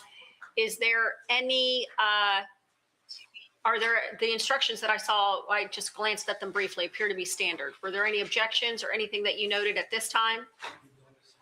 Okay, because then my thought is too, is if we could get here shortly before, we have two choices. We could either get here shortly before and do a brief charging conference before we start up tomorrow morning, or we could do a brief conference before you guys do closings and then have them, but I'm just afraid that they won't be done by the time closing arguments comes. Okay. All right, so we'll come in at 8:15. We'll do the charging conference then tomorrow morning on the jury instructions. Everybody be prepared. Then that way, that'll give the state's assistants time to make the appropriate copies for everyone at that time. Okay? All right, everybody, have a good evening. All right, I'm told all the jurors are present at this time. Everyone ready at this point? And for the record, all the exhibits have been reviewed by both the state and the defense and are present. All right. Okay, then at this point, let's go get the jury. All right, members of the jury, at this point, both the state and the defense have rested their case. The attorneys will now present their final arguments. Please remember that what the attorneys say is not evidence or your instruction on the law. However, do listen closely to their arguments. They are intended to aid you in your understanding of the case. Each side will have equal time, but the state is entitled to divide their time between an opening argument and a rebuttal argument after the defense has given its closing argument. All right, so at this point, is state ready to proceed? Yes, sir. Then you may proceed. There are two sets of jury instructions that were each, one for the state and one for the defense. I just wanted to make sure each of you got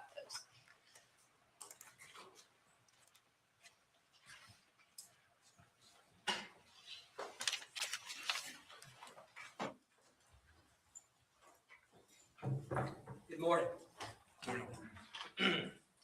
First off, let me take this opportunity to thank you guys.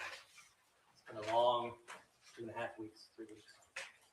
And all of us here appreciate your time and your attention because this It is reminds me certainly of Will a Wheaton. serious case. And without jurors, serious cases can't be decided. So thank you from all of us here.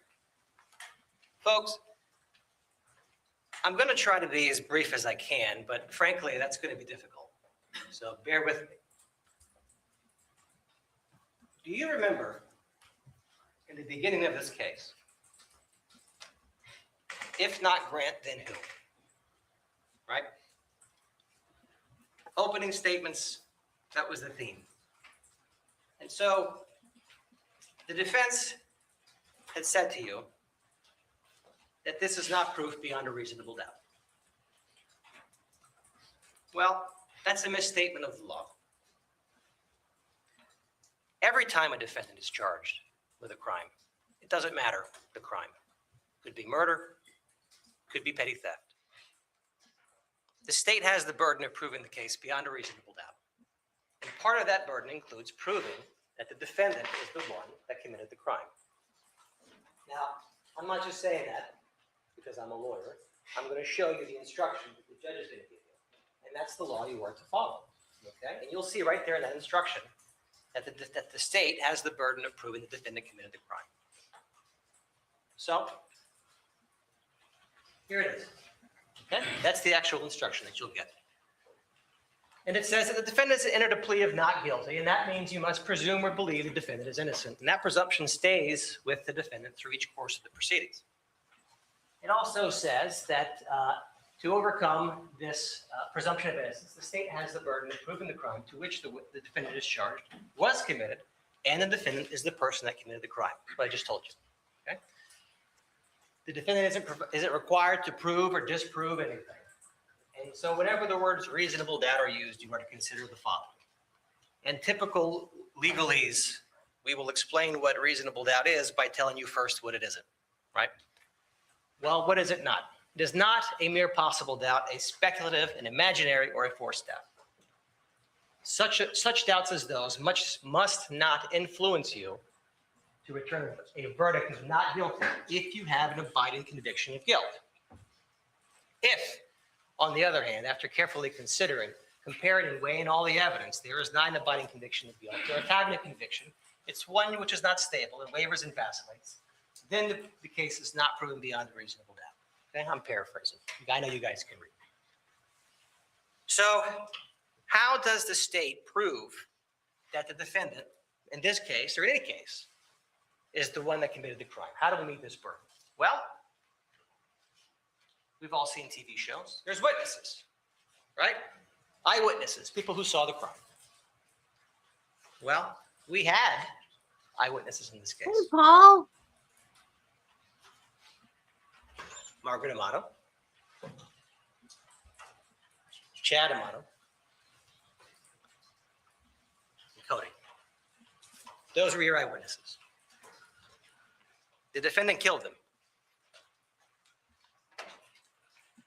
This event occurred inside of a home, the most private of all places.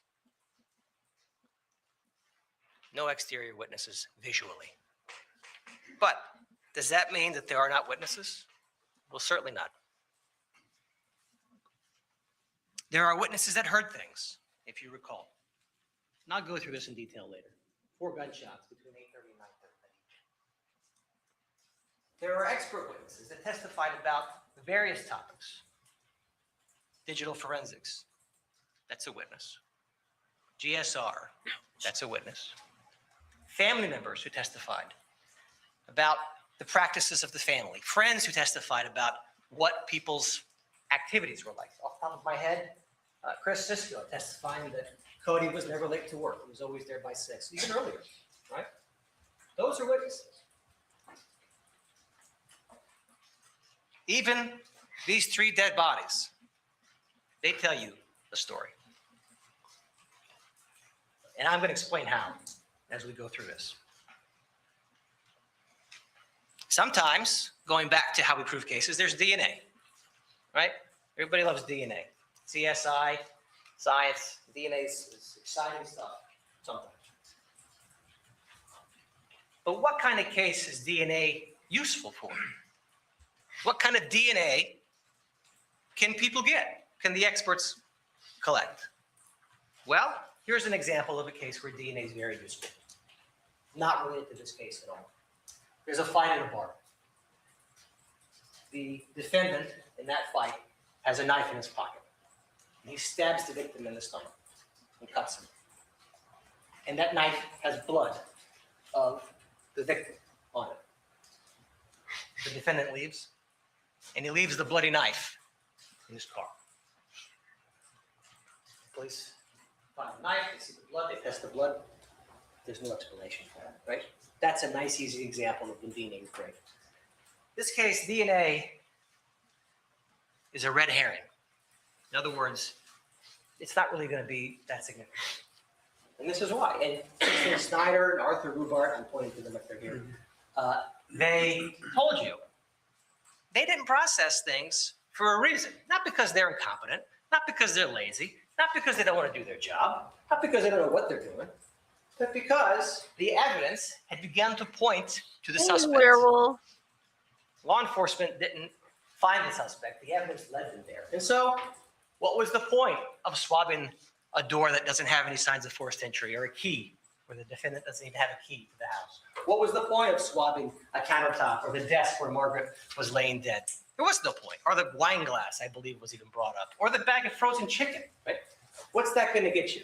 Nothing. It's fodder for lack of evidence. That's what that is. They should have done this. They should have done that. No, they shouldn't have. They did nothing wrong. They processed that scene unbelievably. They followed every protocol. So, DNA. Aside from the facts of this case, let's think about something else. Grant Amato, the defendant, is a medical professional. The nurse deals with blood all the time. Biology class knows about DNA. So if one knows about DNA, do you think someone's going to leave their DNA behind something on a cell phone clip or their clothes or anything else? No, of course not. That's an area of expertise that the defendant had. And he took advantage of it. So, remember that. Now, sometimes there's a confession.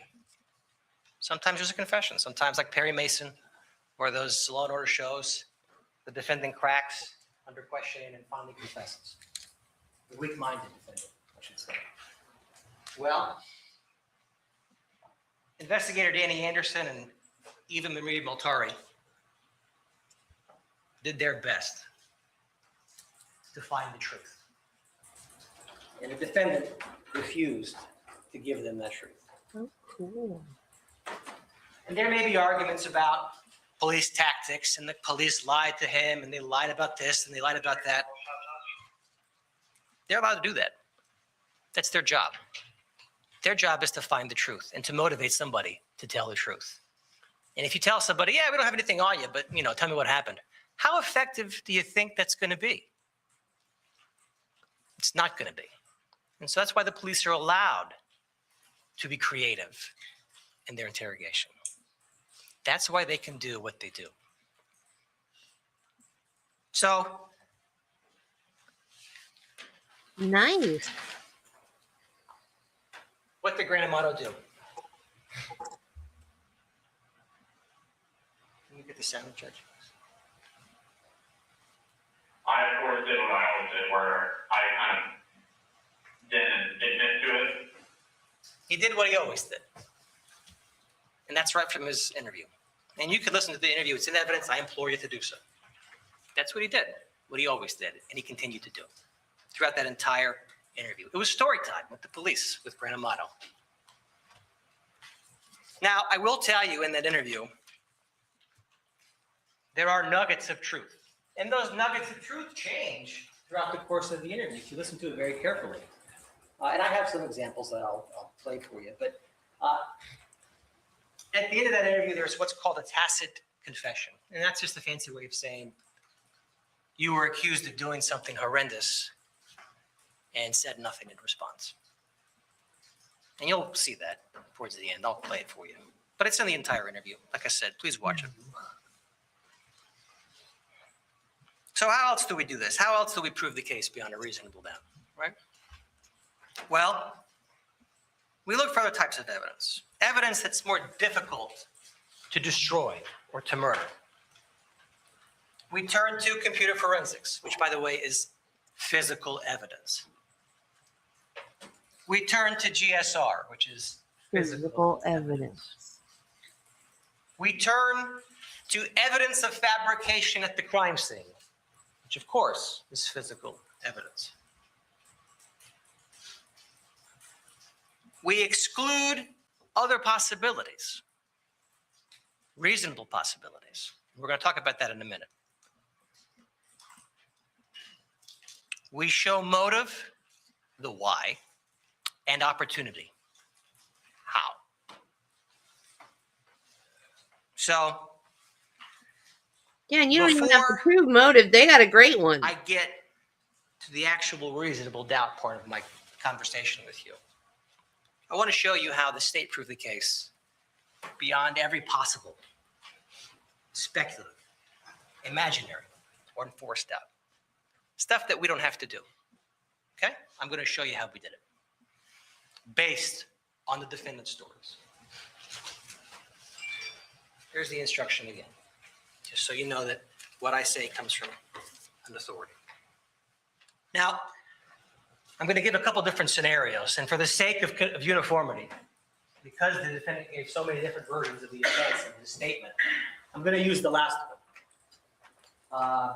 And let's see, I believe I have.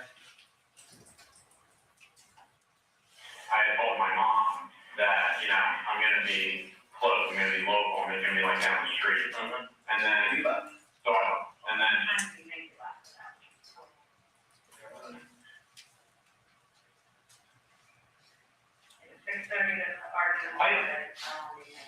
I'd say like 9:30 or something. That's the first version. I just wanted to play that for you to refresh your memory. Here's the last version. I don't know what time I actually left, but I think it was closer to like midnight or something. Okay, all right.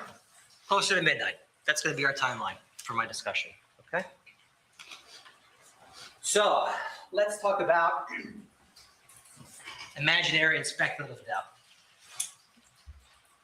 All right? The random home intruder. The random home intruder. Now, Grant Amato says, the defendant says that he was in that house with his mom all day. And we have established now through this last version of the events that he left at 12 o'clock.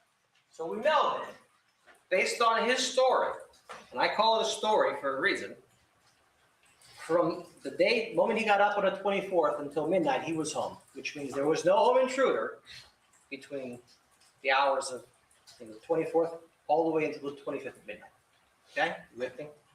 Now, what does that mean? It means this intruder had to have entered this house after midnight. After midnight, so after Grant leaves, and supposedly drives around for hours and hours. Okay, well, let's talk about that. Were there any signs of forced entry in that house? I'm not going to show you the pictures of the house, okay? You can look at them if you want. But the answer is no. No windows are broken. No doors are jimmied. No locks are banged off. No holes are drilled anywhere. No broken glass.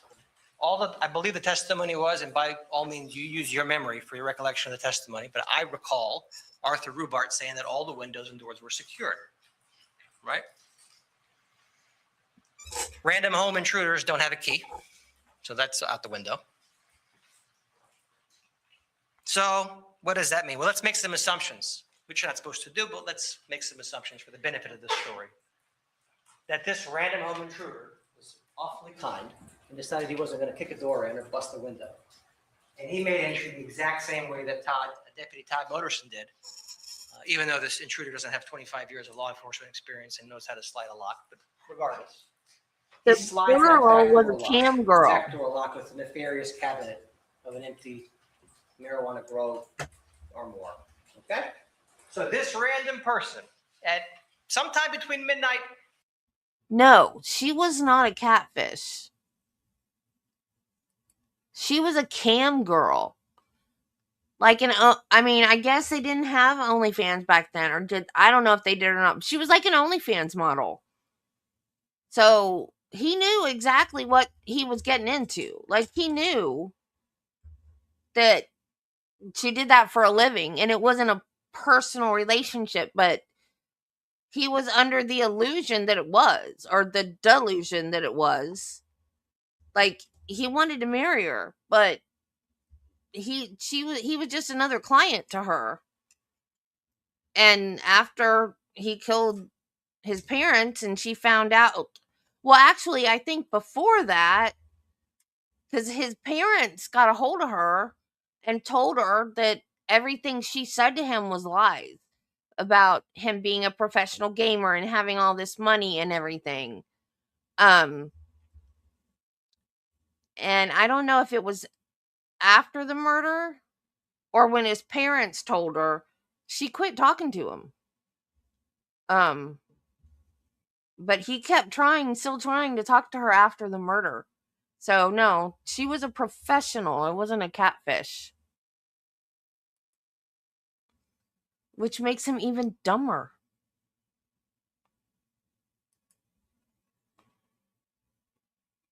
And it's got to be 6 because Cody didn't get to work. So we know that Cody didn't make it to work by 6. So it had to have been between this time frame. This random intruder jimmies that lock in the That's back door, prostitution, sees y'all. this massive armoire, and you saw Whether plenty it's of pictures physical or not. yesterday how big this thing was. Pushes it across the tile floor in the kitchen in the middle of the night. Okay. Walks in, and what does he find? Let's say it's at midnight, or 1 or 2 or 3 or 4 or 5 or 6. What does he find? He finds Margaret Amato sitting at her desk. We know she's sitting at her desk because dead bodies don't move on their own. Sitting at her desk, not doing anything. Not doing anything. Remember all that testimony about computers? The last time a human being touched that computer was 4:44 p.m. Remember that? 4:44 p.m. So that means Margaret Amato had to have been sitting at that desk. Where am I at now? Midnight? 6 hours. Just sitting there. Doing nothing. Intruder walks in. Oh my Pops her in God. the back of the head. Puts a bullet hole right in the back of her head. Okay, now, dead bodies don't move themselves, so let's go to the next one. Chad the dad. Chad the dad's in the kitchen. Now, let's talk about that. Somehow this intruder kills Margaret, runs across the other side of the house to where Chad is still wearing the clothes he was wearing when he left work. Remember that video at CBS? He's wearing those jeans, the black shoes, the white shirt, the white socks, and I think it was like a gray shirt or gray brown shirt, right? With his lunchbox by the floor. So sometime between midnight and 6 a.m., Chad is standing in the kitchen with his head facing up to the cabinet. We know his head is facing up because if you remember the testimony from the medical examiner yesterday, she said that the trajectory from that bullet was down to up. So what is that inference? Well, he's probably going towards the cabinet, putting stuff away. So he's standing with his head to the cabinet, his back to where the shooter is. The shooter comes all the way around the back side of the house. And by the way, Chad apparently can't hear because he didn't hear the bullet ring out with his wife when she got shot. And bang, second shot of the night, of this mystery night. Bullet in the back of his head. He goes down. It may testify that that first shot wasn't necessarily fatal. He's still alive. No. And you can see, you don't need forensics to see those fingers in the blood. Those are his hands. His hands are covered in blood. We'll talk about that later too, because there was one finger that wasn't. But anyway, this intruder then, second shot, kills him. Okay, now, don't forget, there's 3 people in the house. So now somehow, use your imagination. I mean, we're in the imaginary doubt section of my presentation. This intruder materializes immediately across that utility hallway and up against the wall, parallel to where Cody Amato is just hanging out in the garage doorway, wearing the clothes and the badge and his backpack that he was wearing the night before. He was standing right there in that doorway. Shoots him in the face.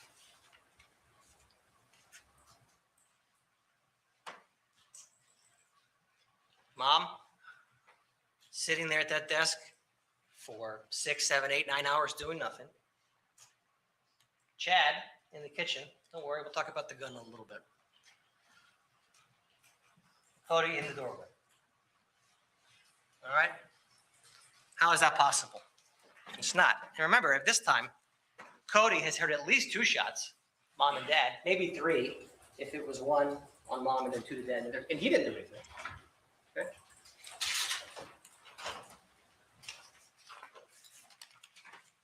The random intruder then finds Cody's gun. Okay? Finds his gun. We know that that gun isn't on Cody when he walked in that house, and it's easy to tell why. 2 very obvious reasons. 1, there was no holster in the bag. There was no holster on his person. Okay? 2, we established through a witness that knew Cody, that said he was responsible gun owner, and that you would never keep that gun in a bag because that gun has no safety. So if he were to keep that gun in that bag and he's walking around with that thing jangling around, the gun's gonna go off, possibly, okay? No evidence of anything even remotely asserting that he was carrying that gun. So I go where the evidence takes us. The gun was in the house. This random person found that gun, opened the gun, went outside, fired 4 rounds outside. At some point, they hear gunshots in Chile all the time, apparently, right? So then that particular random intruder takes those 4 shell cases from Cody's gun in one hand, probably wearing gloves since there's no DNA on it, and picks up the shell casings from the other gun that he actually used to kill these people. Then he takes the shell cases from Cody's gun and he plants them where they were in the house. Okay? This is a random person now. This is the random thing. When I'm talking about the defender. He then, I'm not even going to get into the accesses Chad Amato's phone, deletes phone calls, adds Grant Amato, because he's a benevolent random intruder, adds Grant Amato as a person who's authorized to access Dad's checking account. We're going to skip all that for now. Okay, we're just going to forget that evidence. Okay. Then he leaves it. He takes nothing. Takes nothing. You saw the pictures of electronics in there? Not a single thing out of order, out of place, stolen, removed, kicked, rummaged through. Nothing. Random person just came in the house, killed 3 people. Not very likely. Not reasonable. We have to imagine it to happen. Now, let's talk about possible divorce sales, okay? The drug deal gone bad. The nefarious combination of drugs, ammunition, and guns. Well, you saw the evidence.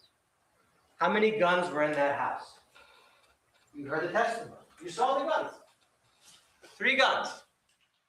3 guns. One was Cody's gun. One was the gun that Chad had backwards on his hip, which we'll talk about later. The other was a gun inside of a gun safe. Remember that testimony? The gun was in the safe. You know how a gun in a safe can't shoot people? Okay. So there's 3 guns.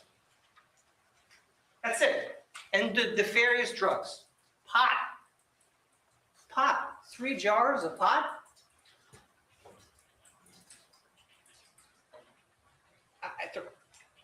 Okay. A grinder? Okay, where you can process it so you can bake it, eat it. Yeah, maybe they don't smoke it. There was no wrappers or pipes. But, No, you don't eat I'm the not casting pot. any aspersions, but I think everybody You knows throw that. it into I used to oil smoke and marijuana. cook with it. So this drug dealer, also very, very considerate, busts in the house. Well, doesn't bust in the house, right? Comes in through a door quietly in the middle of the night, the same way as our random intruder. And the same facts are there. There are 3 people in that house at the same time under this scenario. And apparently none of them reacted to anything. And apparently our random intruder and our drug dealer is able to dance through space and time and get in 3 places at the same time, right? And he's an extra benevolent drug dealer because he left the drugs and the guns. I've the not bullets. ever made it. I The just same bullets that know were found in Cody's that's gun. what you Got it. do. So that's the 4th step. It's a I possibility. don't have the equipment because I'm broke. The equipment is expensive.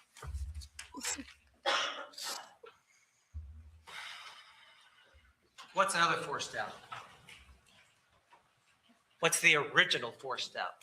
No, you cannot eat it. The 4th doubt that the defendant tried to create. Can you guess where I'm going with this? The murder-suicide. That's the 4th doubt the defendant tried to create at that scene. And how do we know that? Because while the defendant may know a lot about biology, he doesn't know a lot about computers, even though he built them. And he doesn't know a lot about iPhones. He doesn't know a lot about ballistics. He knows how to shoot a gun. But as far as rifling marks and projectiles and trajectories, He doesn't know everything. Yeah. This is how we know. And it's very expensive equipment too. I just go buy it already like Let's that. talk about this forced out scenario. All right, we'll walk through it. Much easier.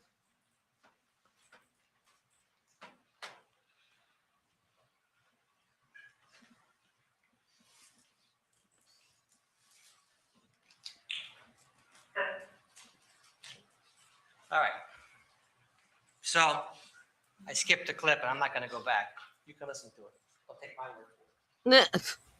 Eva Marie Moltari confronts the defendant and says, if something were to happen in that house, Grant, Donald, you're next. what would it be?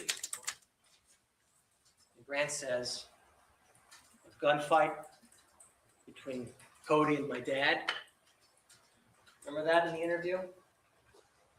Okay? This is the beginning of this forced out. Now, let's work through it. The defendant leaves at 12, according to him. And according to him, Chad and Cody are fighting in the kitchen. And this is at midnight he leaves. And Mom is still sitting in her office in front of her computer doing absolutely nothing from 4:44. Nothing. All right. So he leaves. Cody tells Grant, quote, he will take care of it. That was mentioned several times in the interview.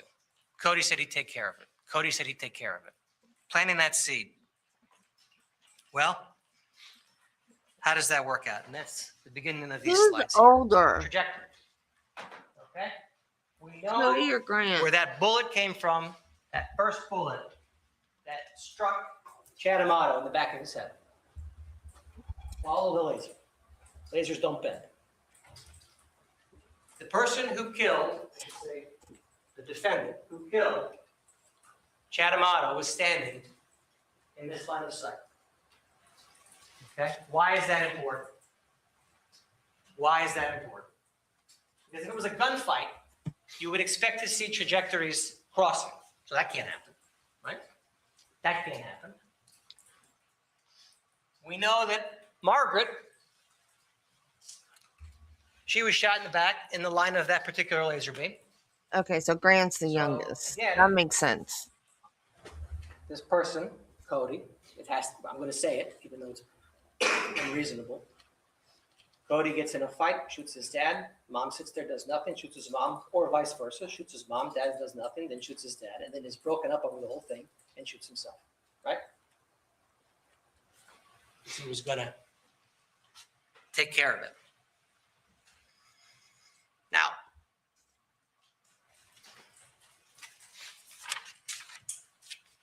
I want to show you something else here. That's the ricocheted bullet, the side of that door going to the garage from the workout room. Christine Snyder testified that the bullet most likely came from an area parallel to where that wall was. So in other words, if this counter here is the wall, and this here's the door that goes into the garage, okay, the person who pulled the trigger and killed Cody was standing like so as he walked in the door. Not indicative of a suicide. You should not take Christine Snyder's word for it. Okay. Medical I examiner can't hear you. not a suicide. None of these were close range shots. Close range being a term of art, of course, 2 to 3 feet. In other words, it wasn't like this. And nobody's arm goes out 3 feet.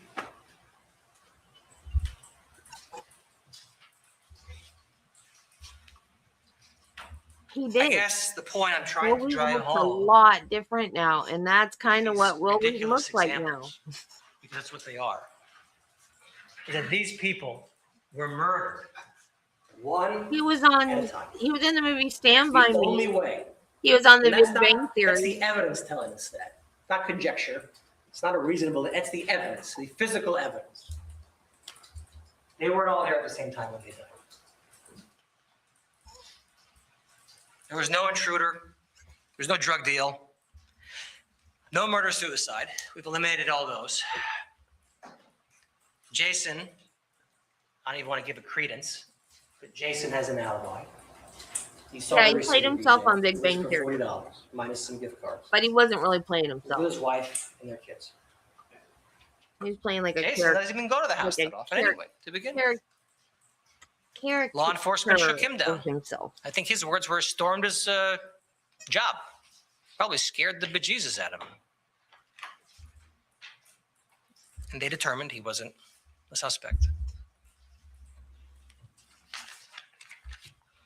Now,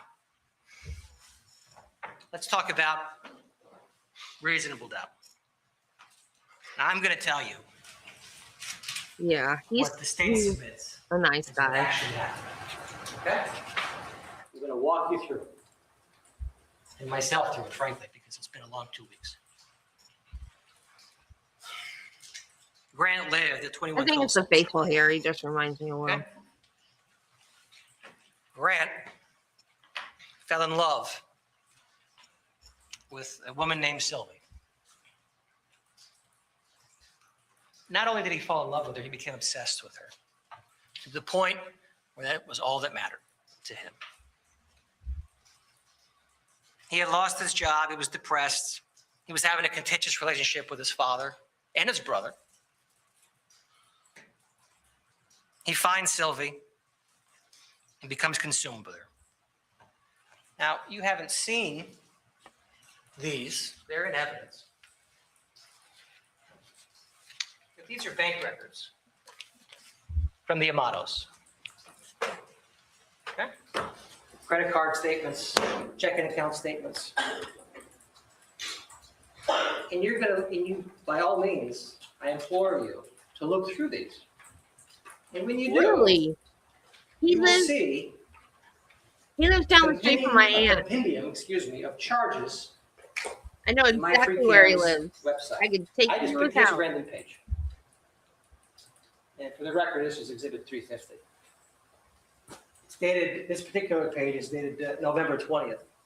And on November 20th, there were 1, 2, 3, 4, 5, 6 Lives in the transactions, each $5.99.99. That's hundreds, by the way, not $5 for this particular website to tip this woman. On the 21st, the next day, 1, 2, 3, 4, 5, 6, 7, 8, 9, 10, 11 transactions for almost $600 a piece, $599.99. And it goes on, guys. I mean, I'm not going to belabor the point, but look at it.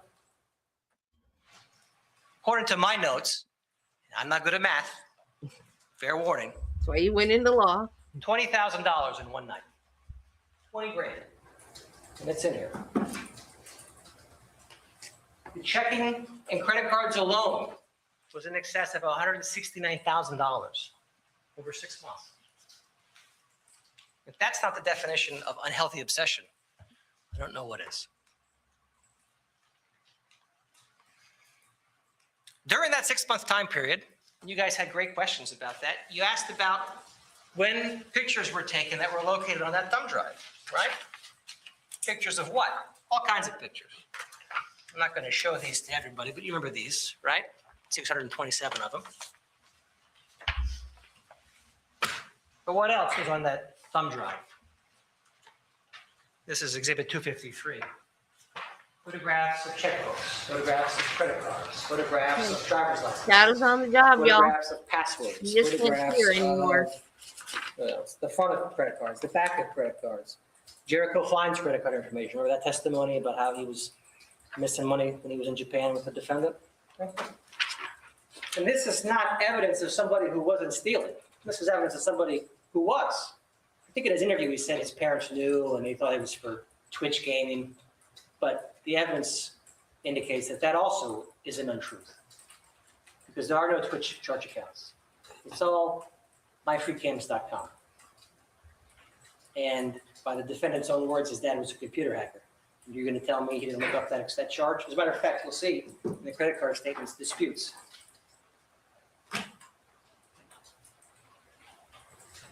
Now, he gets confronted, finally, by his family. His brother, his mother, his dad. He runs off to his aunt's house. They stage an intervention to send him to Cornerstone Treatment Facility.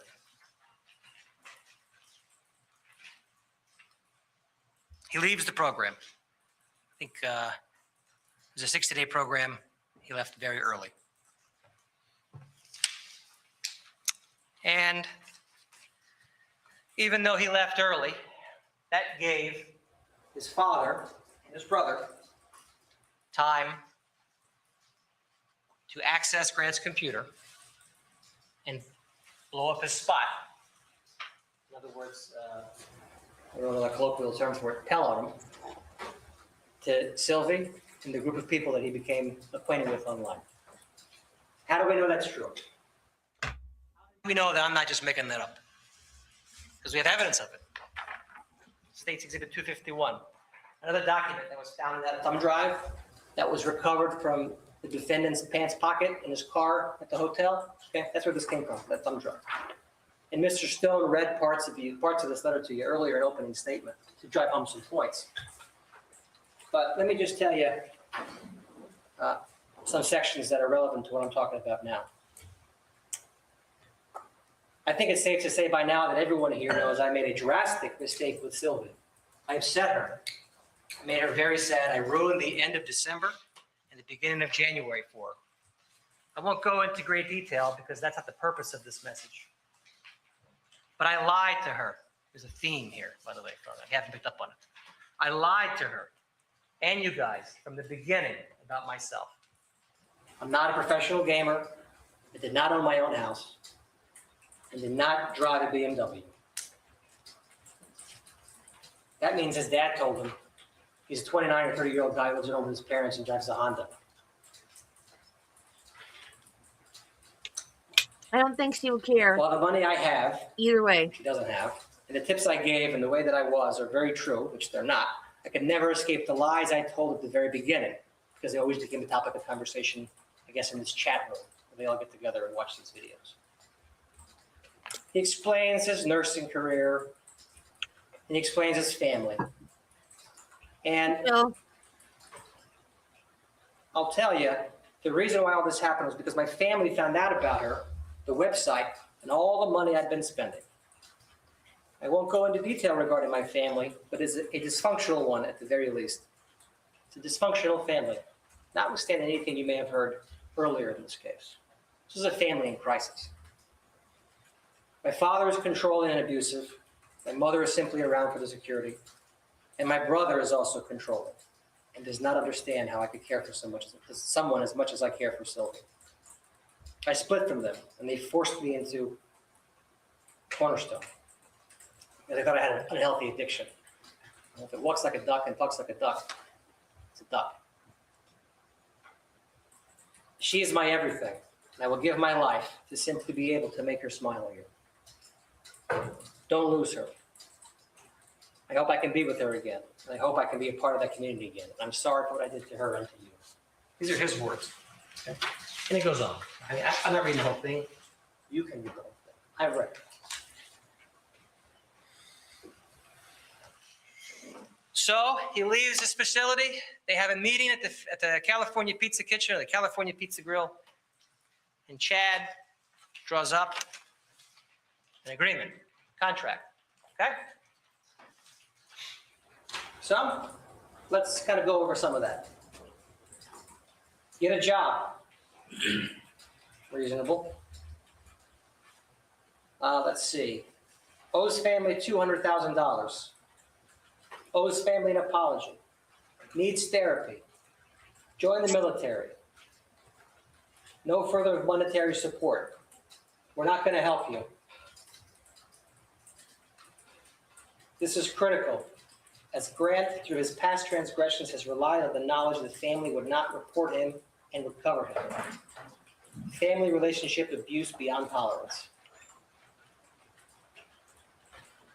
You will not ever be allowed back into the family living arrangement if you violate the terms of this agreement. Signed. initial date. So this is what he's confronted with, which is awful. The jig is up. So then what happens? This is very bad. Very, very bad for the defendant. He can't talk to Sylvia anymore. It's over. It's done. Even if he could talk to her, his dad and his brother have sabotaged that relationship. He reached out on the 22nd to try to salvage it. Obviously, that didn't work. So he has to devise a way to get Sylvie back. He has to figure this out.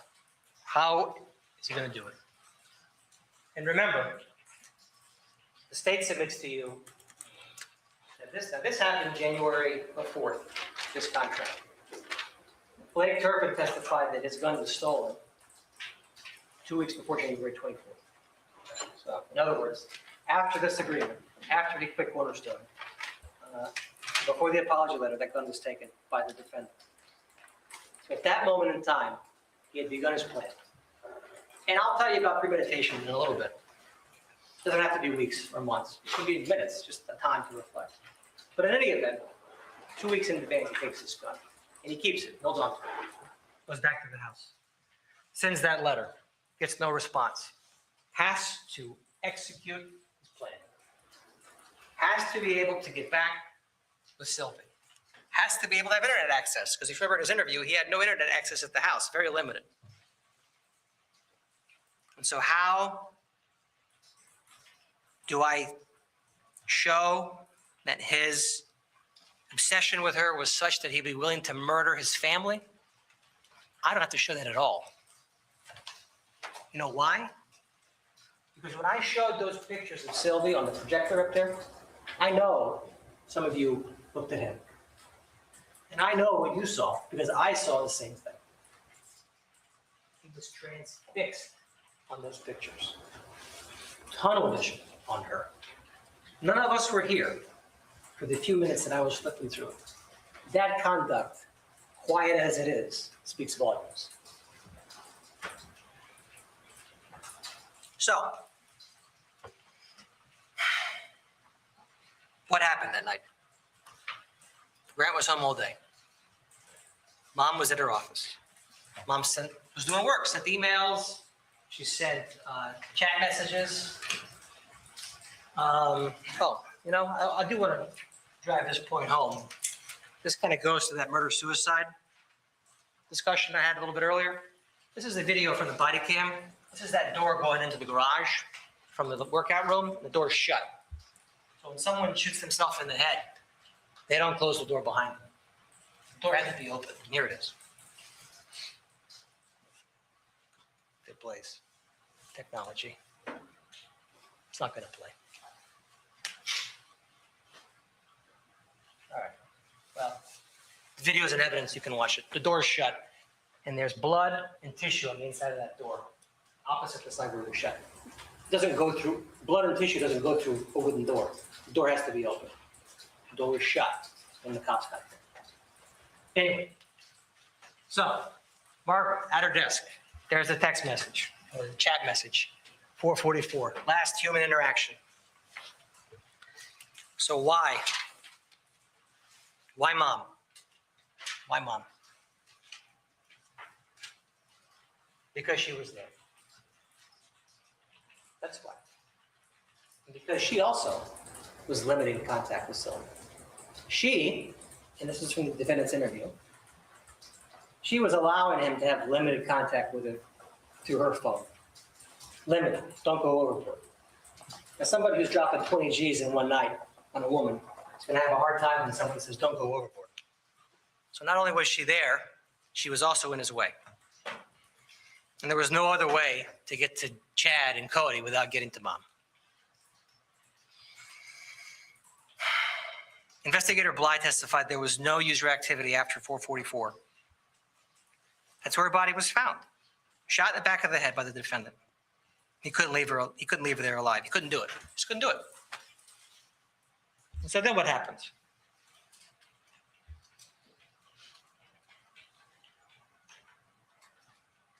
Chad, this is Chad going to work CVS. Look at what he's wearing.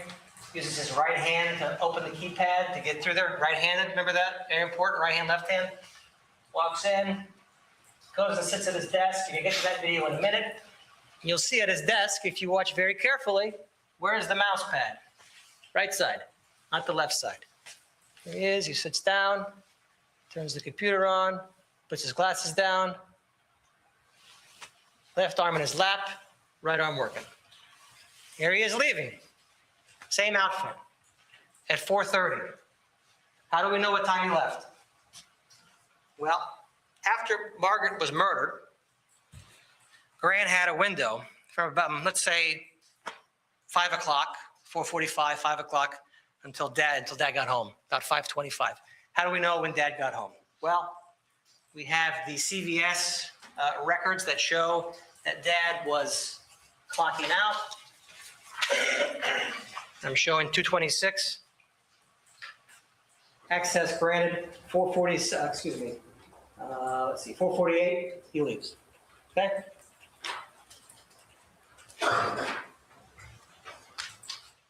We have the E-Pass records that show when he hits that Dean Roll Plaza, drives through there about, let's see, 1:24, 5 o'clock. Okay? So now we know. We are following him home. His job. We know what he was wearing. So then how do we know? How do we know what happens next? Investigator Bly and Chad's iPhone. And it's creepy. It is creepy what your phone has become. It's become an extension of our bodies. They'll probably be sewed into us at some point. This data sheet, I'm going to walk you through it slowly, I'm sorry, and explain to you how we know what Chad did when he got home.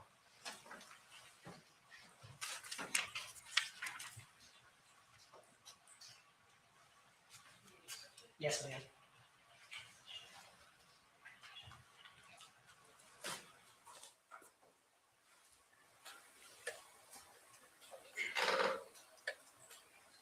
Okay, this is in 24-hour time. Investigator Bly testified as to what the conversion is, so let's follow along, shall we?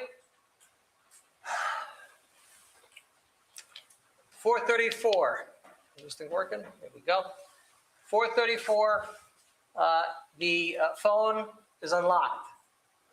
Okay? And he is chatting with his son via text, which is a common way for the two to talk.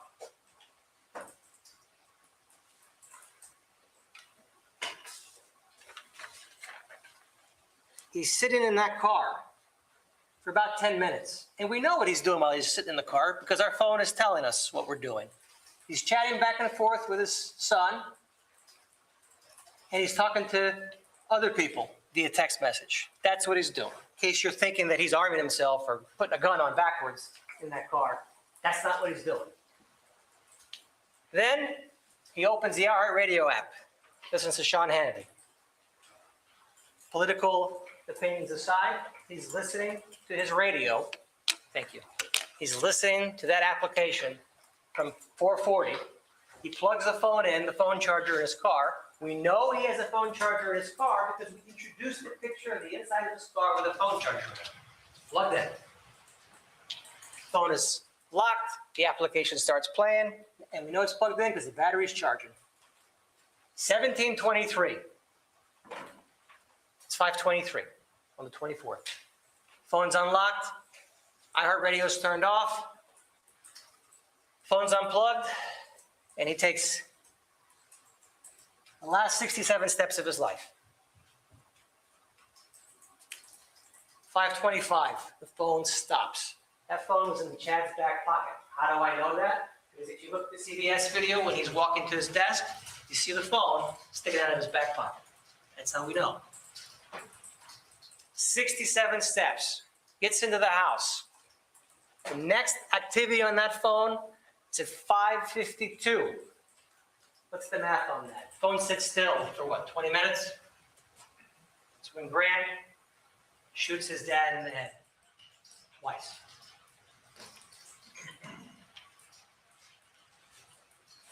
The phone is unlocked. And the million-dollar question, how was Chad's phone unlocked? You can unlock a phone two different ways, with the passcode or with the finger, either way. Chad's passcode was so obvious that an unrelated investigator could guess it. Chad's passcode is probably the passcode that half the people in this auditorium, in this courtroom, your birthday. I'm not casting aspersions on you. So either he guessed the passcode, or he picked up his dead dad's hand at this point, wiped it on the shirt, put the finger on the phone, and unlocked it. How do we think that's the case? Well, notwithstanding defense counsel's very admirable and skillful attempt to impeach medical examiner and investigators at the sheriff's office, nobody molested those fingers. Christine Snyder testified that when they do nail clippings, they don't touch, disturb anything. Plus, at this point, it's been many hours, and the blood on that hand, those hands are dry. So just by touching dried, bloody hands, if anyone's ever had bloody, dried blood on them, you just can't touch it and it falls off. I mean, you have to really like either get something wet or really wipe it to get it off. They didn't do that. What about this fingerprint scanning thing that the Amy testified to? Well, she wasn't there. She didn't know. She was referring to her report from somebody else. This is why we called Arthur Rubart back again for the 50th time, because he was there the whole time. So we asked him, did anybody scan fingerprints? Nope. Is there any record of that? Nope. Would you have let anybody touch the body before you were done processing it? Absolutely not. So that's why he was called back. All right.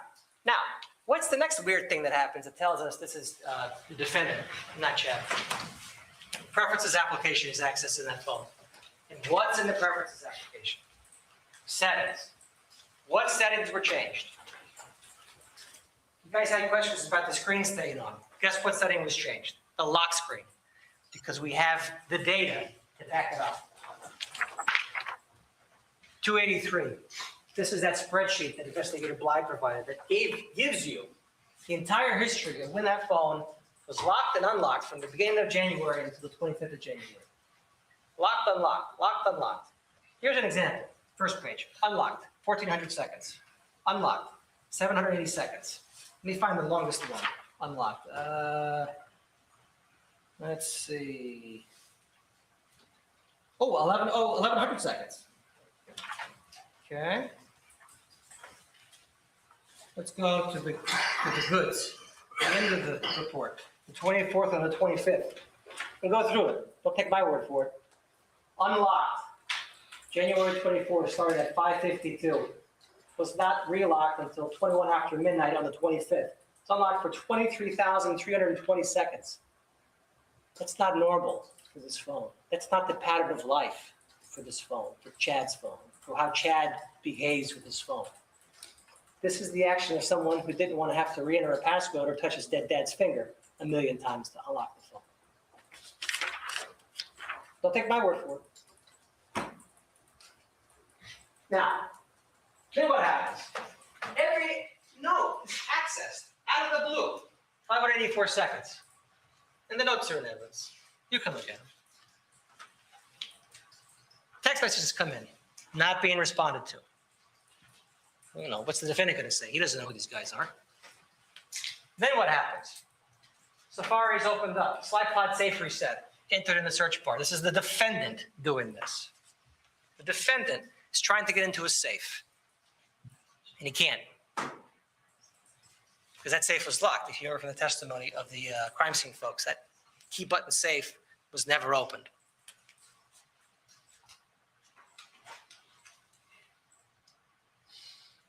Here comes a text message, 1845. This is the defendant. The state would submit to you, this is the defendant sending a text to his brother, trying to figure out when his brother's going to get home. That's what's going on there. He's working on his timeline. So at this point, he's thinking it's a full night. Full night is late. Next page.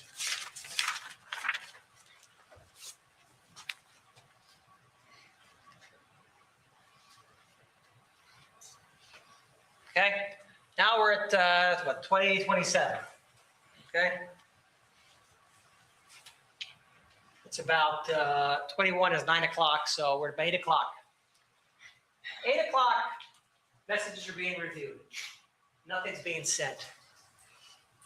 And remember, Jennifer Sawyer said between 8:30 and 9:30, and mind you, there's not a whole lot of activity here on this phone. She hears no more than 5 shots ring out in the middle of the night, which she thought was peculiar. No more than 5. Well, what is that indicative of? This goes back to Cody's gun.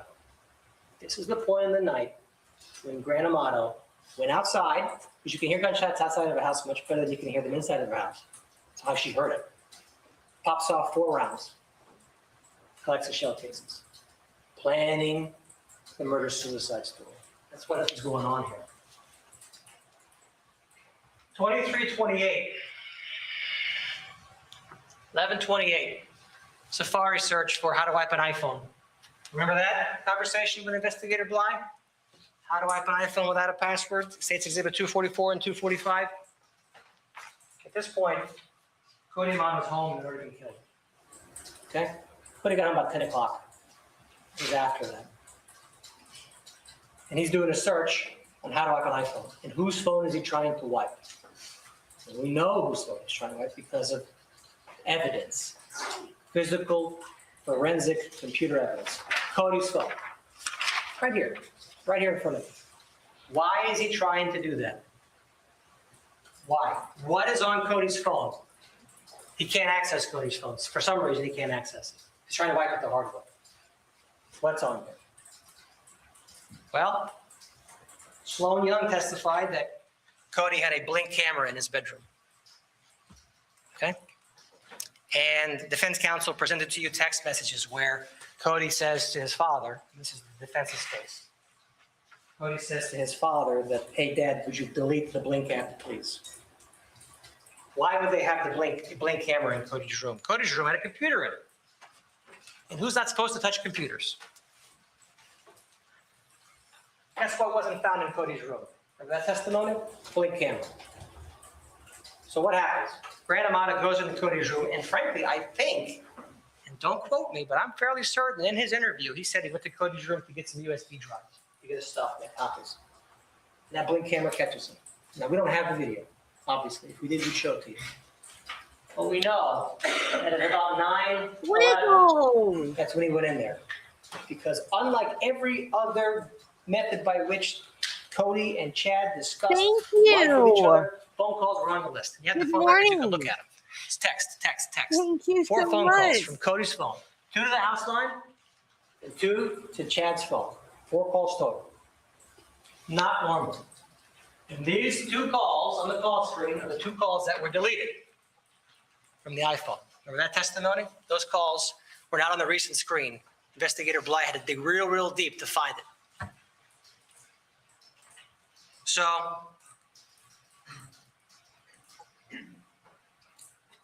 the phone, then, what happens next? Cody comes home at about 10 o'clock, and he's shot. He's drawn home based on those 4 calls. How to wipe an iPhone? We talked about that already. Sorry, Wiggles.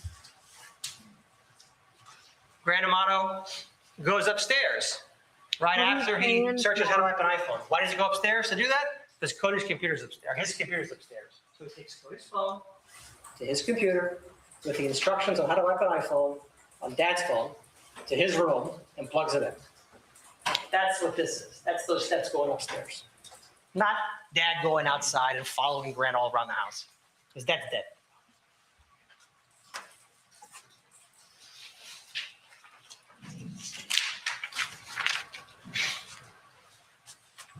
$25th.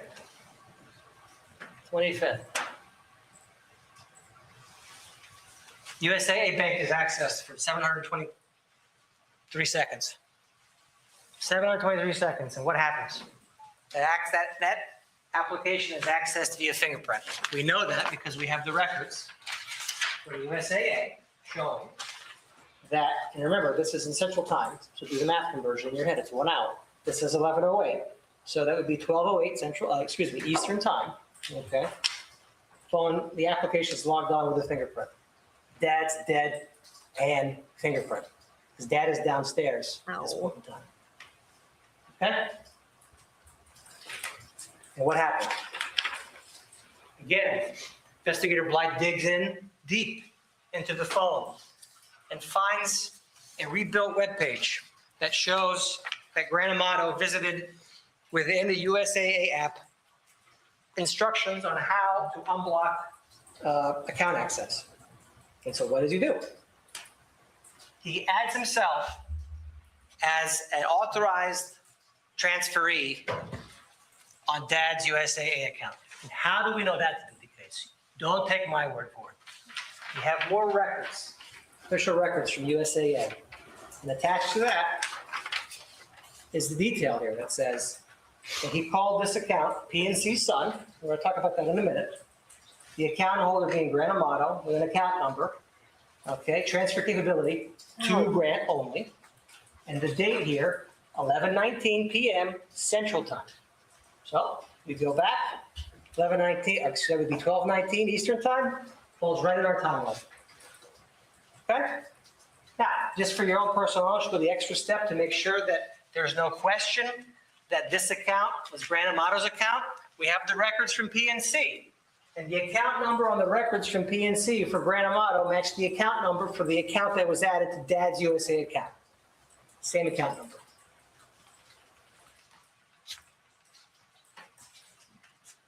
What did the defendant mess up here? PNC's son. That's what he called it, PNC's son.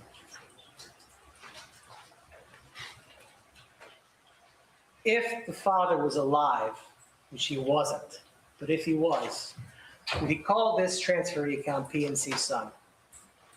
No, because he would have had 2 sons at that time. Because Cody would have been alive still. So it would have said PNC Grant or PNC GTA, or you know what I mean? Not PNC's son. How is he supposed to know which son it is? That's how we know this is the defendant, because he was thinking of only himself. And he was the only one alive that was left.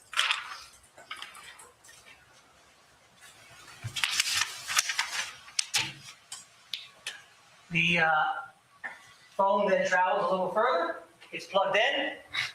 And at 12:31, the phone's unlocked again. And what happens at 12:31? Anybody remember? The Blink application is deleted from Dad's phone. And when you delete the Blink application, any videos that are on that application are deleted with it. That's investigator Blythe's testimony. He couldn't get to Cody's phone. He couldn't wipe Cody's phone. Why do you think Cody's phone wasn't at the house?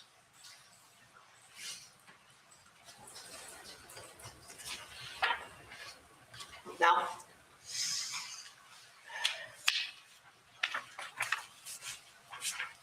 Grant Amato says he left the house at midnight. Okay? 12:30. The USB drive activity stops at, I believe it's 12:37. But Grant Amato was in that house much later than that. And how do we know that to be the case? Well, I just told you.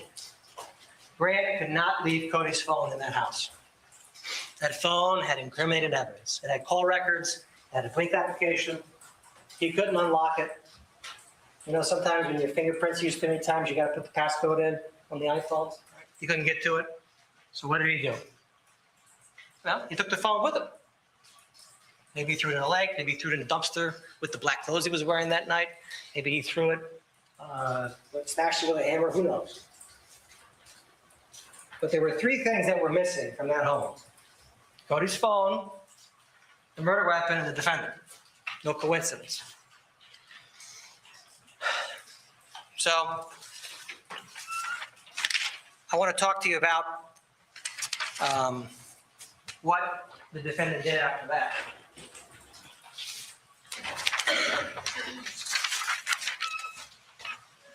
He left the house at 2:05. How do we know 2:05? Because remember George Reineth, the FBI fellow, testified about that RTT real-time tool that measures where the phone was located at a given point in time in an arc. Remember that testimony? It's a measurement that's based on the speed of light. We haven't yet figured out how to speed up, so it's pretty darn accurate. The last time that Cody's phone pinged off any tower was at 2:05 in the morning. And Grant didn't leave that phone behind. They searched the yard. Remember Sirius Cinnamon Bark, the puppy dog? Searched the yard, couldn't find the phone. The phone wasn't in the house. That phone was with him. So the defendant was in that house until 2:05. He wasn't driving around nowhere, anywhere, no place in particular. He didn't meet his brother, right? That's all a bunch of untruths. We do know where he went next. About 3 o'clock in the morning, he ended up at Publix. And how do we know that? Because a fellow from Publix came in and testified that the first time the unique address that's assigned to that Surface Pro that was found in the defendant's hotel room hit up on a Publix network was at 2:56 in the morning. So it makes much more sense if you're using your common sense that Grant Amato didn't leave that house until after 2. Because he got to Publix at almost 3, 2:56.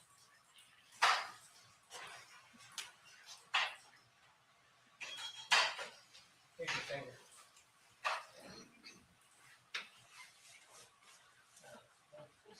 Okay, thank you.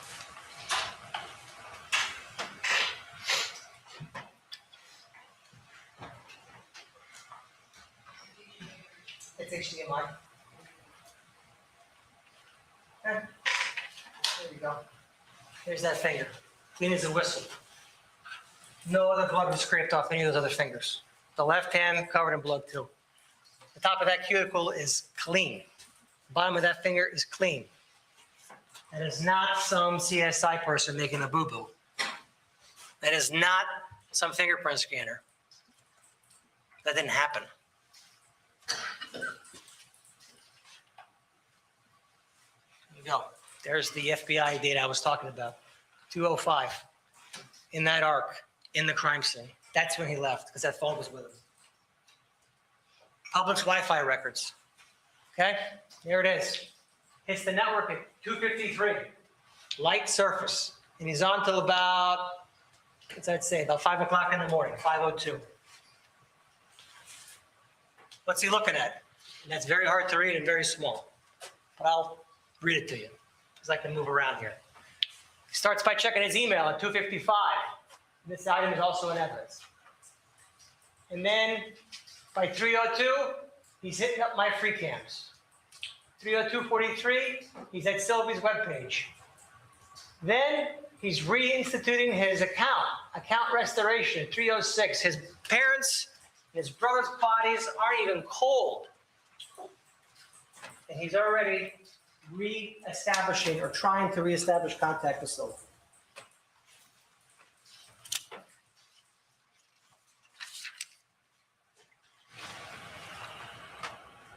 How do we know that his plan was a murder-suicide? Because in the defendant's car is a folder. In that folder is the note that is written as Cody. Why does Grant Amato have this note in his car? Because Grant Amato wrote it. He admitted that he wrote it. That's what Investigator Anderson testified to. And why isn't that note at 2112 Sultan Circle? Well, there's an answer to that too. Is the audio on, Judge? From there, I pretty much just drove around. I was thinking of like passing by the house, but I never really decided against it. And then I was thinking about driving by the house, decided against it. You saw nothing that was out of the ordinary. no. In the work person area or 419 area. No, I mean, Yeah, another untruth. 2 of them. Because later he says, I saw news vans and police cars, and I didn't want to know, and I didn't want to believe it. Now, he had that suicide note that he was going to drop off at the crime scene. And because concern stopped, that's why he turned around, not because he was afraid. Investigator Stewart testified he didn't even look up what happened to his parents. Remember that testimony from yesterday? He made a big deal about the porno searches on that other document, and defense counsel said, oh, you know, we didn't see whether he looked up anything else. Yes, we did. Yeah, there's nothing there. It's very convincing, it being untrue. Very convincing. Because when Cody called the house, you said your mom told him about the argument. Right. And you told, when you left, you said you told your mom you were in the area. How then does Cody now know where to meet you, or is he gonna meet you? Yeah, because that's when my mom had come out before I said that I was gonna be on that road somewhere. And then she was able to do that. And then I guess that's how she knew, like, where, I don't know if she talked to Cody again, or she was able to do that. But then she was able to, like, pinpoint that area. Sounds good. What else happened? Then after I met with Cody, then that's where, I was again just kind of staying around that area. And then I just went to the public. And then to my knowledge, I was like, that was the last interaction that I had with the 3 members of my family was that. The last interaction he had with his family was when he shot his brother in the face. And then I had met with my brother before he came home, just like in the neighborhood area. And then it was just on the back side of the house, like along, I don't remember what that road is called, but it's like you take the bend where it has those 2 blinking lights, and then it's just down that road. That didn't happen. Remember? That part of the interview later on? It was all, I believe, Investigator Moltari's words were bullshit. But it sounded true. So then, I spoke to Cody. He told me about all that. He had given me his debit to that because I don't have any money and I don't know where to go. I've never been out of the house on my own. And then the last thing that I was told was just that, basically once again, He's never been out of the house on his own. this is good. What time is it? I'd say a little after 10:30 at night. From there, I pretty much just drove around. I was thinking of, like, passing by the house, but I never really decided against it. And then my mom, that, I'm going to be close, I'm going to be local, I'm going to be, like, down the street. And then, so I left. And then, When do you think it lasts about? 6:30 is the argument. How long do you think before you left? I'd say, like, 9:30 or so. He's all over the place. Now, what happens after he goes to the Publix and he tries to reconnect with Sylvie? He goes on a job interview. Erica Johansson testified, 9 o'clock in the morning. Said he looked tired, had bloodshot eyes, and had some other adjectives for him that I'm not going to bother repeating. I think you'll remember them. Goes to his hotel where he was found. With him, he has the debit and credit cards, and passport, and a duffel bag. And whose cards does he have? Well, according to the defendant, the man who threw him out of the house, grabbed him by the throat, or the shirt, excuse me, and told him if he came back, he was going to kill him, was benevolent enough to give him his USAA check card. Well, that doesn't make any walking around sense. He said Cody gave him his debit card.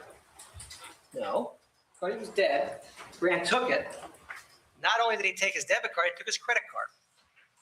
And we have the pictures of what was found in Cody's wallet. And if you take a look at it, that if that was true, which it's not, but if it was true that he gave him the payment methods, then Cody had nothing, no way to buy anything in his wallet. He had no check card, he had no credit card. That wasn't given to him. It was taken. Just like this $200,000 was taken.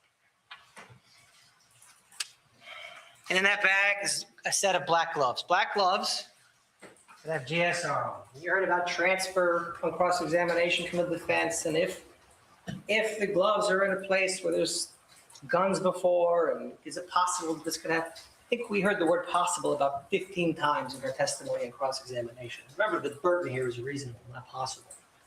But regardless, there's GSR on those gloves.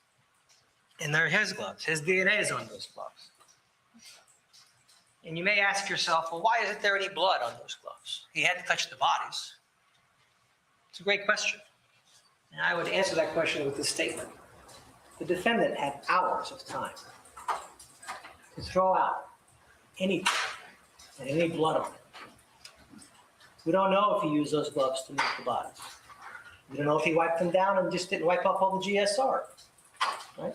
He had the opportunity to do that because nobody else was coming home after Cody came home.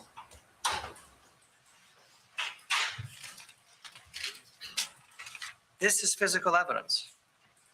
You know, the suicide note, the gloves. He thought he figured it out. You know, maybe you want to ask yourself, well, why on earth would he still be here? Why would he stay here?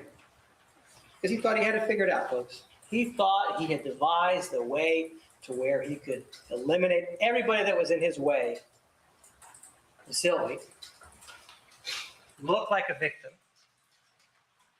still have an opportunity to give a statement, a story to the police and be cleared. But the evidence points otherwise. His cockiness, his arrogance got the better of him. That's one reason why he didn't leave. What could be the other reason?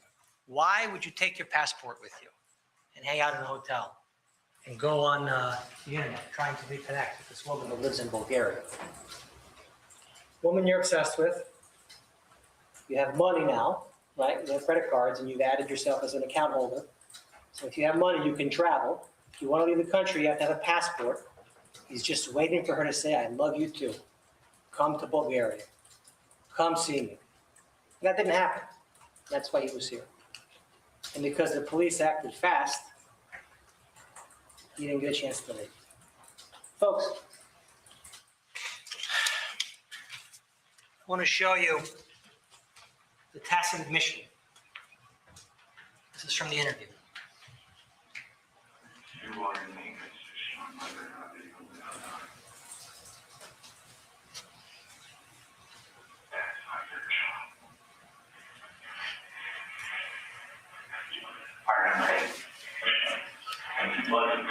Just remember that. Just like Mom, Cody, and Dad love you. Nobody loves you any more or any less. You already made the decision as to whether they were going to live or die.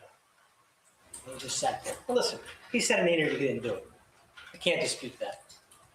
But you have to ask yourself, is this a reasonable response when you're confronted by your brother to sit there? You made the decision to kill Cody, Mom, and Dad? We know that he's capable of emotions. He's cried from time to time in court here today.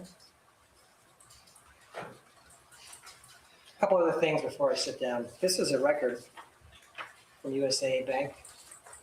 You know, he says that Cody gave him his debit card for necessities.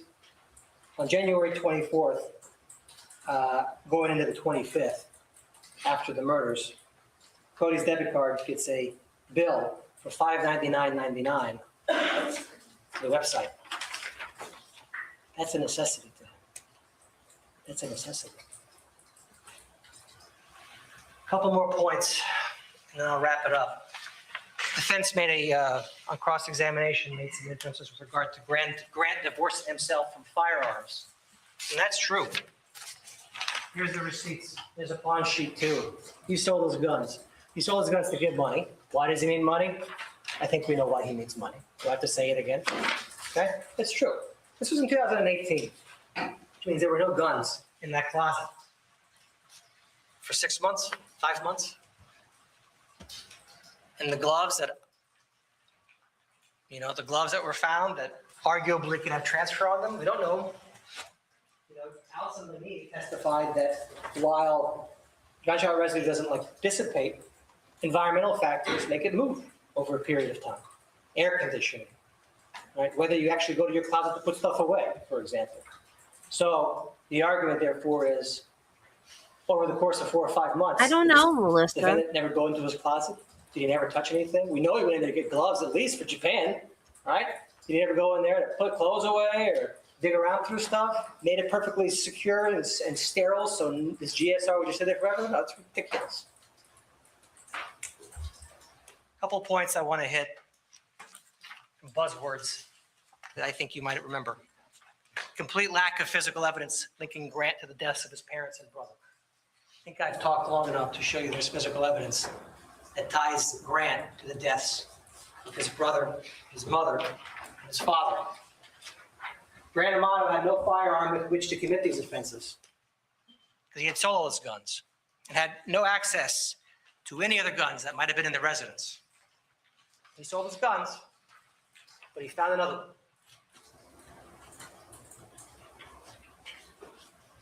Grant Amato had no formal training with firearms.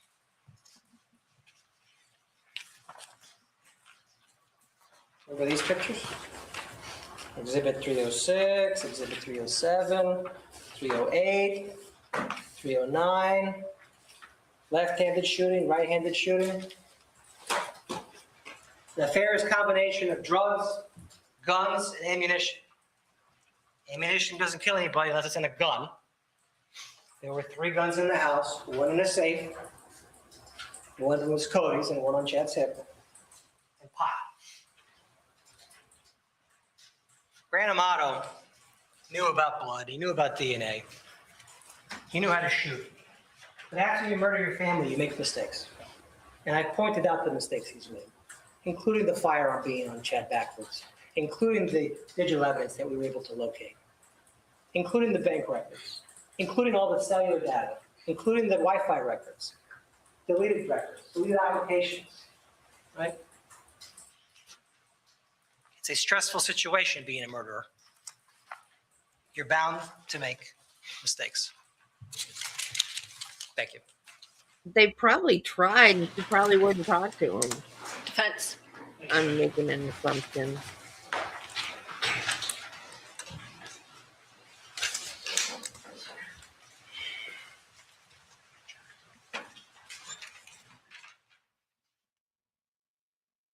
Yes, thank you.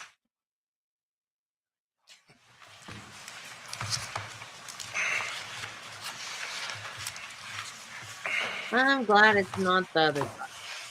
I don't like him. I'm not crazy about this guy either, though.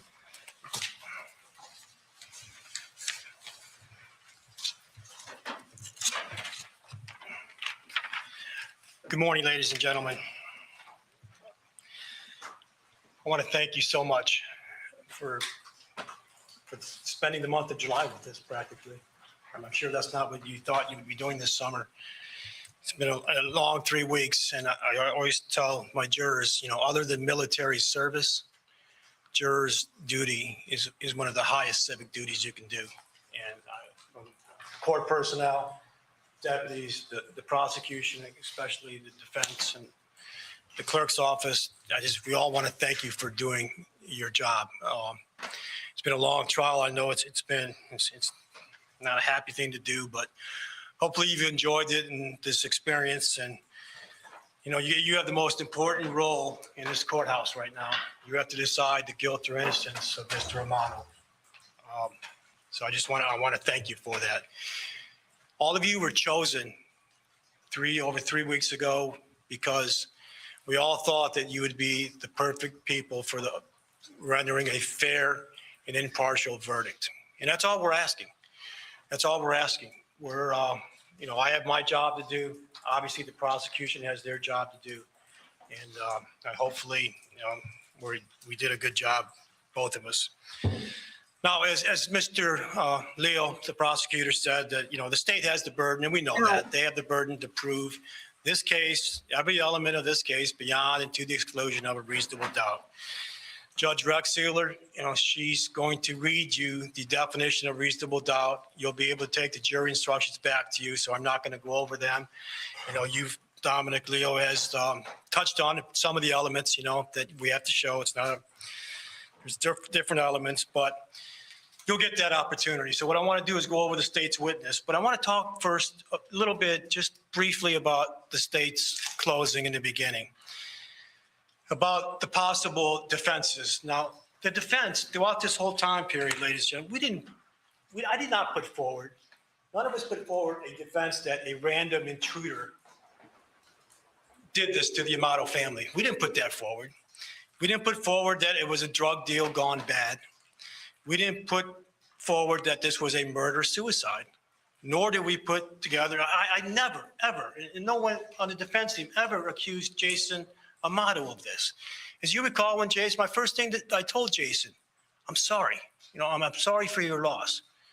So please don't, think that we are trying to put these nefarious defenses forward. We're not. What we're doing is defending Grant Amato for 3 counts of first-degree premeditated murder. And that's my job, and that's what I'm standing up here doing. Please, just remember that. Now, I'm going to go through the witnesses. I don't think I'll be as long as Mr. Leo. He's touched upon a lot of items, but I just need to touch upon some of the state's witness. Now, the first witness was Chris Sisko. He's the one who called the infinite well-being check. Now, he was a straightforward witness. There was a couple of things you got from him. You got from him that Cody, you saw a picture of Cody, that he always wore long sleeves because he was always cold. It's kind of important because these gloves are going to be in there later on. And, that's kind of important. And he's known Cody for a long time. And he always said he was always cold, and that's why he wore long sleeves. The next witness was Todd Moterson. And once again, he also confirmed that it was a little chilly out there that day. And the reason I'm bringing this out, because I want to talk to you about the gloves later on and the reason that Grant had them. You noticed that Todd had a body cam, and he testified he was wearing a jacket because it was chilly out that day on January 25th. One of the things he did also say is that when he was going through the house with his body cam was that the blood was still wet. And I'm saying that because, the state committed to this timeline. They committed to a timeline that, everybody died at a certain period, and, and they're holding to it. And I'm here to submit to you that timeline is terribly wrong, and we'll go forward why. Now, the next witness was, Arthur Rubart. And Arthur, he's a crime scene investigator, and he testified about all the things that he did. But what you heard from the state is that right away, the state attorney had this case solved. And they put forward this, there was no reason for Arthur to do all these things. Ladies and gentlemen, I will submit to you, yes, there was. There was a reason to process this home. That's his job. He's a crime scenes investigator. His job is not to solve the crime. His job is to gather evidence, to gather blood, to do DNA swabs, to look for footprints, things of that nature, things of evidentiary value. Did he do that? Unfortunately, he didn't, ladies and gentlemen. He did not do that.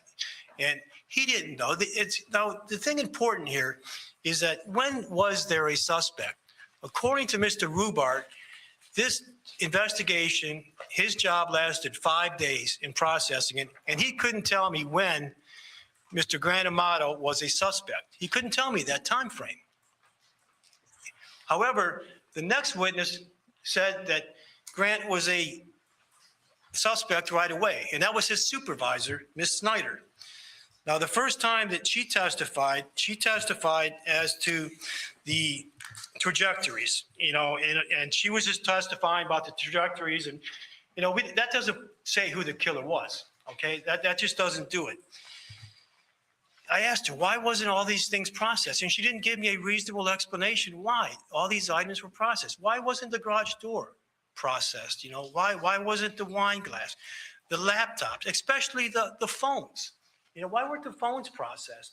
And you have to remember something. Back then, and during that time, did they know that this finger was so important? Did they actually know that the finger on Chad Amato was critical? Absolutely not. They came up with, I don't want to say they manufactured evidence, but they came up with this theory that here's a clean finger, and that was used to activate his phone. She said that she did scrapings, and we'll get to that later on.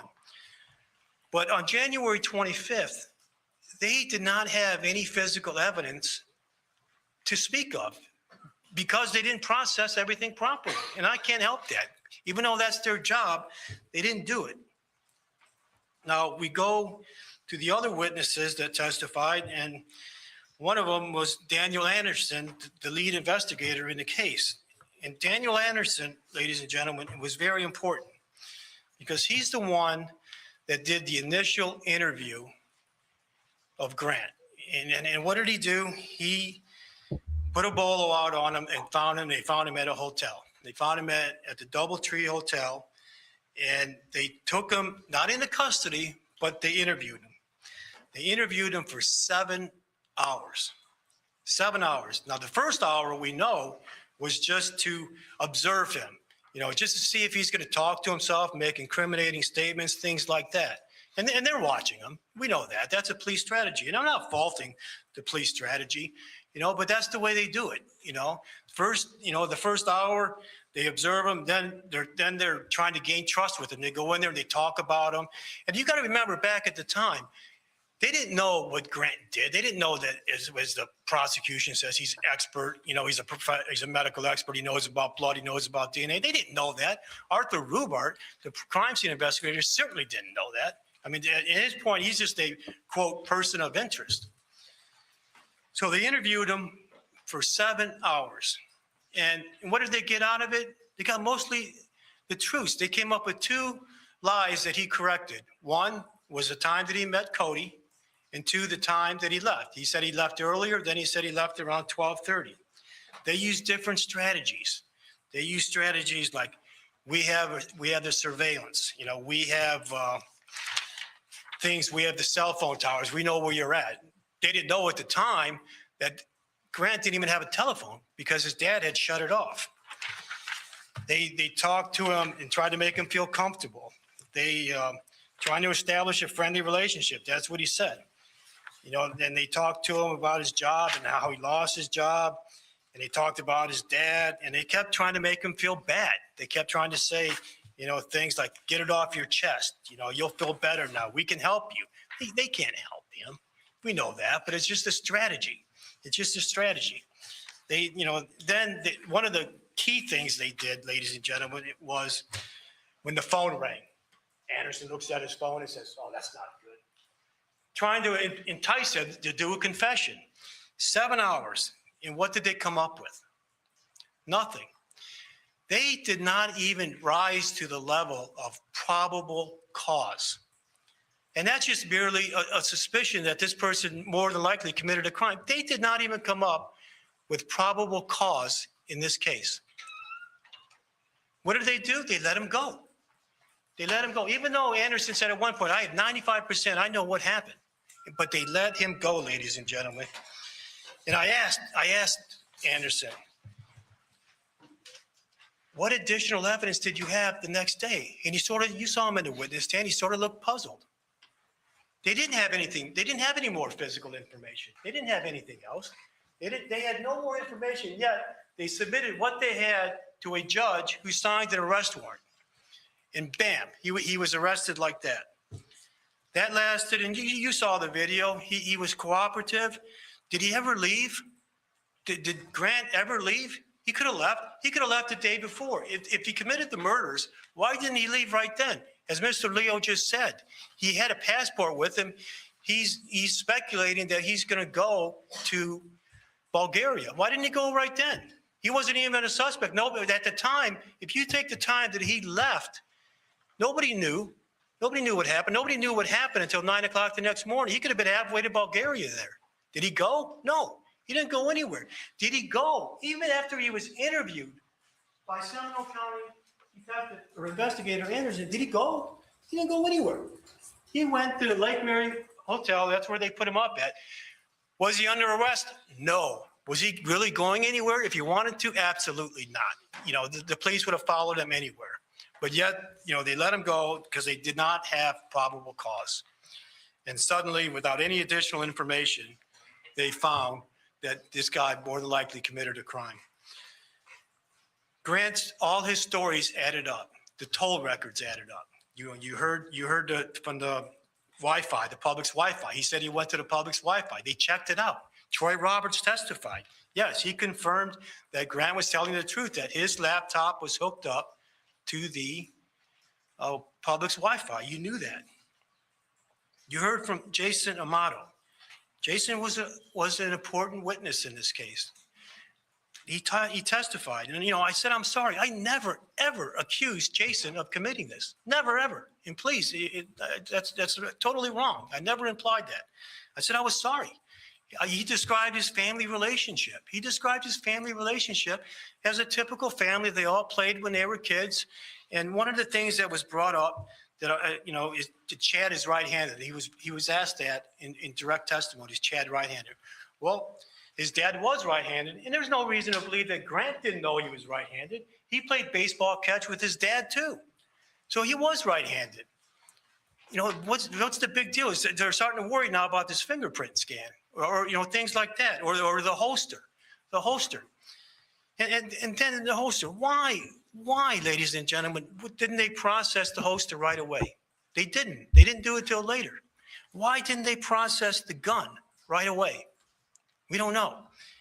We just don't know. He said that he last talked to his mom. Jason last talked to his mom on the 16th of January. It was a good conversation. Grant was getting better. Grant was discharged from the hospital or the rehabilitation center, however you want to say it.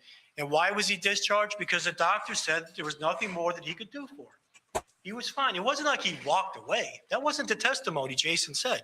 Jason said the doctor said he was okay. Okay, so that's not the point. The family, they come back, the family's pulling together. I know the dad's upset. Yeah, who wouldn't be? He lost a lot of money, but they were a family.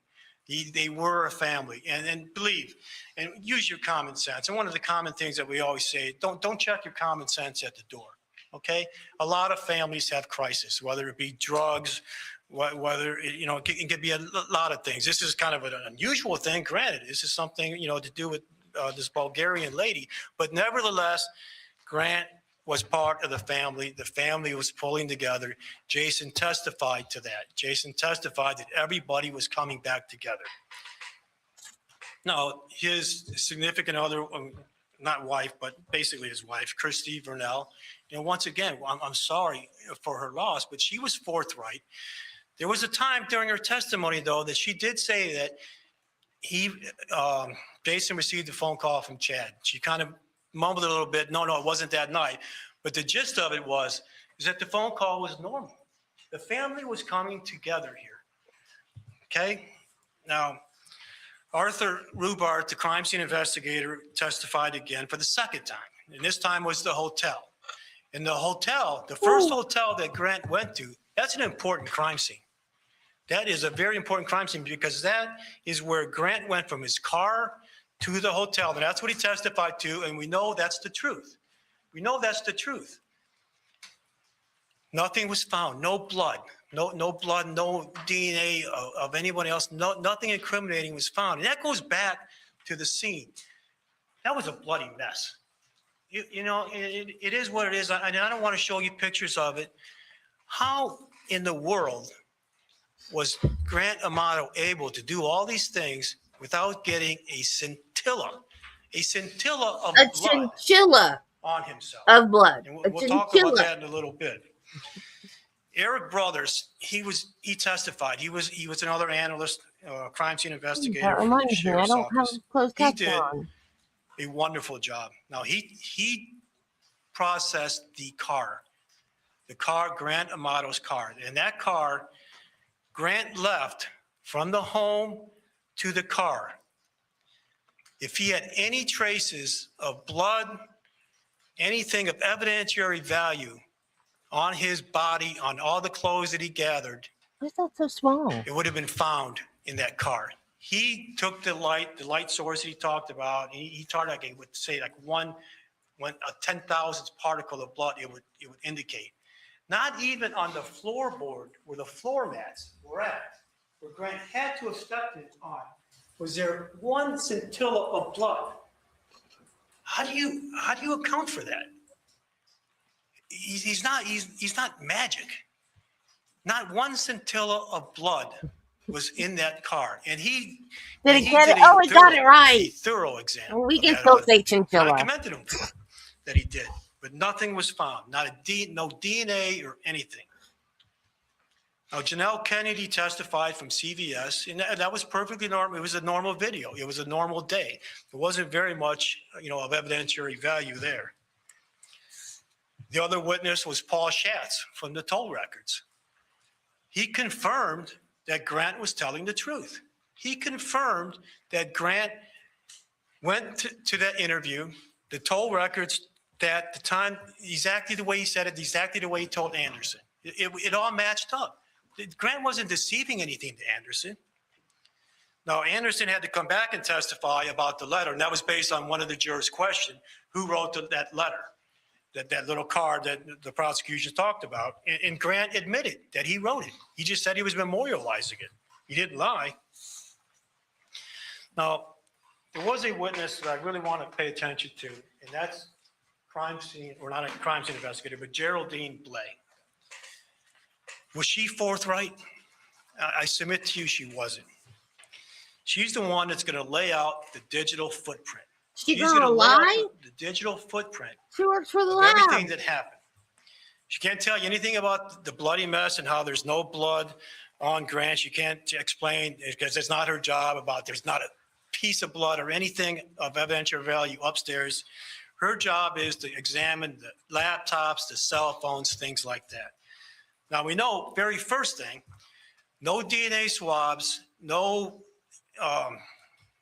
checking for blood on any of the laptops, any of the phones, and especially Chad's phone. There was nothing there. And there was a little bit of testimony, well, the phone was clean. We know that Chad was a meticulous person. In fact, as you recall, I took out a piece of paper to Jason and I said, would your dad do like this? That was a set of rules. And I said something like this. And he says, no. I said, what? This is odd. No, my dad would have this perfectly inside. He would have it perfectly inside. She did a composite, and I'm going to show you the composite.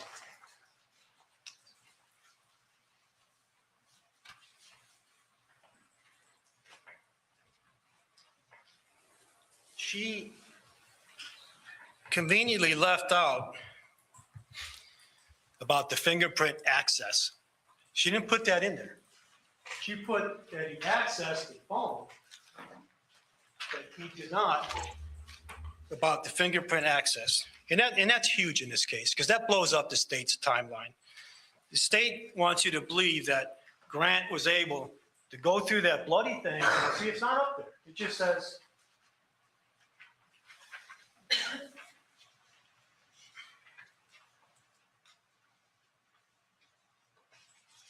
just says, the USA Bank application. She doesn't put in there that it was accessed via fingerprint biometric access. She doesn't put that in there because somehow the state wants you to believe that he was able, Grant, was to go into that bloody mess, not leave anything, and take the dad's finger and press it on his phone.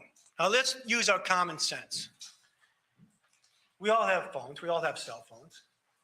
Is your index finger the one you would use for your passcode? I would submit that's not. You use your thumb.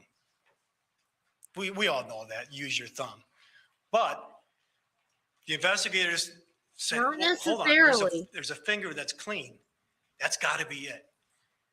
Investigator Blay, what she could have done very easily, because this is her job, this is her specialty, was go to the settings of the iPhone and look at the fingerprint. That's her job. She's a supposed expert at this.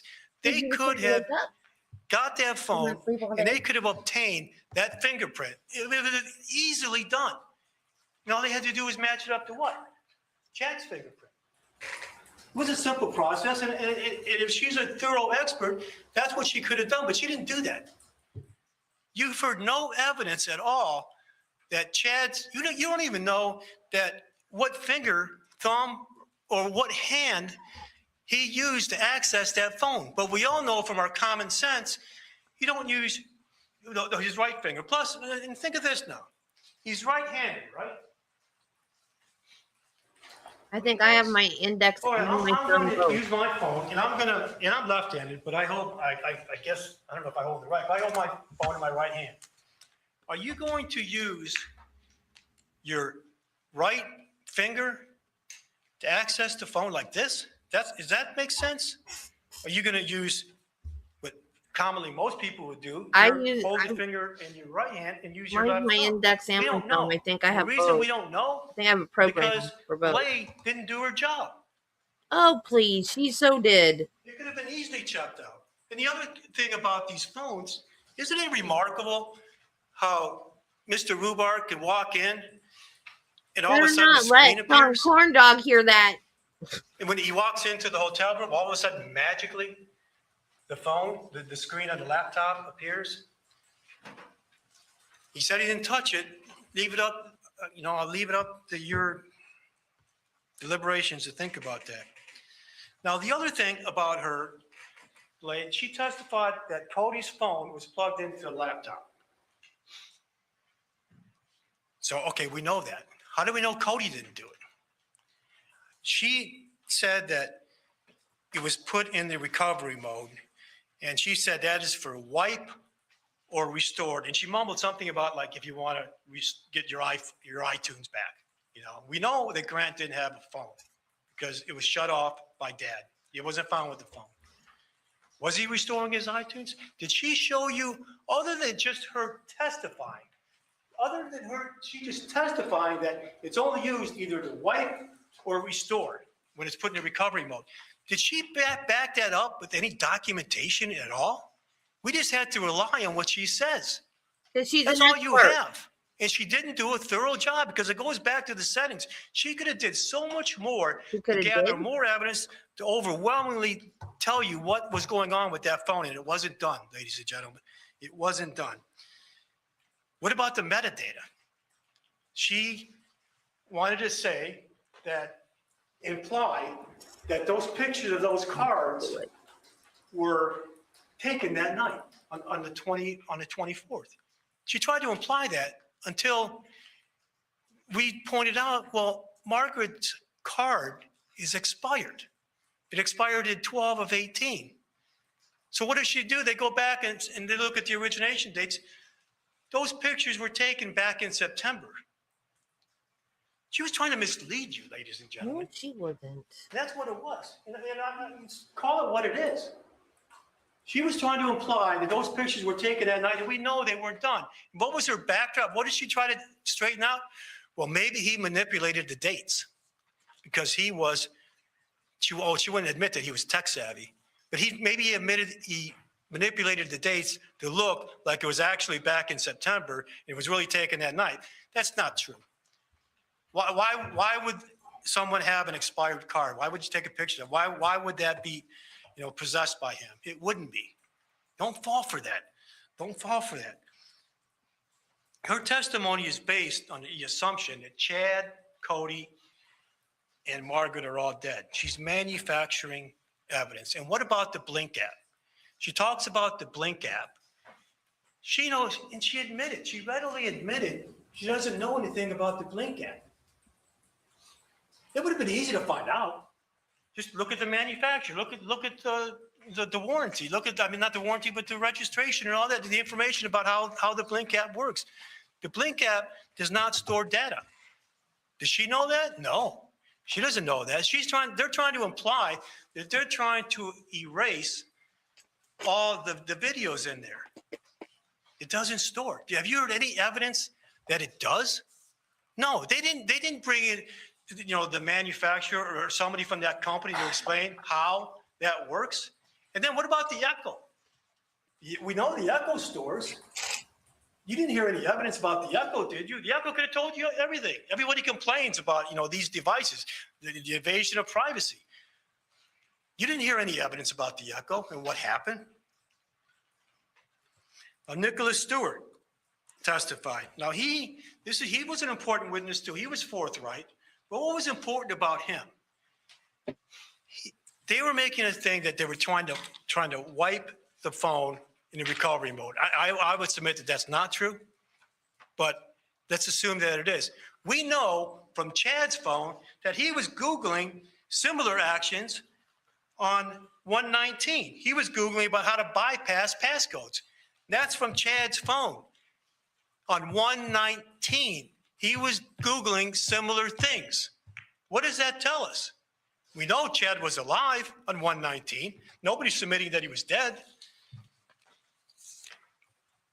A lot of this forensic footprint, you've not been provided a thorough examination.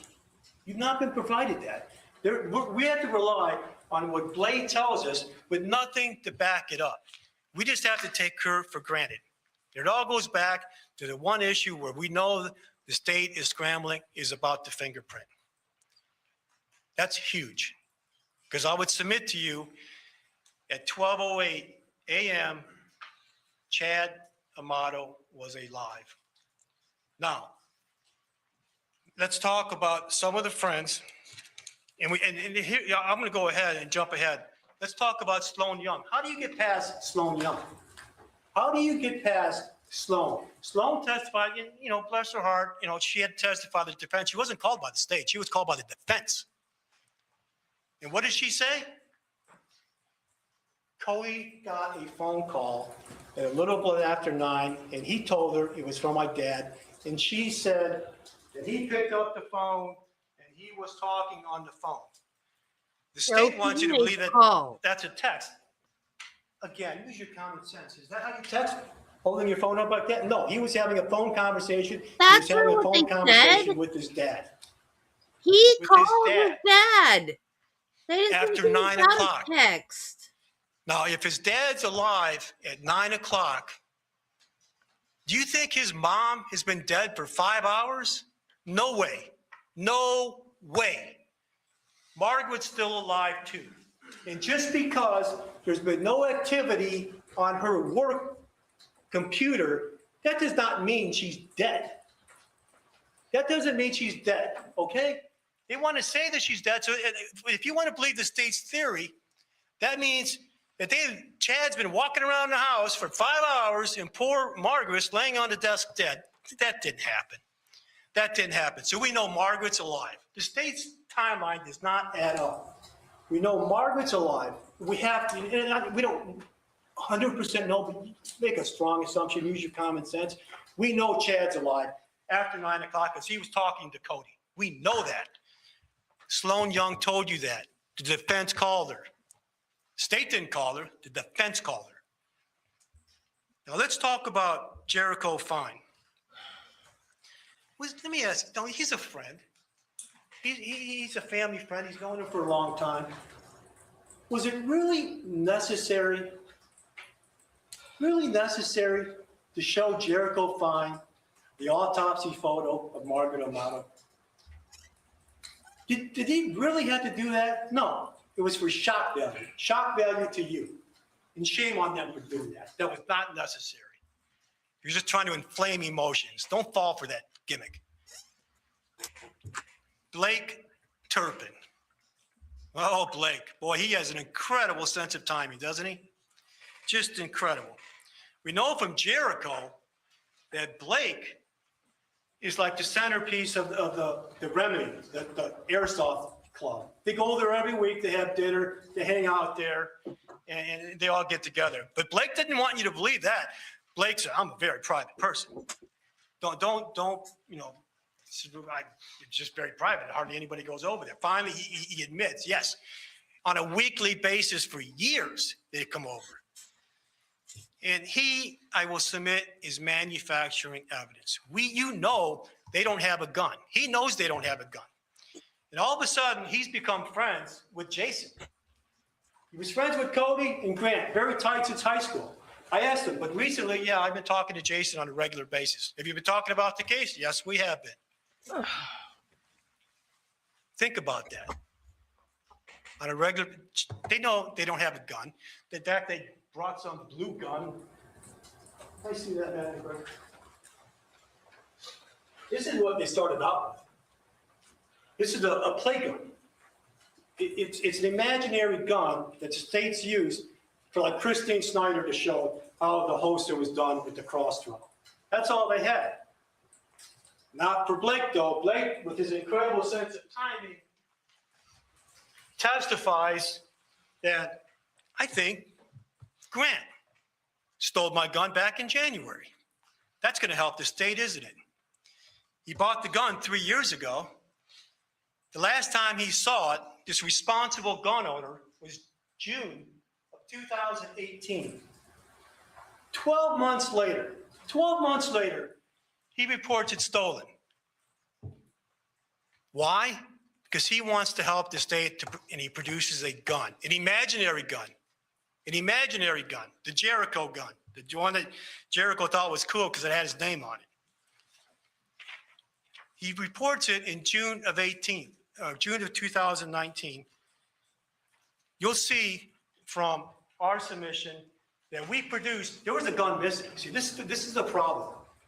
He sold all his guns, granted, for money back in, I think in September, July. You can check the dates. He sold all his guns, except for one firearm that was missing.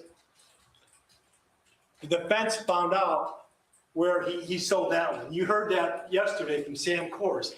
The revolver that was missing, we explained that it was sold. Now, the state doesn't have any place of a gun, and here comes, with incredible timing, Blake Turpin.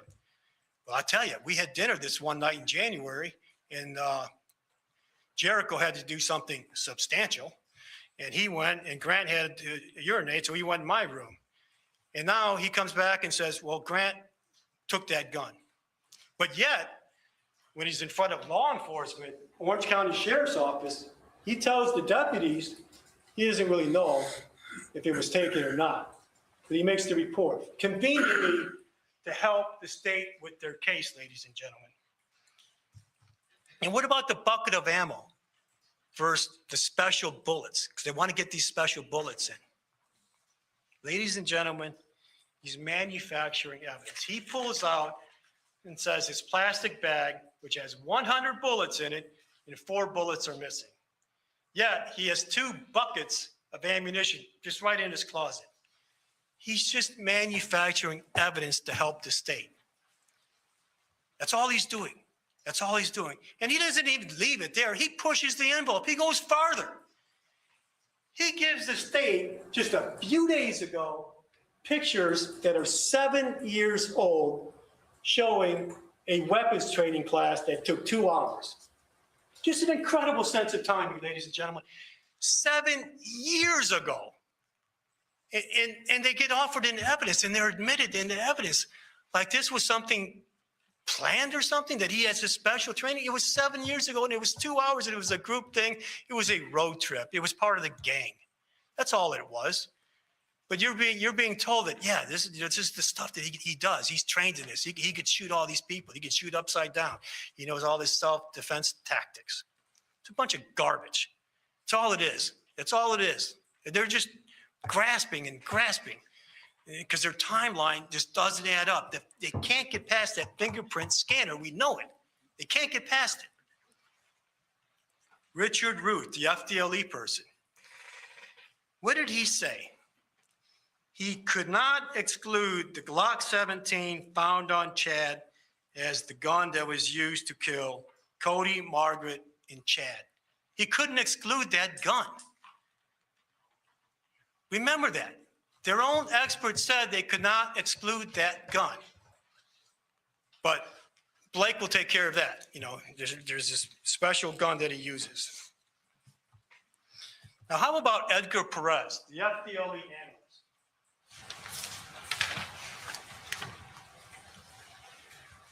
Yeah, and this is something you probably don't know, but when I did the cross-examination of Edgar Perez, that was, and we got, the report came in, that was something that we were going to do, but graciously the state put it in evidence, okay? It was sort of out of order. But nevertheless, the following. The scrub bottoms from Grant Amato. The scrub top from Grant Amato. The tissue paper, remember the tissue paper with the brown stain that was found upstairs? Underwear from Grant Amato, white shirt from Grant Amato, shoes from Grant Amato, left and right. DNA tested, thoroughly tested by FDLE. Not a scintilla of blood, not a scintilla. The black leather belt from Chad Amato. The holster from Chad Amato. Not a scintilla of Grant Amato's DA. No, I don't need shock value. I'm not gonna do shock value, but you remember how Grant Amato's body was sprawled out. It was a bloody mess. I can't help that. It was a bloody mess. But somehow he was able to go all around that, reach over, take the belt off, put the holster on, manipulate the body, and not get a scintilla of anything of evidentiary value. His DNA was not found on the belt. His DNA was not found on the holster. His DNA was not found on the gun. How did he do that? He didn't. The picture speaks for itself. How in the world could he have done all that and not leave anything of evidence? The cell phone clip from Cody Amato's bag, the pair of jeans, nothing. The one swab handle and clips of the gun box from Cody's bedroom, nothing. The piece of paper towel with dark stain, nothing. Nothing at all, ladies and gentlemen. This is all adds up to reasonable doubt. That's the whole point of this. This all adds up to reasonable doubt. They had to prove the case. You heard financial records. He's not being charged with money laundering. He's not being charged with theft. He's being charged with first-degree premeditated Yeah, he does. murder. I was thinking the same This thing. is serious. You dot your I's, you cross your T's. He keeps saying it over and over and over. Come in here and testify as all these instruments with nothing to back it up, just her opinion. That's not the way it's done, ladies and gentlemen. Edgar Perez, I'm sorry, Eric Brothers. Very honest, straightforward. He did a thorough job. He, in fact, came back to testify that he misspoke and that he did, in fact, check the door handle for blood. He didn't have to do that, but he did. And what did he find? Nothing. Absolutely nothing. Now, you heard from the neighbor yesterday, Jennifer Sawyer. She heard less than 5 gunshots, less than 1, 8:30 to 9:30. She can't really confirm. We know from the testimony from the other neighbors, like Funk, who testified yesterday, he heard 3 pops in the morning, but he's never heard gunshots in a house. We know the area. It's rural Seminole County. Hearing gunshots, or what you think might be gunshots, is not an uncommon thing over there. It's not normal. an uncommon event over there. We know that for a fact. So give the weight it is. Let's talk about the medical examiner. This comes back to the crux of our case. Dr. Jones. A doctor, a medical examiner, does she have any bias in this case? Does she have any reason to mislead the jury? Absolutely not. And what did she testify to? She can't tell the time of death. We know that. And the identification method of the body was on January 25th, and the method was fingerprint scanning. It was in her report, her medical investigator's report, who was at the scene, and once he arrives, he's in charge of the body. That's a fact. But what do we have, though? The state attorney, for the umpteenth time, calls Mr. Rubart back to the stand. At any time, he was asked, at any time, did you see fingerprint scanning done of the body? No. Well, let me tell you from testimony, if you recall, he was there from 2 o'clock to 9 o'clock. Was he guarding the body? Was he looking over the body? Maybe, because he wasn't doing anything else. But no, he wasn't. He was taking photographs. He was doing his limited processing of the scene, and that's a fact. The medical examiner comes in, the investigator. He takes control of the body. He puts it in the body bag. He prepares it. He prepares the identification, and he puts it in his report. And what did he put in his report? On 125, the identification of the bodies was done via fingerprint scanning. Now, granted, Dr. Jones was forthright. I don't know the idiosyncrasies of the fingerprint scanning, but it was done. Now, is Rhubarb suggesting that the medical examiner is lying? Is that the report is untruthful? Don't buy into that, of course. She's not lying. She has no interest in this case. She's just testifying as to the facts. She does 250 autopsies a year. She Then knows why the would process. Bly She knows how lie? the body's bagged up. And specifically, when something, and all the investigators have testified, when they see something on the body that's important, and I asked this question, they're bagged. The hands are bagged. They're bagged with paper bags to preserve the evidence. This wasn't done in that case. So these bodies were put into the bag. Nothing was done to preserve the fingers. We know that Snyder did the scrapings of the finger, and so she manipulated it. And remember this too, and use your common sense. When you open your cell phone with your thumb, or whatever finger you use, you have to press down. We know that. You have to press down for a while. The autopsy report said that there was a laceration on top of that right index finger. And also, you were showed the photograph. Did you see underneath there? Come on, ladies and gentlemen, don't buy into this. They're misleading you. It's shameful. They're misleading you on this evidence. That Grant did not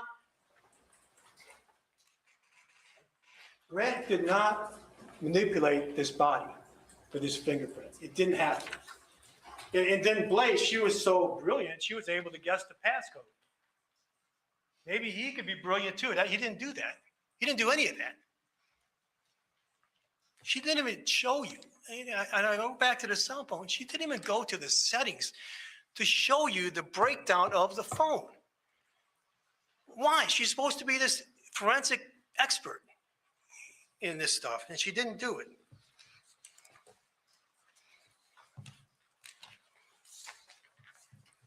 And then when Christine Snyder was called back, oh boy, they're just going to testify to whatever makes them look good for what they were supposed to do.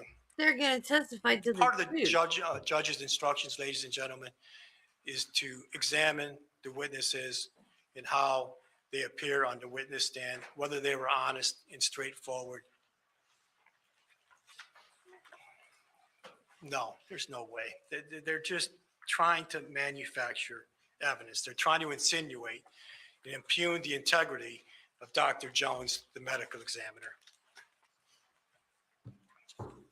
They didn't say anything about this earlier till I brought it out with Dr. Jones. And they started scrambling.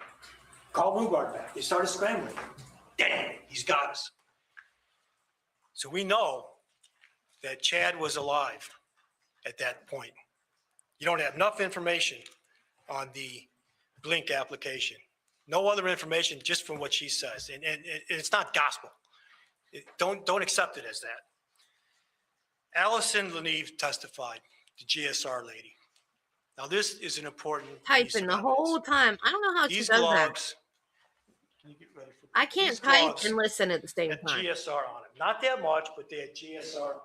We talked about the transfer of GSR. We also talked about the DNA, and I'll get into that in a second. These right here, ladies and gentlemen, are gun inserts. And this is Cody's closet. This is Grant's closet. What do you have there? You have gloves laying on gun inserts. Those gun inserts have GSR on them because the guns were shot, the guns were placed on there, they have GSR residue. And what did she testify to? GSR does not go away. Unless, you wash it down a drain, it blows in the wind, you wash your hands, it does not go away. The other thing we know about these gloves is that they're not shooting gloves. We know that. They're too thick to be shooting gloves.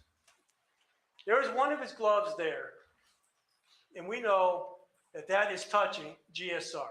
And that's what I submit to you those gloves were for. We know it was cold that day. We know he was getting kicked out of his house.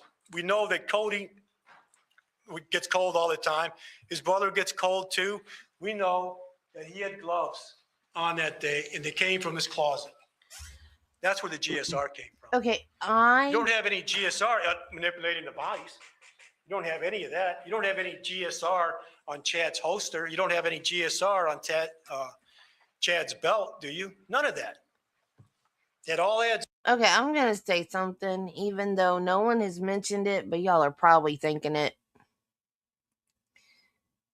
Does it get cold enough in Florida for gloves? Yes, it does. Let me tell you something about the center of the state, where Seminole County is, Orange County, center of the state, around Orlando. I don't know why. It is the coldest part of the state. I swear, y'all, I don't know why. My husband, he lived in Polk County, which is right in there in the center part of the state. The house he lived in when we met did not have heat. He had a little space heater. I swear, no. The center part of Florida is the coldest part of the state. I swear. Well, okay, minus the panhandle. Not counting the panhandle. I have never been so cold in my life. When we were dating and I would go down there to visit him,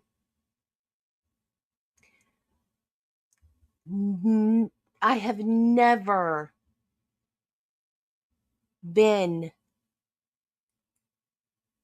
so cold in my life. Ever.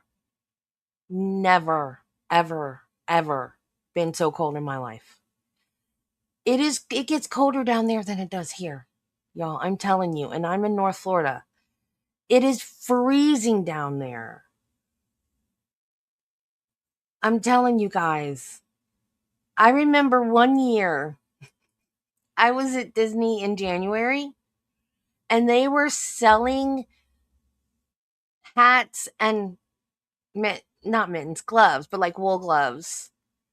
And I'm sure it's not cold compared to you, Marty. I'm sure it's not cold compared to all y'all in other states that get like snow and stuff. But I'm just saying, because I know you guys are thinking it. It can't be cold enough for gloves in Florida. But where they live, yes, it is. I have my gloves that I bought at Disney World that day. It was in January. I don't use them because I don't need them here.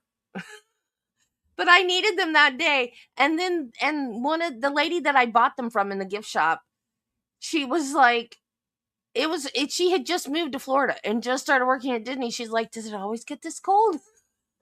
I said, well, this is our first real cold snap of the year. Usually the first one is the coldest. Like we don't get cold until the very first of the year. Like Halloween, don't wear a hot Halloween costume. You're going to sweat to death. And then t-shirt. Oh my God.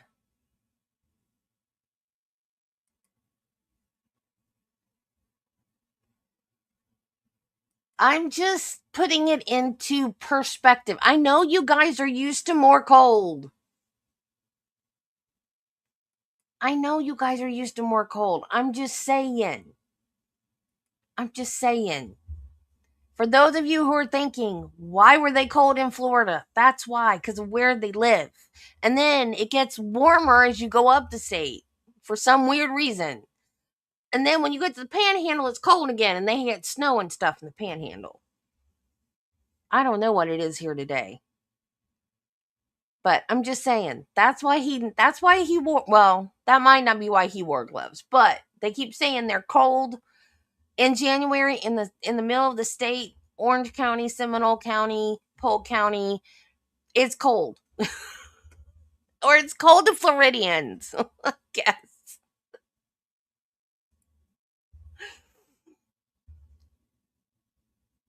And the Yankees come down, and no offense, but the Yankees come down and they all swim at all the Disney pools, and we were all standing there going, "You're an idiot. Why are you in the water when it's this cold?" It's up to reasonable doubt. There's no other items that have GSR on them. Now, Erica Johansson testified, and she was kind of a reluctant witness, but she did interview him. He showed up at his interview that Oh day, yeah, just like what he told Anderson. yeah. Just like what he told Anderson, he showed up. He was telling the truth. We talked about Sam Coors about the gun in September. Now, ladies and gentlemen, this is my only chance to talk to you. The state talked a long time.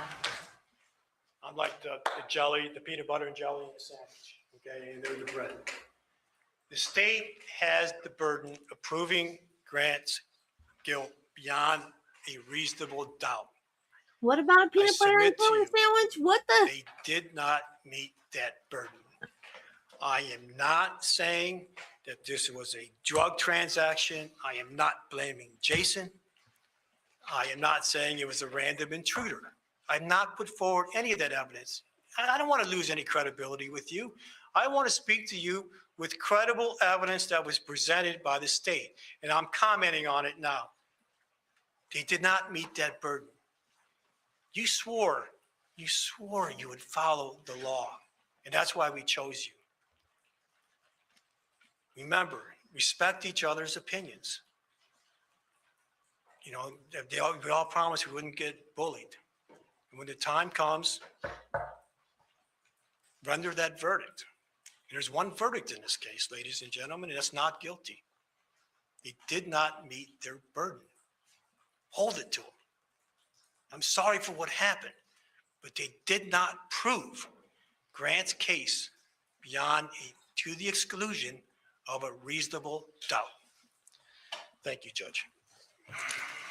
All right, members of the jury, we're going to take a brief recess before the state's rebuttal. So that way you guys have a bathroom stretch break. And I know I've got food back there for you, so you can have a snack too. And then we'll come back and do the state's rebuttal in about 10 minutes, all right?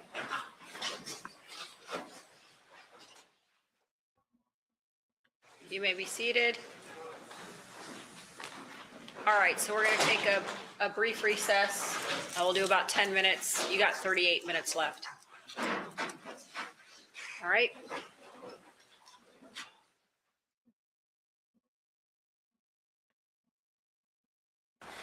You may be seated. This time, state, you may proceed with your rebuttal argument. Thank you.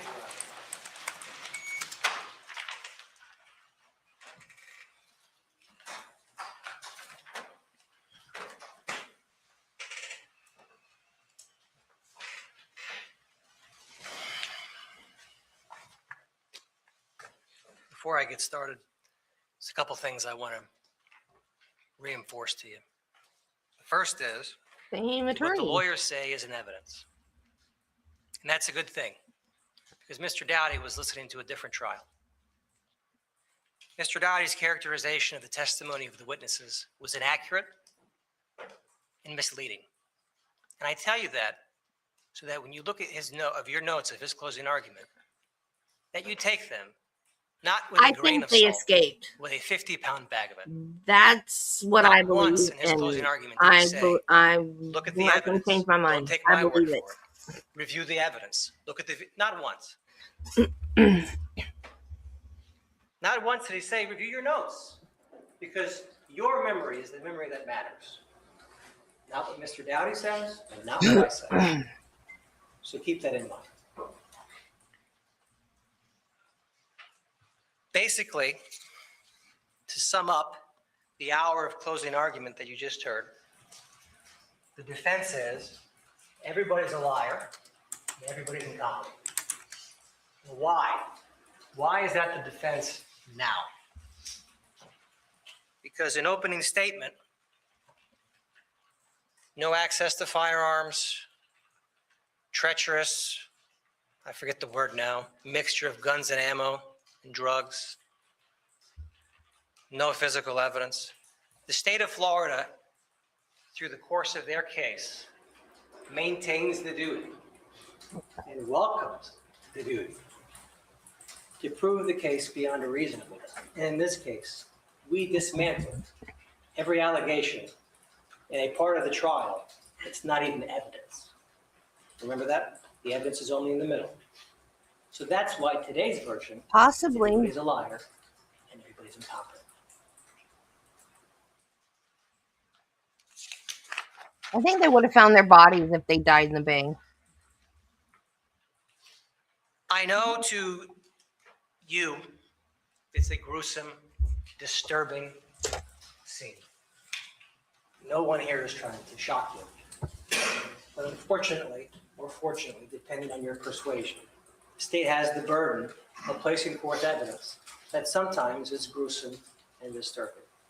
We don't do it lightly. We don't enjoy putting those images in your head. Those are the images that we live with. But sometimes we have to.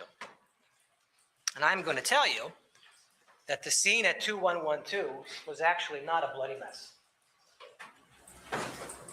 Let me tell you why. The blood that came from Margaret Amato was localized to the area under her desk. That's it. So unless Grant Amato was going under her desk, rolling around in her blood, he's not going to get any of that blood on her. The blood that came from Cody Amato was localized to a door. Again, it's very easy to not get blood on you if you step over a body. The blood that came from Chad Amato in the kitchen. There was blood there. But the question is, could Grant Amato have totally avoided that area without stepping in that blood to accomplish what he had to accomplish? And the answer is yes. Remember that diagram of the house? The den's on one side, the office is on the other, the kitchen is in the front. And then you'll have a diagram. You can look at it yourself, and please do. You don't have to roll around and mess with that stuff. You don't have to walk in the blood. You know, that's not what he had to do, and he didn't do it. That's why you don't have footprints in the blood. So while it might be gruesome to you, it's not a bloody scene in the sense of the word that Mr. Dowdy was trying to emphasize to you. It's very easy to avoid blood in that house. I want to talk about each of these witnesses that Mr. Dowdy, during the course of this was impugn their character and impugn their reputation. Christine Snyder and Arthur Rubart. Spent 5 days at that house processing the scene. Arthur Rubart was on the stand, I don't even know how many hours during this trial, doing his job. And shame on the defense for insinuating that he didn't. Arthur Rubart testified that nobody touched Chad Amato's body to process those fingers. Even during cross-examination. Sperm. Christine Snyder. If you recall that cross-examination, Mr. Dowdy yelled at her at the end because she wasn't giving in to the arguments he was trying to lay. You would say that, I believe, is what he ended the cross-examination with. So she said, we're not in the business of destroying evidence. We're not in the business of manufacturing evidence. Anything's been manufactured here, it's been a closing argument. Danny Anderson. Oh, excuse me, the phone wasn't processed. I implore you to look at the photographs of Chad's iPhone. Yes, he was an organized person. But every single person has fingerprints on that phone. That phone has none. Look at the pictures. They're not there. That phone was wiped down by the defendant, cleaned off, because his hands were all over it. Danny Anderson. Danny Anderson spent 7.5 hours with a murderer trying to get to the truth. And Grant Amato did what he always did. I didn't admit to it. His words, not mine. Danny Anderson testified multiple times in this trial. And why? Because anytime the defense attempted to manufacture reasonable doubt, the state has the burden to show why it's not there. That's why Arthur testified, Mr. Rubar testified many times, and everybody else. Don't hold that against us. That's our job. Mr. Dowdy said that Grant's story added up. Again, not true. Grant's story did not add up. Grant said he left the house the second time. Forget the lies in the middle of the interview, but let's stick with the second time. He left the house at 12 o'clock and he went to Publix Wi-Fi. You'll see on that map, Publix is close, 20 minutes. When was the first time that his computer activated the Wi-Fi network? 2:56 in the morning. 2:56 in the morning, not 12:30.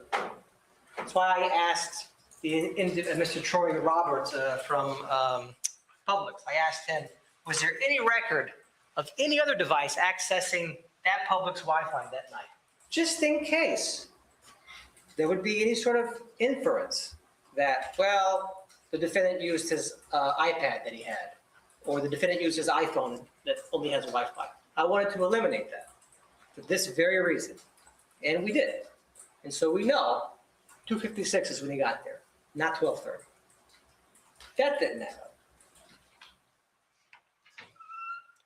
Let's go through, I believe Mr. Dowdy said that there were 2 lies that Grant told during the course of his interview. 2. So these are my notes. Actually, these are Mr. Stone's notes. And again, review your own and watch the video. Met with my brother before he came home. Lie. I'm not going to count it. You can count. I waited in the neighborhood area. Lie. I was on the back side of the house. Lie. Take the bend where it has those 2 blinking lights. Lie. Just down that road. Lie. It was just down that road. Twice he said that. Lie. I brought him, Cody, up to speed. Lie. I spoke with Cody. Lie. He had given me his debit card. Off the road, on the road. Lie. The last thing he told me is that he would take care of it. Lie. I met with Cody at 10 or 10:30-ish. Lie. After that, I stayed in the vicinity of the area. Lie. Met Cody way down this road, pointing on the map, down in the country area. Lie. About a mile. Lie. Off the road. Lie. Talk with Cody for about 10 minutes or so. Lie. He said he would take care of it. Lie. My mom brought Cody up to speed. Cody told me, and my mom spoke with him. Lie. I mean, that's not 2 lies. I don't even know how many that is. More than 2. So Grant's story doesn't add up. Unless 1 + 1 is 6.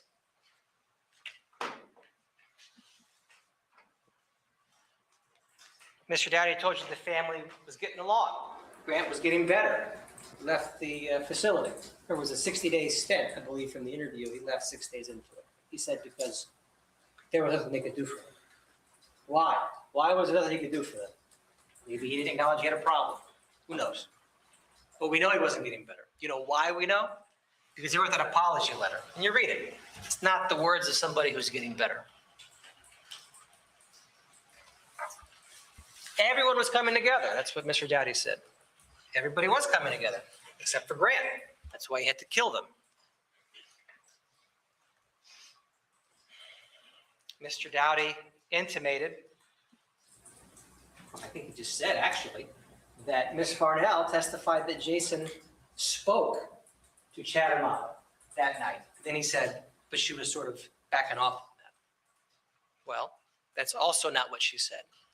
She said on redirect that she flubbed her words, and that's not what she said. Now, that's what he said, just now in front of you. But that's not what she said on the stand. Look to your notes, please. There is no record, deleted or otherwise, of Chad talking to Jason that night. And you have the phone records if you want to look at them. No problem.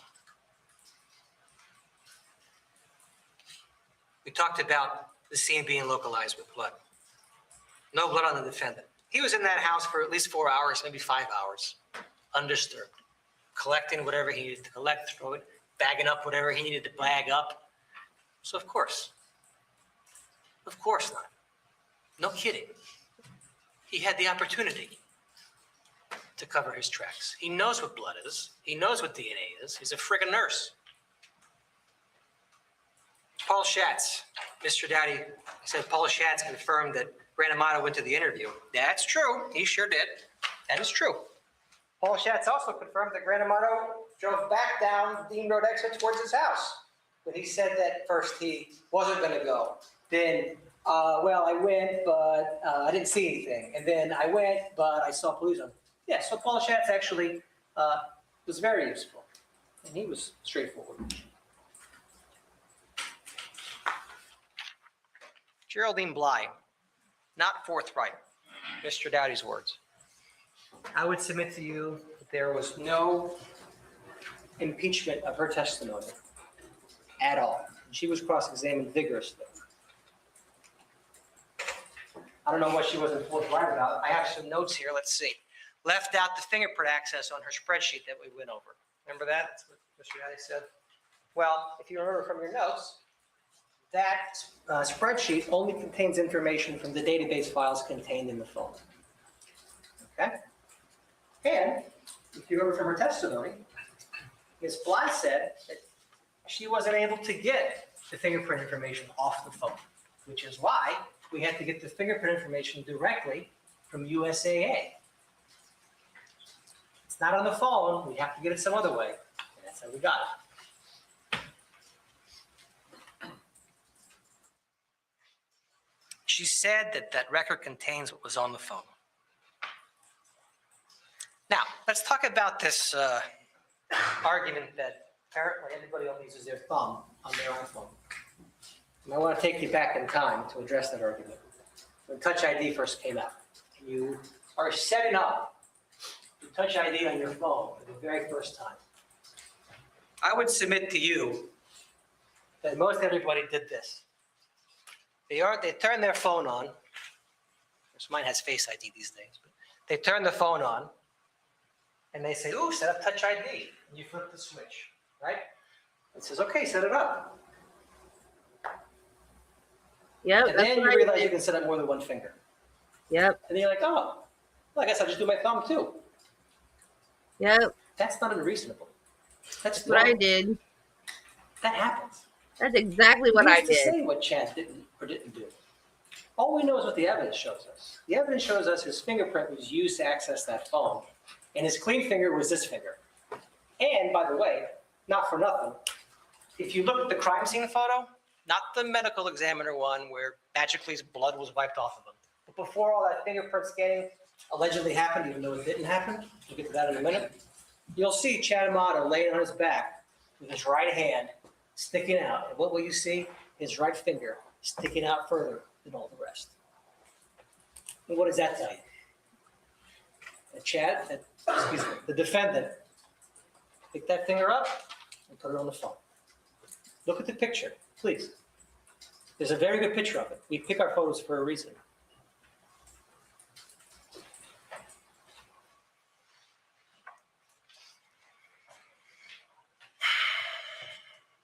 Then he mentioned, and I think he jumped over to Arthur Rubart about the hotel. At the hotel, when you turn on the hotel and the screen was off, and Arthur Rubart said, "I took a picture of the screen." And I believe the testimony was, and again, refer to your notes, that when he walked in, the screen was off, he took the picture. Another officer wiggled the mouse pad, or touched the mouse pad, and the screen came on, and then he took a picture of what was on the screen. That's called manufacturing impeachment evidence. In other words, trying to make somebody look like a liar when they're not. Like I say, go to your notes. Don't take my word for it. Cody's phone was, this is in Mr. Dowdy's words, Cody's phone was plugged into laptop. No. Cody's phone was plugged into Grant's desktop upstairs. That's what happened. And Ms. Bly was very clear that there are only two things you can do. And there's a reason why, and I'm going to tell you why. It's very clear. There are two things you can do in recovery mode. Wipe the phone, right? Or restore it. Or update it, excuse me. Restore and wipe is the same thing. Or update the phone, update the operating system. Ms. Bly testified that you can update the operating system, and I'm sure we've all done this. By putting your passcode in, hit all updates, and it goes over the Wi-Fi. Ms. Bly testified that those are the only two things you can do. Why does she say that? To prevent this. To prevent the inference that Grant Amato was using, that Cody gave him his phone so he could have pictures of his phone since he was leaving the house.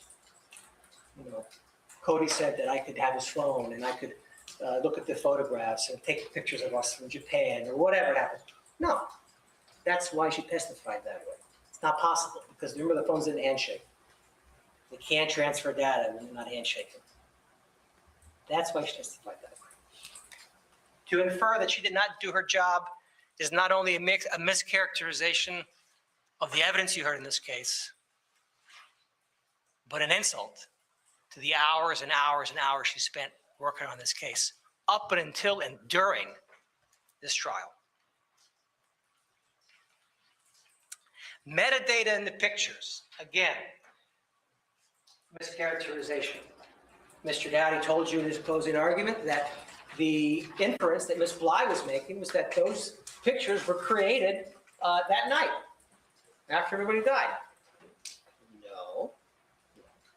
What Ms. Bly testified to was that those photographs were moved from Grant's computer to that thumb drive that was found in his pocket. That's what you testified to. And we have the metadata. Mr. Dowdy mentions, why would there be a picture of an expired card, December 2018? Would you like to see the metadata on that particular picture?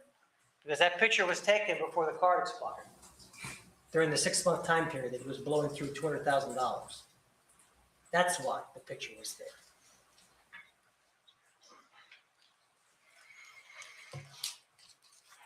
Nicholas Stewart. Chad's phone searching how to bypass codes. That was the history earlier in Chad's searches. It's true.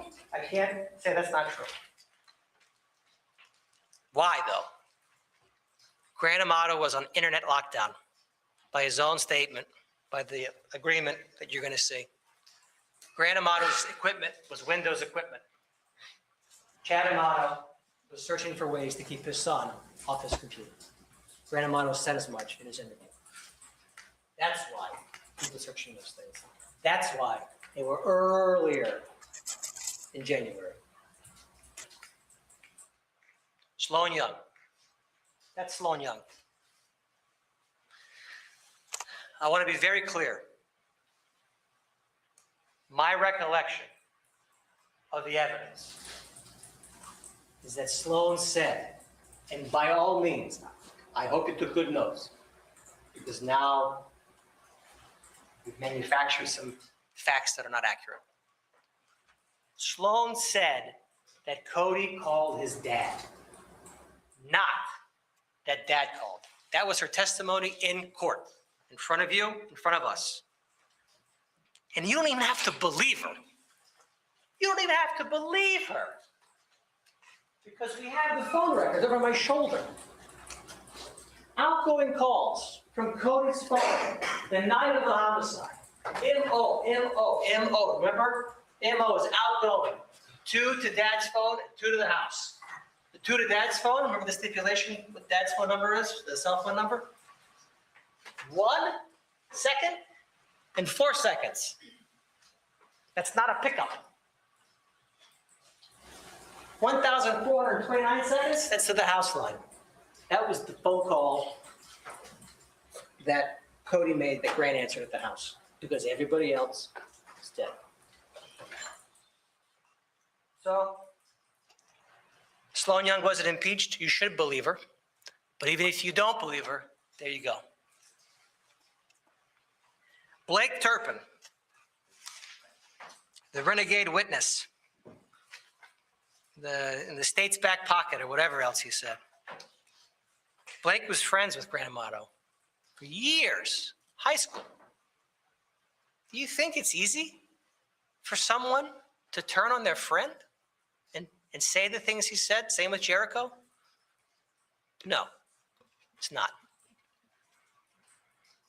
Mr. Turpin, despite Mr. Dowdy, who is a very skilled defense lawyer, very good at cross-examining folks, Mr. Turpin did not waver, did not vacillate, did not change anything that he said.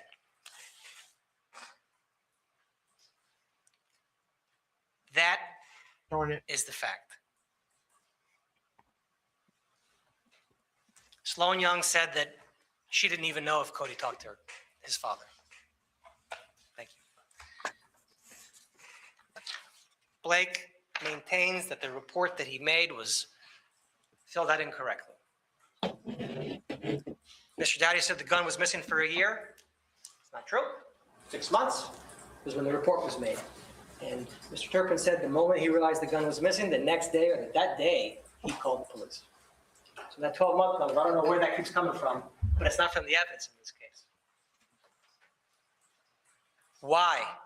Why would he not have grabbed the boxes of ammo that were loose? Easy. This is a crime of opportunity. This was the only opportunity he had to be in that room because Blake's a private person, doesn't let anybody back there very often. And what's closer? The gun over here with the bags over here, or you got to dig down below in the bottom of the closet, pull the drawer out, open up this ammo can, go in there. No, you grab the gun, you put it in your pocket, take the bag, and then that's it. You're out of there. Crime of opportunity. Mr. Dowdy said that Grant Amato, they put forth evidence that Grant Amato pawned a revolver. That's that pawn shop will testify first to it. It's true.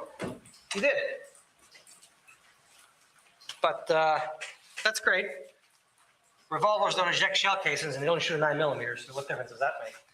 And number two, the more that the defendant divorces himself from guns, the less believable the explanation is for the gunshot residue. It would be a much more difficult argument if the house was full of guns, but it wasn't. They were gone. What about the gloves? There's a picture of some other gloves in that cabinet. I don't know where the picture is. Doesn't matter. Let me tell you what. First of all, you have to assume that those gloves are stored in that closet. There's no evidence of that. Remember, it's based on the evidence. Second, you have to assume that they were placed somewhere on that foam insert. Well, guess what's all on top of that foam insert? All kinds of stuff.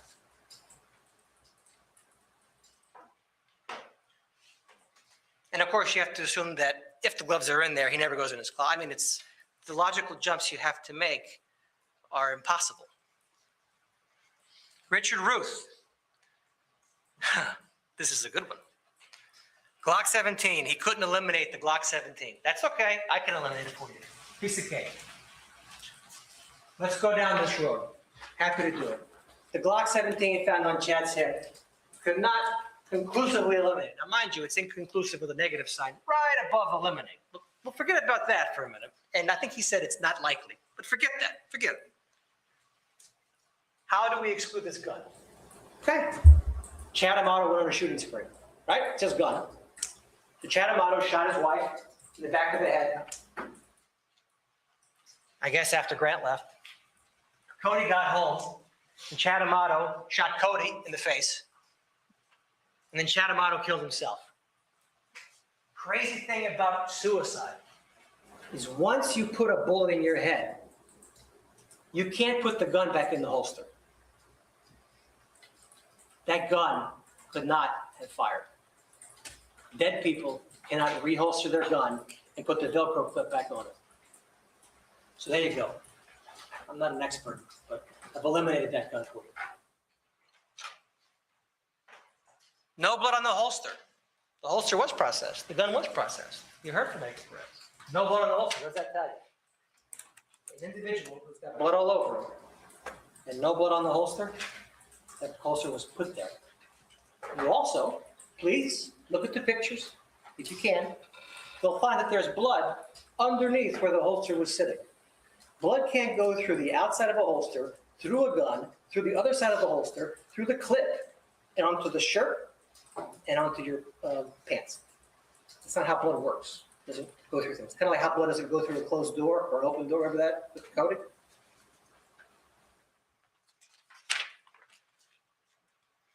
Funk doesn't know what he heard. That's my recollection of his testimony. He was all over the place. Could have been gunshots, could have been this, could have been that. I hear him all the time. Who knows? And regardless, it was at 9 o'clock in the morning. Medical examiner. No bias. It's true. Also had no idea what was going on at the house because she wasn't there. She didn't process the body. She didn't bag it up. That wasn't her. No clue. No bias, sure. No clue. To insinuate that she knew that the ID was fingerprint scanning is another mischaracterization and misstatement of the evidence.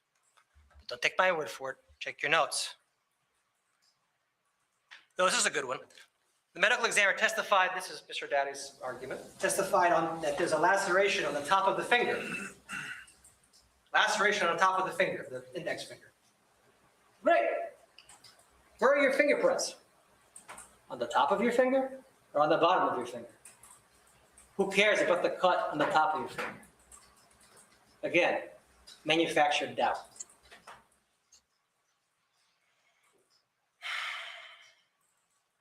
GSR on the gloves. There's no evidence that those gloves were anywhere that were being found inside Grant's bag. Now, I want to discuss a few things with you.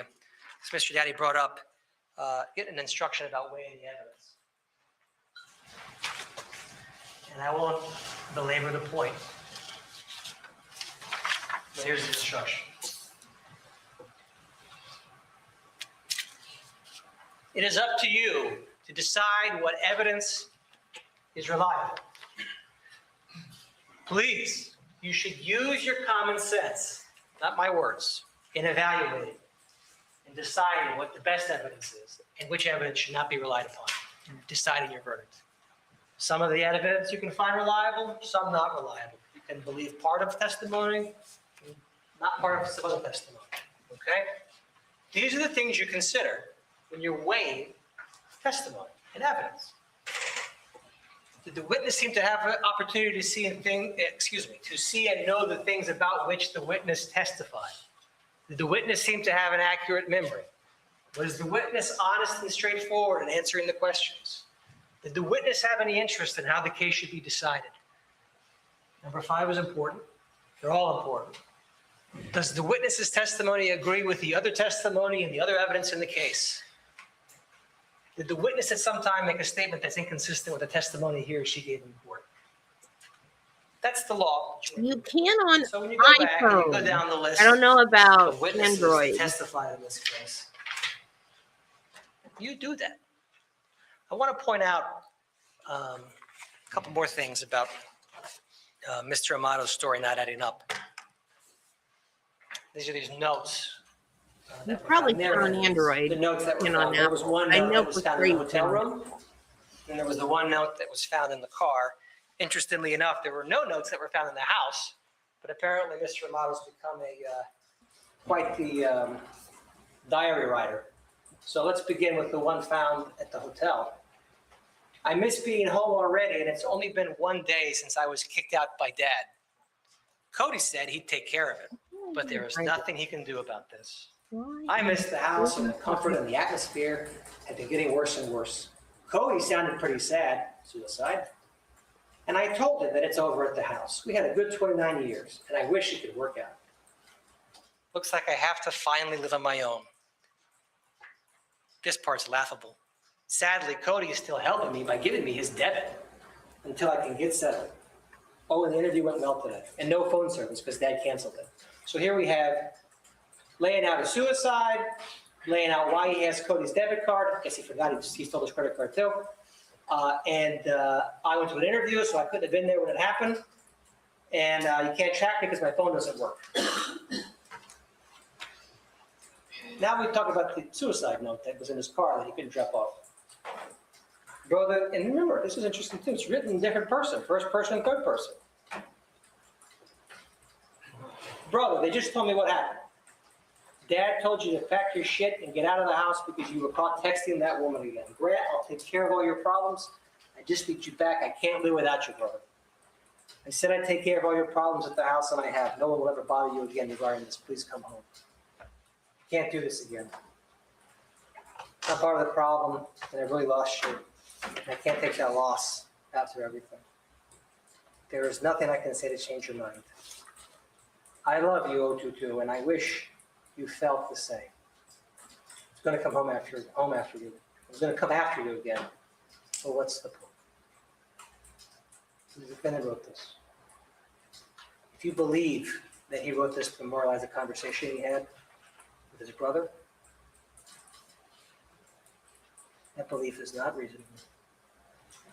That belief isn't even forced. I don't know that you can even imagine that. This was the note that never got dropped off at the house because he couldn't finish his plan. I implore you, please, to review the evidence, review your notes. Look at every single thing. It's like over 300 pieces of evidence in this case. Look at all of it. I want you to. We want you to. To infer that we have manufactured or created a case is discouraging. It's not our job. Put the police on trial for their investigation of a triple homicide. It's fine to a certain extent. Should hold the police accountable. That's what makes America, America. But don't fall into the trap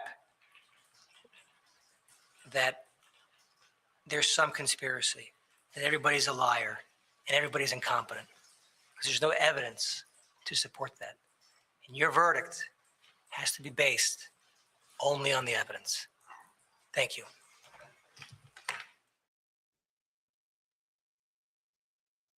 Okay, verdict.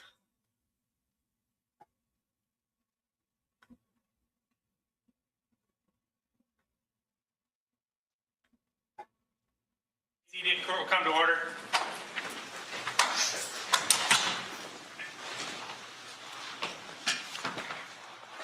I'm told that the jury has reached a verdict and everyone's present at this point. If you could please go get the jury. You may be seated. All right. I'm told that you all have reached a verdict. All right. If you could please hand the deputy the verdict forms, please.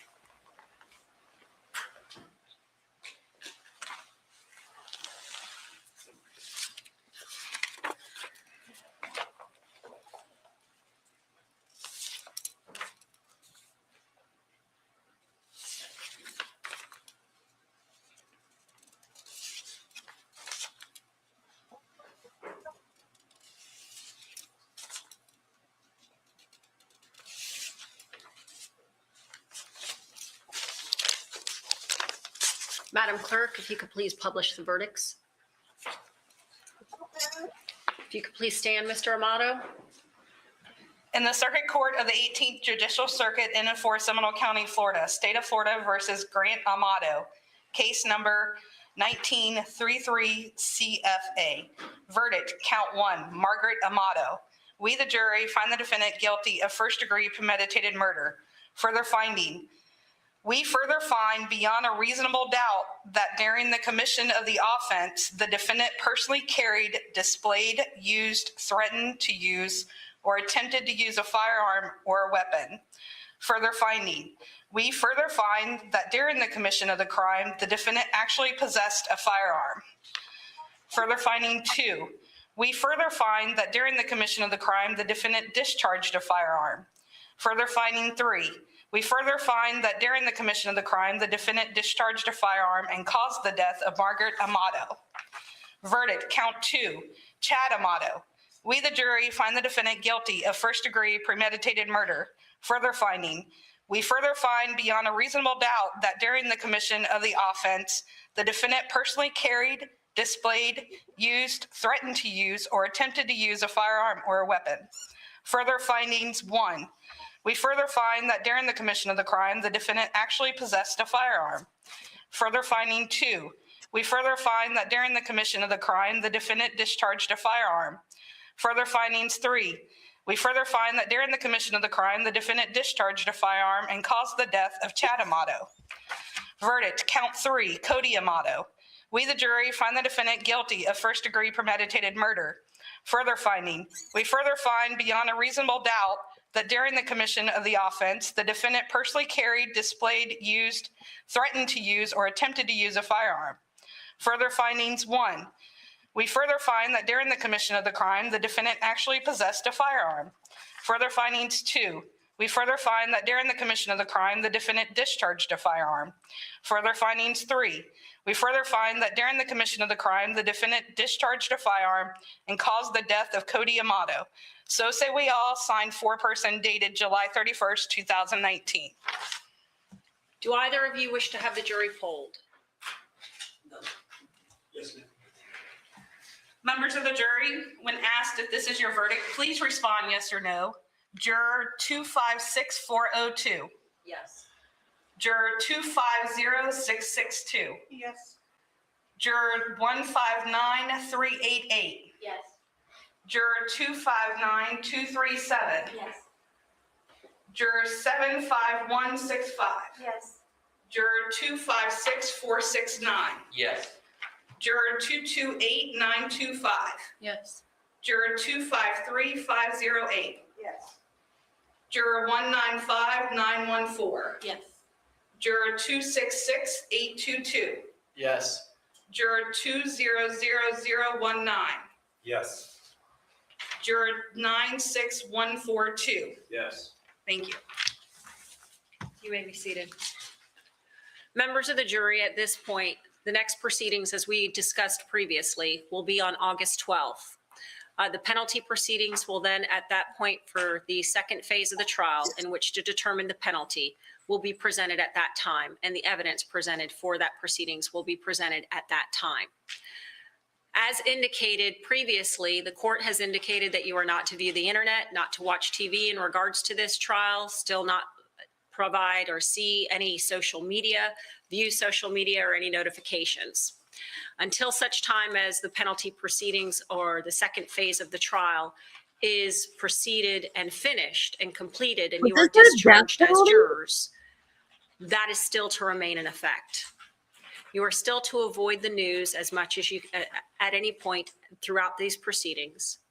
You are also to make sure, and if you see any type of news, as indicated previously, any type of news briefings, change the channel. Avoid any social media. Your notifications are still to remain off. You're not allowed to post or be on social media in any manner. You're to avoid the internet as well and not to be able to provide on the internet. You will be able to go about your business from this point forward, at least as you did when we retired here every night and when we were in recesses, just as you did before. In the evenings, you'll be able to go about your personal affairs at this point from this time forward until August 12th. However, those rules are to remain in effect.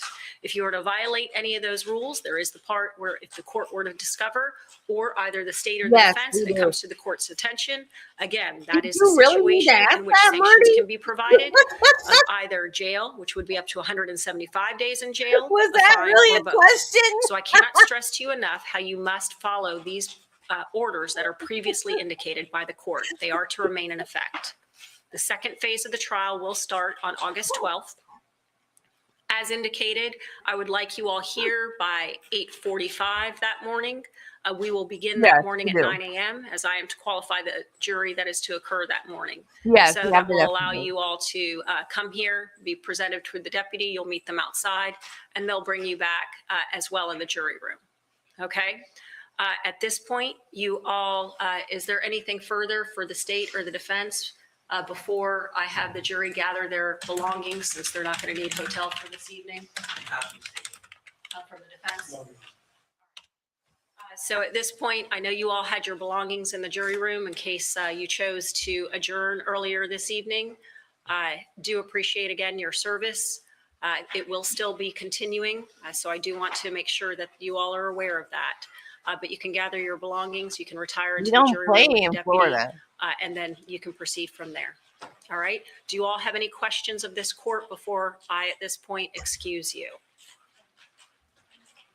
All right. Thank you very much. Is the penalty phase on here too?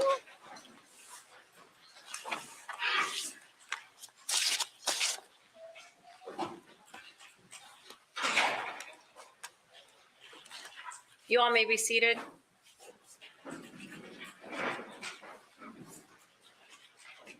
All right, so the second phase of the trial in which we are dealing with the penalty phase, that will begin then on August 12th, as we previously discussed.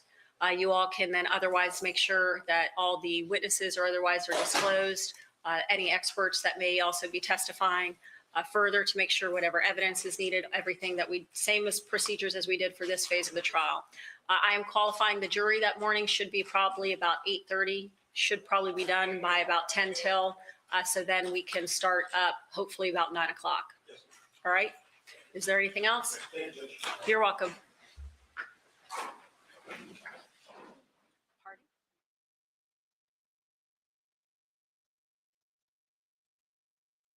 Do we get the... Yep.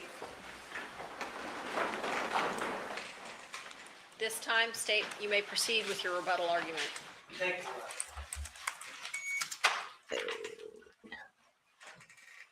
Penalty phase. Penalty phase.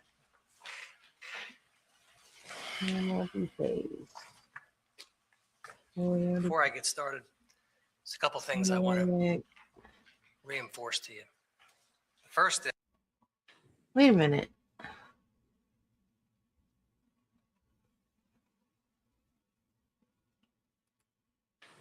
There we go. All right. Wait.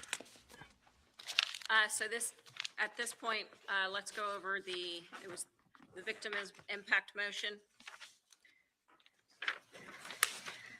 Yes, Your Honor.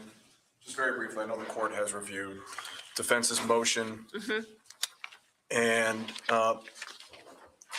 understands that our argument is in regards to the potential inflammatory nature of victim impact statements in general, and how the potential inflammatory nature of it will not allow Mr. Amato to have a fair sentencing proceeding. Let me ask you, the concern in regards to the victim's impact statement, are you concerned with just the aspect of the victim even speaking, or the fact of what might possibly be said if they are allowed to speak, that they might go out? You guys don't remember the Parkland? The Parkland shooting? That whole, like, the kid pled guilty, but then they had a whole penalty phase trial. Because he could have gotten a death penalty. Remember Judge Barbie? You guys, her name wasn't Barbie, but she was, in fact, this judge reminds me of her. Not, she's a much better judge, but looks wise, I'm sorry, that was rude.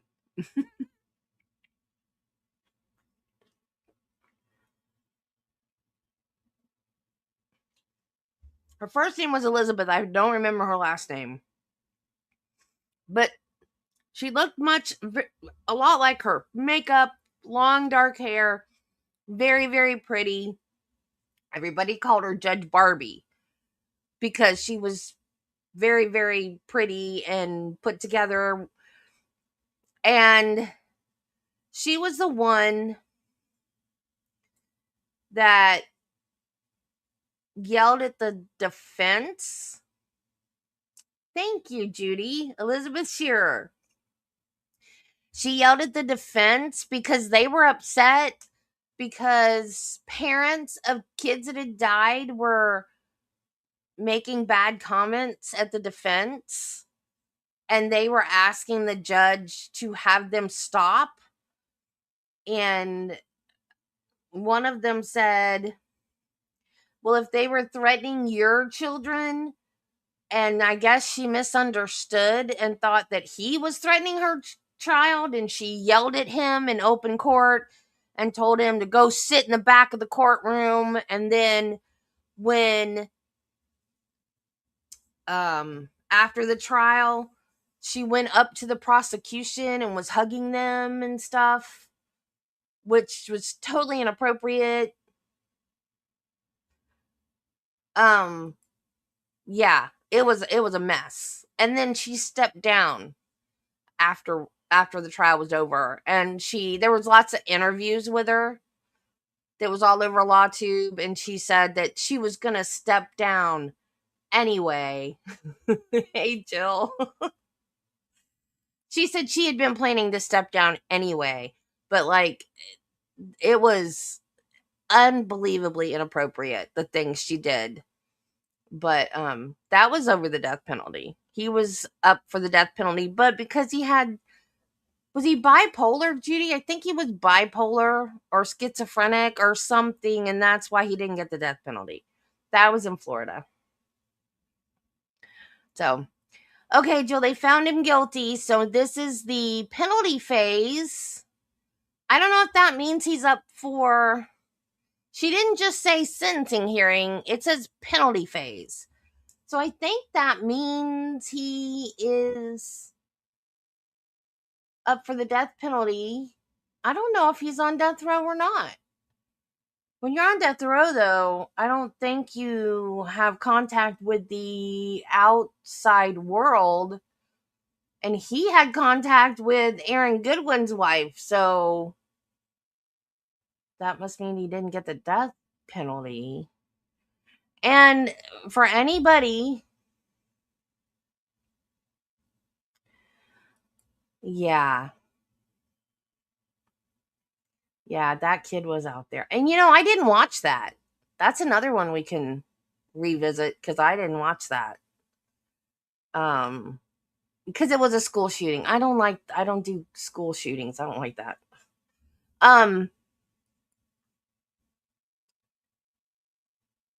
So when we're done with this, if we get done with it, we'll probably get done with this today, I think. Maybe. Then we can watch Aaron Goodwin cry during his wife's sentencing for hiring a hitman.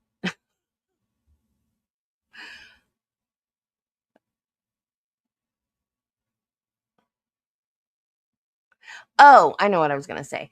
So if any of you think that the prosecution did not meet their burden of proof, it's the end of the documentary, which is called Control Alt Desire, and it's on Paramount Plus, I believe. At the very end of the documentary, Grant admits that he did it. So don't feel sorry for him. He did it, and he admitted that he did it. Oh, you're talking about the Parkland shooter kid?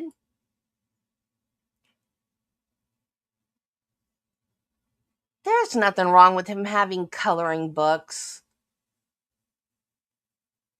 Plugged his ears a lot.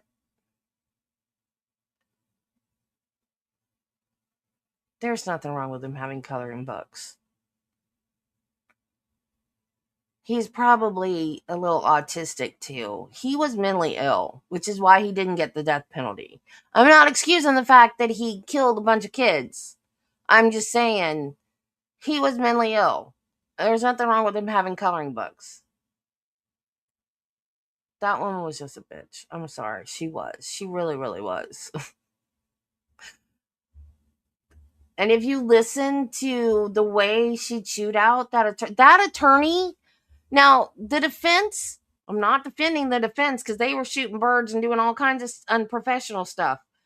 But that request for her to control her courtroom and have people to quit threatening them, they're just doing their jobs. The defense is just doing their job. And that request of her to control her courtroom and have people quit threatening them was a legit request, and she was completely inappropriate. And of course, that's just my opinion, but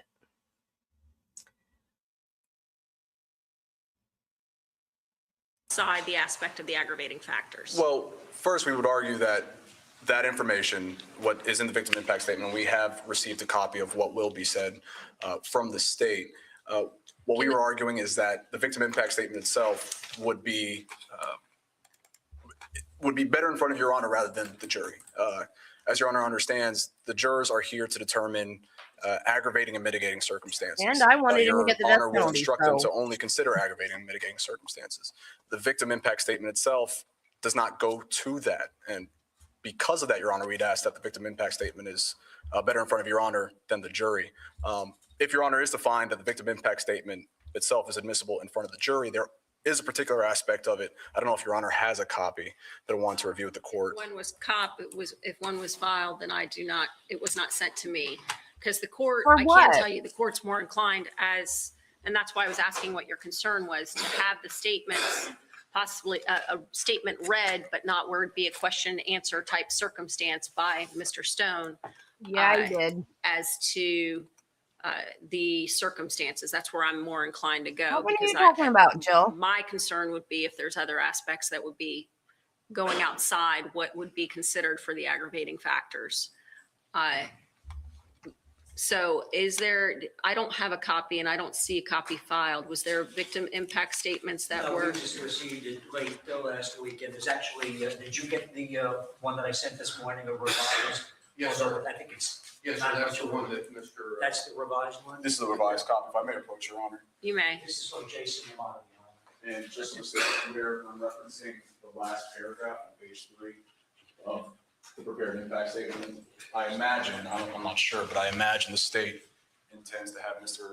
Jason Amato read off of that and not anything else. I don't know if that was the intention. I think so. I Yes. keep thinking they're saying And we Jason understand Momoa. the case law is very specific as to what is able to be brought up in an impact statement, Your Honor. You did? The issue that Oh, we have couple of is, weeks ago. and while we're very sympathetic much fun than to that. Jason's loss of his family here, there is Oh. a mention made of the The one from loss where you of live? his girlfriend's father that I do not think would be admissible in this particular trial, Your Honor. It doesn't go to the loss in the community. Understood. Yeah. Mr. Stone, you got a response for that one? Well, I don't have a problem if we highlight the portion that they're concerned with regarding the loss of Christina's father and delete that from the statement. And One moment, I'm sorry. let me finish reading it real briefly. All right, so the second sentence on the third paragraph, the entire sentence, the court would indicate shouldn't be read. On that on third page, I'm sorry, second paragraph. Where it says added to the loss of my family. Yes, I highlighted that portion, yes, Your Honor. And Your Honor, how about the next sentence, too many tragedies for anyone to handle? Well, I, with all due respect, I think that can be interpreted as to these Yes, Your Honor. three individuals. And again, Your Honor, we would just stand on our previous argument that because, and having reviewed the rest of the impact statement, it does seem to comply with what the Florida statute 921.1417 would entail for victim impact statement. We would just stand on our argument that this victim impact statement would be more appropriate in front of Your Honor rather than the jury. Understood. What I'm going to ask, and Mr. Stone, besides Mr. Amato, my understanding there were two other impacts. Are the impact statements also given on those? With regard to Christopher Cisco, we're just planning on putting up his testimony, and I've already spoken with him.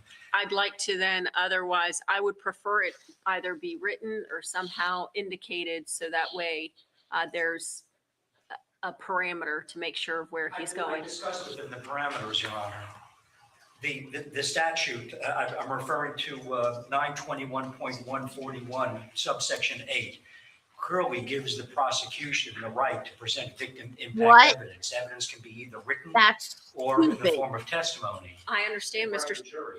I understand, Mr. Stone, and the court also has the ability to set the parameters if the court would choose for it to be written rather than questioned.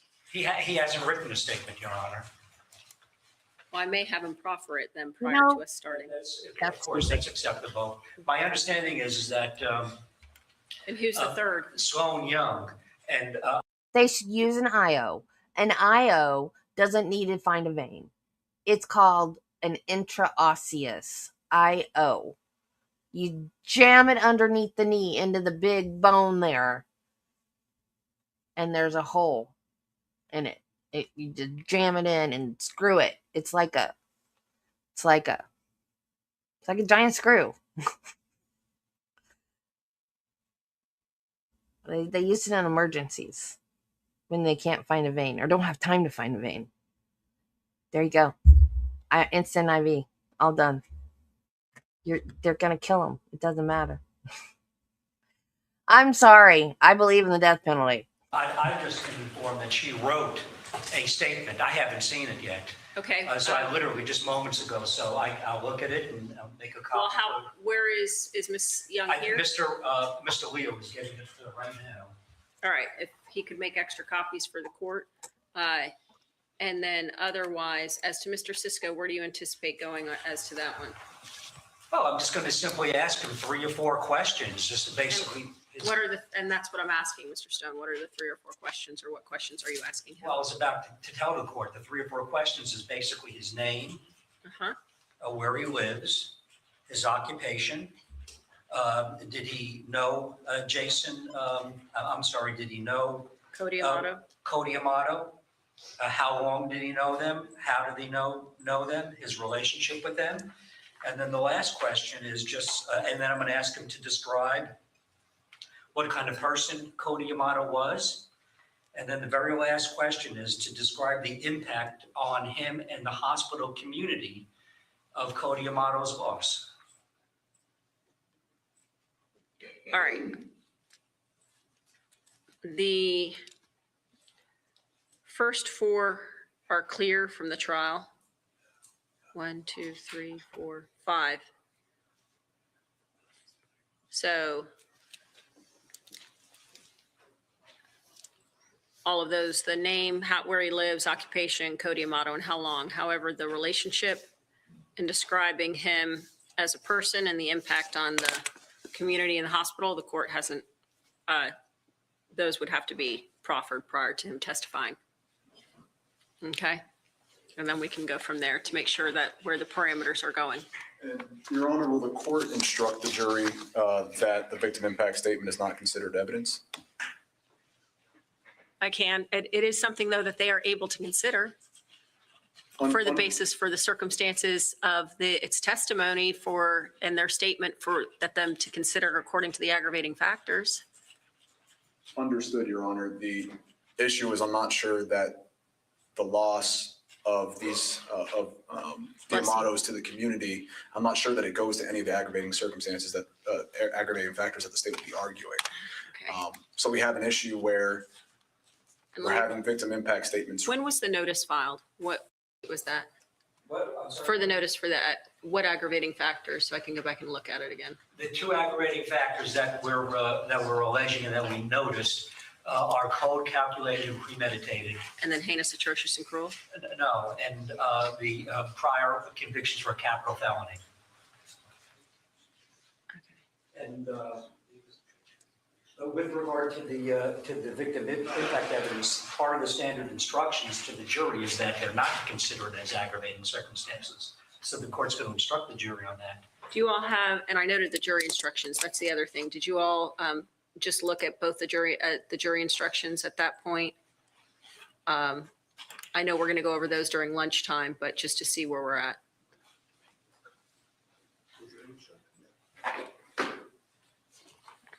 And Your Honor, with regard to Sloan Young, I've just been informed that there is no written statement. She may have made some entries in a journal, but as with Christopher Cisco, I'd have to proffer her testimony And I would probably need to speak with her beforehand. I haven't had a chance to do so this morning, just to make sure she knows what she's limited to. All right. You know what? If he didn't get the death penalty, because I don't know. That's the part I don't know. If he didn't get it, and then he hired a hitman to off Aaron Goodwin, they should now give him the death penalty for that. Because that's crazy. They let him live, and then, I mean, of course, you don't get the death penalty right away. You get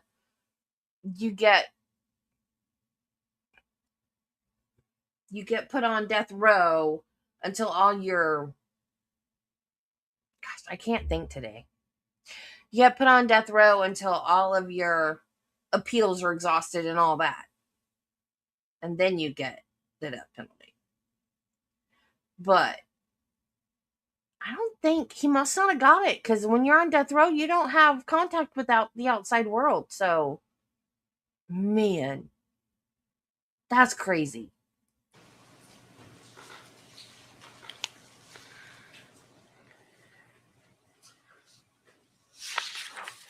Let me see. Well, I would like to, what we're going to do is we're going to have Chris Cisco come in and we're going to proffer his testimony, and then we'll take a recess. You can talk with Sloan Young and we'll go from there. The aspect of the jury instructions, just for the defense, did you guys have an opportunity to look over the jury instructions? I'm reviewing it now. Mr. Lyko handed me a copy, Your Honor. And just after just a quick review, I haven't had the chance to look through everything, but on the first page, second full paragraph, there are the 5 factors that the jurors will be instructed on. And not included there is victim impact statements. They'll be deciding on aggravating and mitigating factors, and a victim impact statement does not qualify as what they're to consider. Again, I haven't reviewed the entire document, so I'm not sure if it's elsewhere. It's in there. I'm not sure if it's in the initial or it's in the final instructions, but it's in there.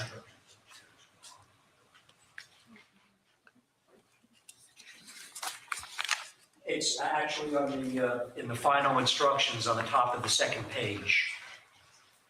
First paragraph. Right.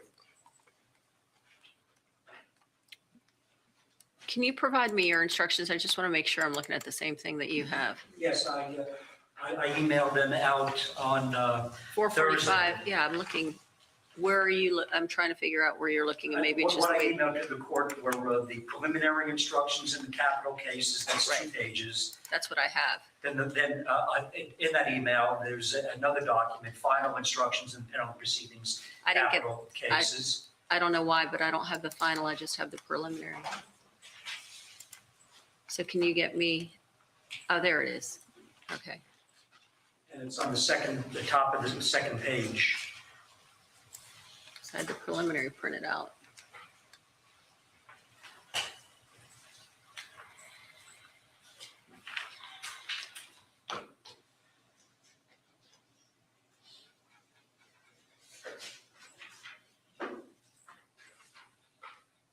Okay.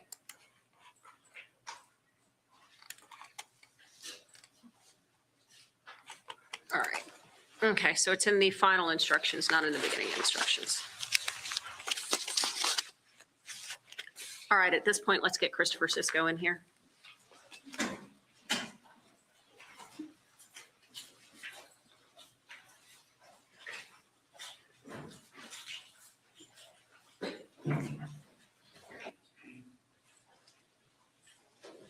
Mr. Cisco, come forward, please, sir. Raise your right hand, be ready to be sworn.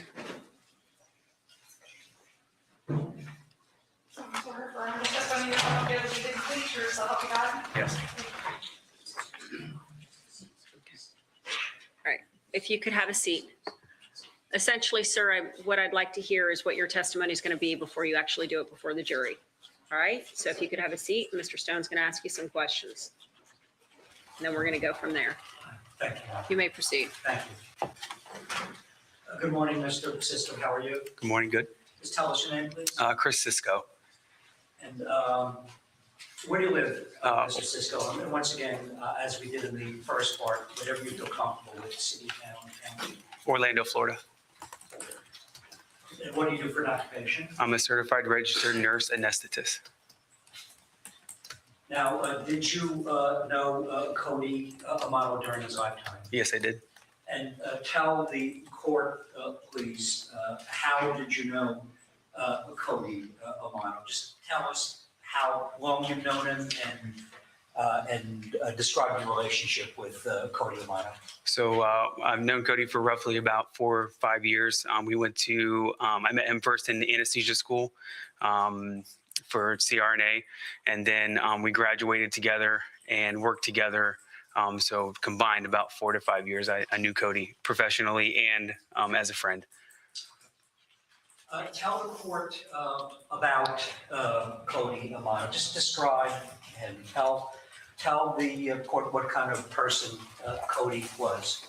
I'd say Cody was a great friend, an amazing colleague, dependable, reliable. He was the guy that if you were in an emergency or you had a trauma or you needed hands, you knew that he would be there to help you without even asking. He was a guy that was always there, and you could count on him. And I think that speaks to his character. I think the fact that he was only presumably missing for 3 hours and we were so concerned that we called him. I mean, how many of us can say that? Okay. And tell the court, this is my final question, tell the court the impact on your life and the hospital's community of Cody's loss. So Cody was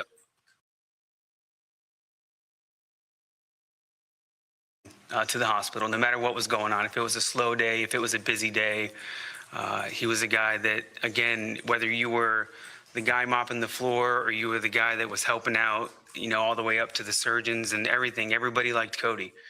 He was friendly in the hospital. You know, there's still days today where we're sitting around and we still say, you know, we miss Cody. We miss the positive attitude that he brought. The camaraderie that he brought to the OR and to anesthesia as a group. He's still missed today. Okay. Thank you very much. All right, thank you, sir. You can step down.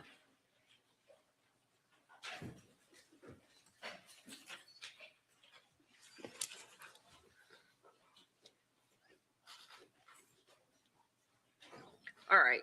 As to that statement, there isn't anything that the court sees that would be at this point prohibited. So as long as it's indicated as to that, the court will allow for that statement. Yes, Your Honor, if we may just make a request, we understand the court's ruling. In the final instruction that Mr. Stone had mentioned, there is the language about victim impact statements. Right. We would request the court prior to the witnesses taking the stand, if the court, it appears the court is going to allow this information in front of the jury. If the court were to do so, we would ask the court to read that paragraph of the victim impact statement language in the final instruction, just so that the jurors are aware that what they're going to hear cannot be considered as an aggravating factor. Well, they're instructed on it in the final aspect. So their final instructions before they go back there, they're being told that what to consider and what not to consider. Understood. It's just based on the nature of what we have in front of us, Your Honor, just because of the potential inflammatory nature of it, understood the court has made its ruling. We would just ask the court that the jurors just be made well aware that what they're going to hear is just not an aggravating factor. Mr. Stone, any response? As the court pointed out, the court's going to instruct the jury on that after all the evidence is presented. The defense can certainly argue that, and I'm going to tell them that. So it's going to be told to them. I presume the defense is going to say that at least 3 times.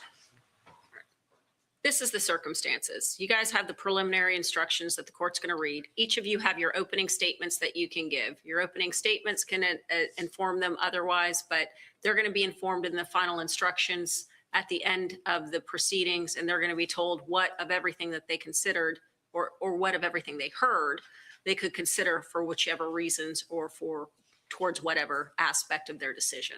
So I'm not inclined to say it before they testify. I am inclined, of course, I'm going to have it at the end where it will be in the final instructions.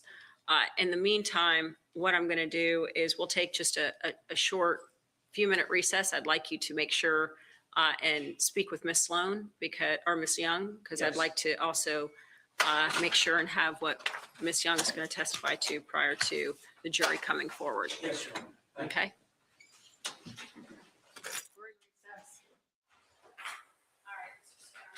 Are you ready to proffer Ms. Young's testimony? Yes.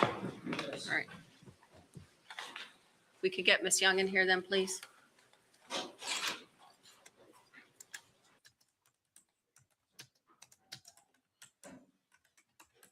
You could come forward, raise your right hand, please. You swear to affirm the testimony you're about to give will be the complete truth, so help you God. I do. Thank you.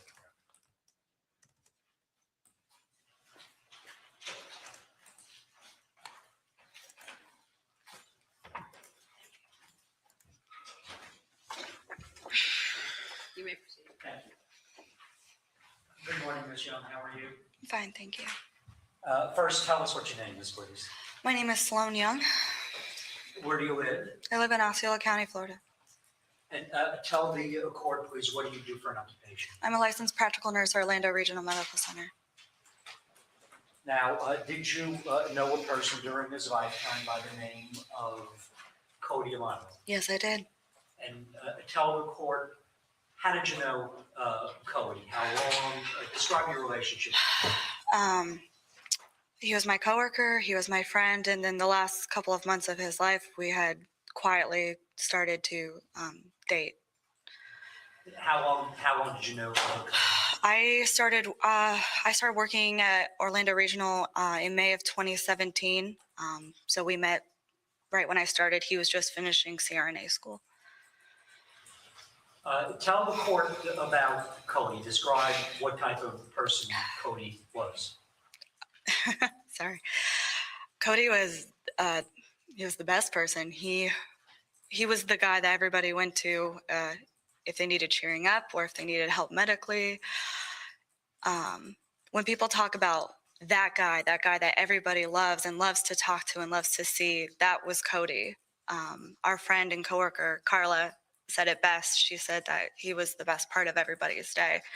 And that was completely true. He was. And I know he's definitely the best part of mine. And please tell the court, and this is my final question, tell the court the impact upon your life and the hospital community of Cody's loss. It's been very difficult. I've been diagnosed with post-traumatic stress disorder from this entire situation. We talk in the operating room that the morale at work died with Cody because it's just not the same. There's like a heaviness that hangs over the air, and it's very difficult to know that he's not here. And it's very difficult, not just for me, but for all of our coworkers at Orlando Regional who work in surgery and then who worked with him prior, before he was a nurse anesthetist.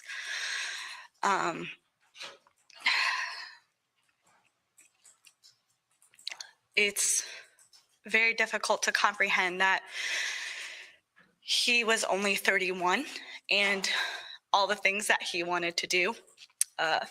Just going back to Japan, which was a place he loved, buying his dream BMW. He'll never get to do any of those things again. And I personally, I hate that I'll never get to order Jimmy John's with him again because he loved Jimmy John's for some reason. And that I'll never get to hold his hand again. He'll never get to come to any of my graduations, and he'll never tell me how proud he was of me for going back to school and how he believed in me. And I know for our friends and coworkers, it's difficult because as milestones come, as our friends get married, have children. He won't be a part of it. And that's very difficult for all of us. Thank you very much. Thank you.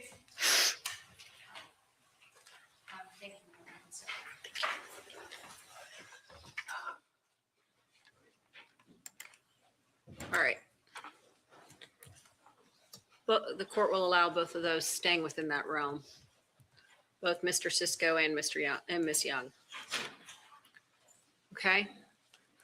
All right. Your Honor, we just made Okay.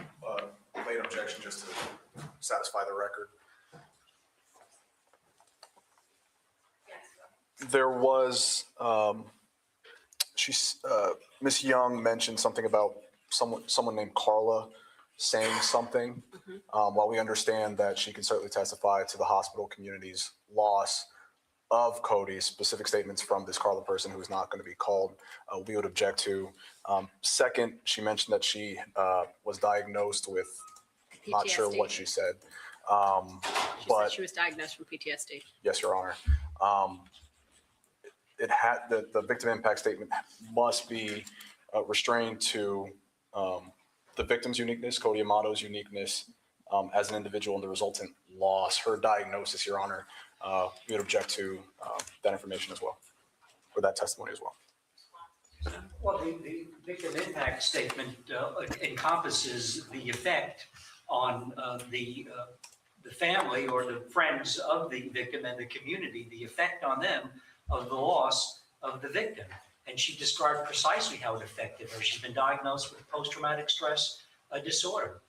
So that falls squarely within victim impact. It's an impact upon her.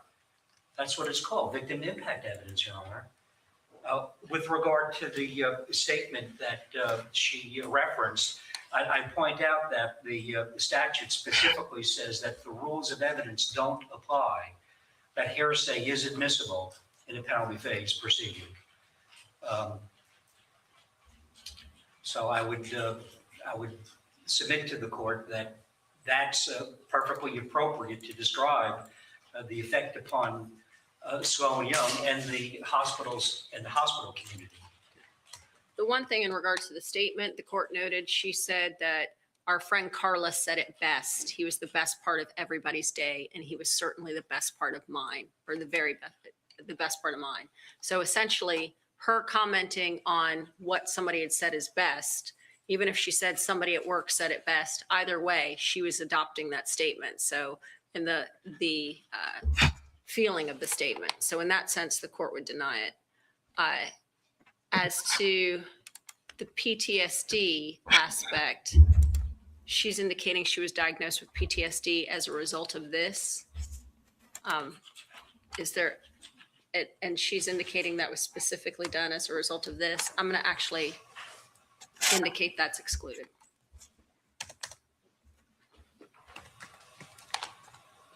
But the other part can come in. Okay. All right.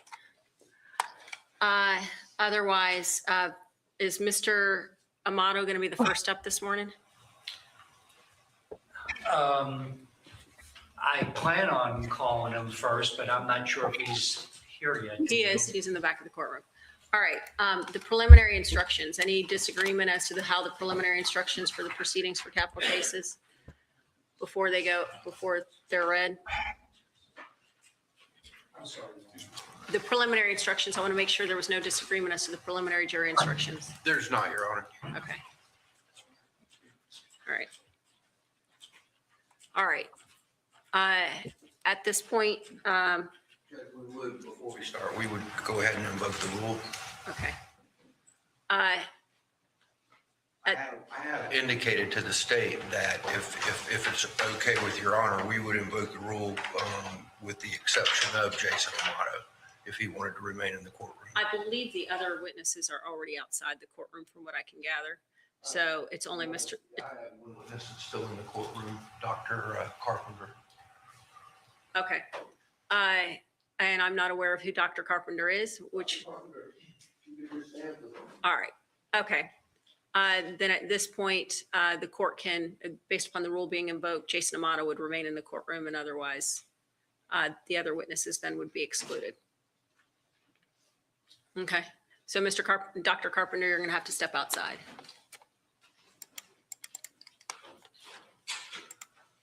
And, Your Honor, there is the question, the last time that we met, we had a hearing on this. I advised the court and counsel that there were some modifications that I made. Right. So I guess that we probably. The modifications are for the final jury instructions, not for the current jury instructions. We were going to go over those during lunch. We had discussed that last time, Thank you. if you remember that. There's the last thing, before we bring the jury in, I had mentioned to the court last Thursday our concerns over recent events that have occurred nationally with regards to the mass shootings and the emotions those things have brought up. And I had asked the court to consider allowing us to voir dire the jury on those issues before we started. Based upon the circumstances, the court's going to inquire of the jury based upon what they viewed, or if they viewed any of the news and otherwise.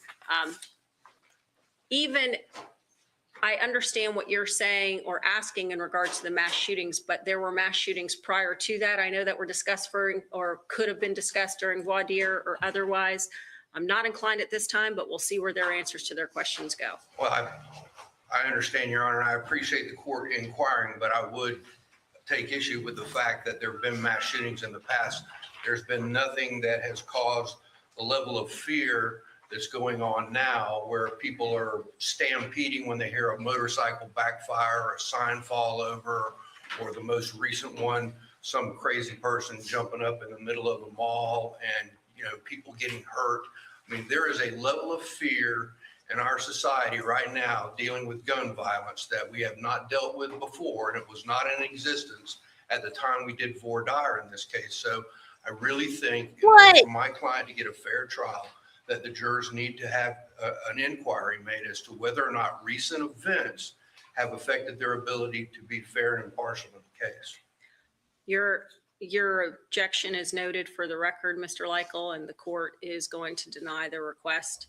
And the court's not even aware of anything that you just stated as well. So, but either way, the court understands the fact of whether they have the ability to be fair and impartial is adequately inquired prior to them becoming jurors.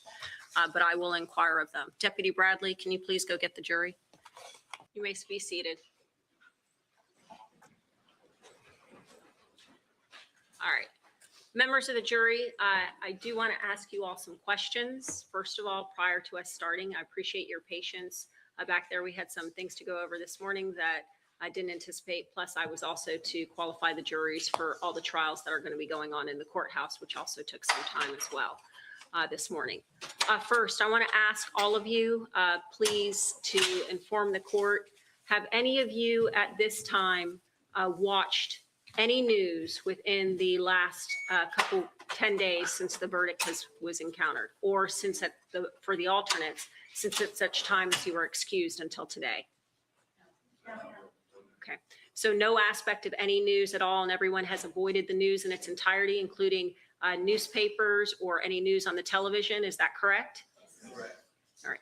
Also, have any of you in any aspect had any contact with social media, whether it be Facebook, Snapchat, Twitter, anything of that nature? No. I'd like you to answer out loud. No. Okay.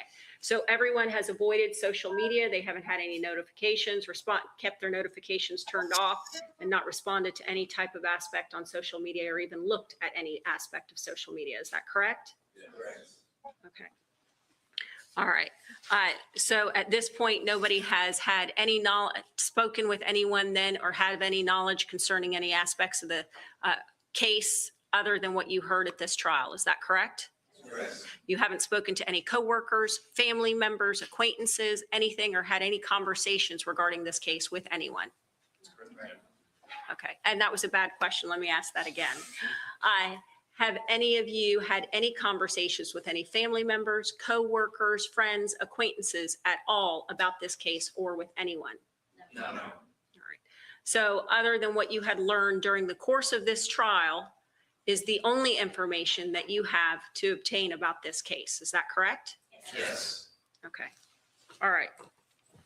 So I think that also establishes the aspects for everyone's concerns at this point. Now, members of the jury, you have found the defendant guilty of 3 counts of murder in the first degree. The punishment for this crime is either life imprisonment without the possibility of parole or death. The attorneys will now have an opportunity, if they wish, to make an opening statement. The opening statement gives the attorneys a chance to tell you what evidence they believe will be presented during this penalty phase of this trial. What lawyers say during opening statements is not evidence, and you are not to consider it as such. After the attorneys have had the opportunity to present their opening statements, the state and the defendant may present evidence relative to the nature of the crime and the defendant's character, background, or life. You are instructed that this evidence, along with the evidence that you heard during the guilt phase of this trial, is presented in order for you to determine, as you will be instructed, number 1, whether each aggravating factor is proven beyond a reasonable doubt. 2, whether the aggravating factors found to exist beyond a reasonable doubt are sufficient to justify the imposition of the death penalty. 3, whether mitigating circumstances are proven by the greater weight of the evidence. 4, whether the aggravating factors outweigh the mitigating circumstances. And 5, whether the defendant should be sentenced to life imprisonment without the possibility of parole or death. At the conclusion of the evidence and after argument of counsel, you will be instructed on the law that will guide your deliberations. An aggravating factor is a standard to guide the jury in making the choice between a verdict of life imprisonment without the possibility of parole or death. It is a statutorily enumerated circumstance that increases the gravity of a crime or the harm to a victim. You must unanimously agree that each aggravating factor was proven beyond a reasonable doubt before it may be considered by you in arriving at your final verdict. In order to consider the death penalty as a possible penalty, you must unanimously determine that at least one aggravating factor has been proven beyond a reasonable doubt. The state has the burden to prove each aggravating factor beyond a reasonable doubt. A reasonable doubt is not a mere possible doubt, speculative, imaginary, or forced doubt. Such a doubt must not influence you to disregard an aggravating factor if you have an abiding conviction that it exists. On the other hand, if after carefully considering, comparing, and weighing all of the evidence, you do not have an abiding conviction that the aggravating factor exists, or if having a conviction, it is one which is not stable, but one which wavers and vacillates, then the aggravating factor has not been proved beyond a reasonable doubt, and you must not consider it in providing your verdict upon the appropriate sentence to the court. A reasonable doubt as to the existence of an aggravating factor may arise from the evidence, conflicts in the evidence, or lack of evidence. If you have a reasonable doubt as to the existence of an aggravating factor, you must find that it does not exist. However, if you have no reasonable doubt, you should find that the aggravating factor does exist. Before moving on to the mitigating circumstances, you must determine that the aggravating factor or factors is or are sufficient to impose a sentence of death. If you do not unanimously agree that the aggravating factor or factors is or are sufficient to impose death, do not move on to consider the mitigating circumstances. Should you find the aggravating factors do exist to justify the imposition of a death penalty, It will then be your duty to determine whether the aggravating factors that you unanimously find to have been proven beyond a reasonable doubt outweigh the mitigating circumstances that you find to have been established. Unlike aggravating factors, you do not need to unanimously agree that a mitigating circumstance has been established. Rather, whether a mitigating circumstance has been established is an individual judgment by each juror. A mitigating circumstance is not limited to the facts surrounding the crime. It can be anything which might indicate that the death penalty is not appropriate for the defendant. In other words, a mitigating circumstance may include any aspect of the defendant's character, background, or life, or any circumstance of the offense that reasonably may indicate that the death penalty is not an appropriate sentence in this case. A mitigating circumstance need not be proven beyond a reasonable doubt by the defendant. A mitigating circumstance need only be proven by the greater weight of the evidence, which means evidence that more likely than not tends to prove the existence of a mitigating circumstance. If you determine by the greater weight of the evidence that a mitigating circumstance exists, you may consider it established and give that evidence such weight as you determine it should receive in reaching your conclusion as to the sentence to be imposed. Now, at this point, members of the jury, the parties, if they choose, can make an opening statement. State, do you wish to make an opening statement at this time? Yes, Your Honor. Okay. You may do so. Thank you. First, let me wish everyone a good morning. First, I want to promise you that this opening statement will not be as long as the opening statement that I gave during the first part of this trial. As the judge explained, the opening statements in this part of the trial, for that matter, in the first part of the trial, are designed to give the attorneys a chance to tell you what they expect the evidence will be during the penalty phase, this phase of the trial.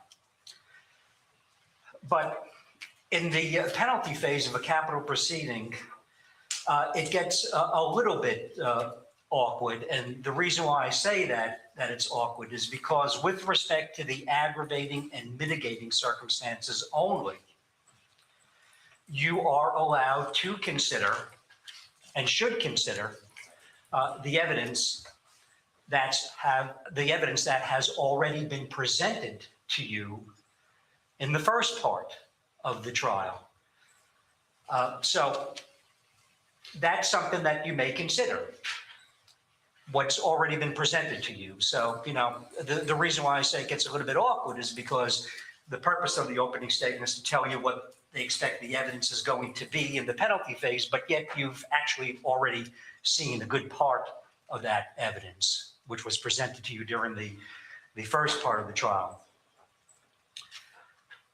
The two aggravating factors that the state is relying upon, and that I will talk about in this opening statement, has already been presented to you during the first part of the trial. Now, let me tell you what those two aggravating factors are. The first aggravating factor is that Grant Amato was previously convicted of a capital felony. The judge, I expect, is going to tell you that first-degree murder is a capital felony. Now, I'm going to talk more about that particular aggravating factor during the closing arguments of this particular penalty phase, but let me explain what I mean when I say that the aggravating factor that Grant Amato was previously convicted of a capital felony. Let me explain what I mean by that. With respect to each conviction, remember, he's convicted of 3 counts of first-degree murder. With respect to each conviction for first-degree premeditated murder, you are allowed to consider the other two convictions of first-degree premeditated murder as a previous conviction for a capital felony.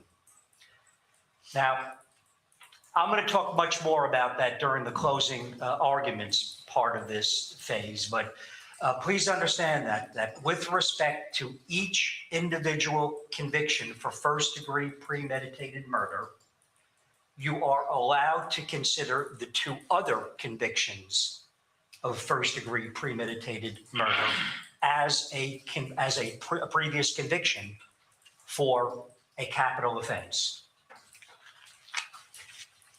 The next aggravating factor that the prosecution is relying upon is what is called the cold, calculated, and premeditated. Namely, and once again, the judge will instruct you on this, is that the first-degree murder was committed in a cold, calculated, and premeditated manner without any pretense of moral or legal justification. Now, the judge is going to instruct you what cold is, and I'm going to talk much more about that during the closing arguments. The judge is going to instruct you what calculated is, and once again, I'm going to talk about that during the closing arguments part of this phase. And the judge is going to instruct you what premeditated is. And again, I'm going to talk much more about that during closing arguments. And basically, the premeditation is exactly as the judge described it during the first part of the trial, with an additional requirement, namely that there's a heightened level of premeditation. And I'm going to talk more about that during closing arguments. The judge will also explain to you what a pretense of moral or legal justification is. Remember, the aggravating factor is that the murder was committed in a cold, calculated, and premeditated manner without any pretense of moral or legal justification. I'm going to talk about that also, what a pretense of moral or legal justification is. And you'll see in this case there is absolutely none. Now, I also expect that you're going to hear testimony from Jason Amato, that he's going to read to you what is called a victim impact statement. You're going to hear testimony from Christopher Sisko and from Sloan Young. All three of these witnesses testified in the first part of the trial and will be testifying in this part of the trial as what is called a victim impact witness. Now, please understand, and the judge is going to instruct you on this, is that you may not consider that testimony as an aggravating factor, that you're strictly limited to the two aggravating factors that I expect you'll be instructed on. But the victim impact evidence is something that you should consider, and it's something that you should consider to show the uniqueness of each particular victim in this case. Margaret Amato, Chad Amato, and Cody Amato, their uniqueness as individuals and how their loss affected family and friends and how their loss impacted the lives of their family and friends. Now, it's also critical to remember, and this is something that we discussed during the jury selection process part of this trial. It's something that the judge will instruct you on, and it's certainly something that I'm going to also talk about during closing arguments. But it's important to remember that your consideration of aggravating and mitigating circumstance is not a mathematical calculation. It's not a process by which you add the number of aggravating factors that you find, and then you add the number of mitigating circumstances that you may find, and then decide based upon who has the highest number, who wins. It's not that type of process. It's the quality of the aggravating circumstances that are presented to you. It's the quality of any mitigating circumstances that's presented to you, and then you weigh that. And the example that I gave during jury selection is one feather, or one rock, certainly outweighs 10 feathers. So it's the quality of the circumstances that you need to consider, and not the number. It's not a mathematical calculation process.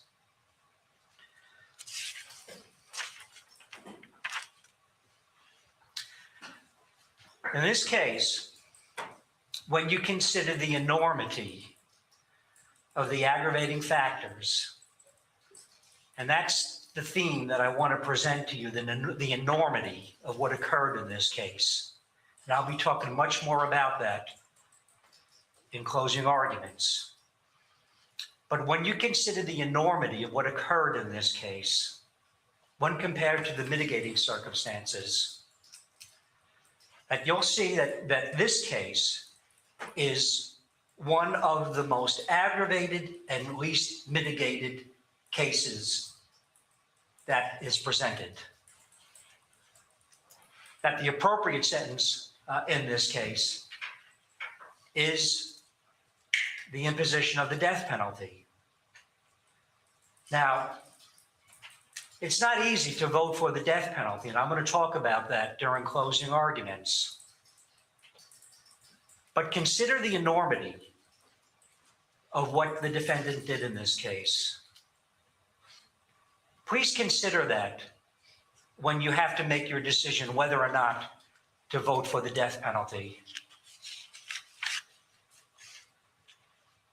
Please consider the brutality, once again, the enormity of the crimes the defendant committed in this case when you need to make that choice.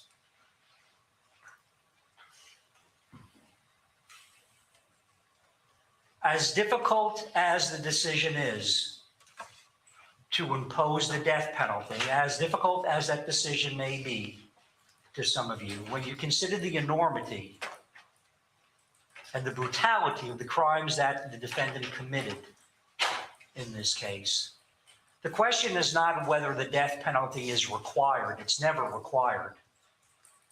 The question is whether or not you should vote for the death penalty because it's the appropriate sentence. When you consider the brutality and the enormity of what occurred in this case, I respectfully submit to you that the appropriate sentence, the sentence that you should vote in this case, as difficult as it may be, is the death penalty.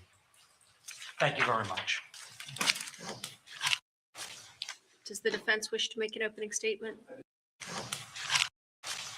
Does the defense wish to make an opening statement? I do, Your Honor. You may proceed. Thank you.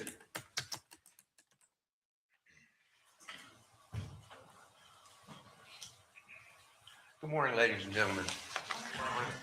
I'm that attorney that was sitting over there at the table that you guys have never met before. My name is Jeffrey Leichel, and I represent Grant Amato, and I'll be representing him during this penalty phase. It's been a long month. Y'all have sacrificed a lot, and you've worked very hard. And on behalf of Mr. Dowdy, Mr. Shapiro, Mr. Gilbert, and my client, I want to thank all of you for that. The one thing that I do want you to understand is that we on the defense team, we respect the verdicts that y'all have returned. We don't question it. We don't gnash our teeth about it.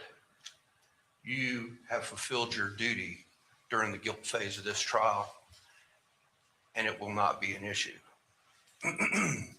As Mr. Stone correctly stated, the evidence that was brought up during the guilt phase of the trial is evidence that you should consider when you guys are deliberating.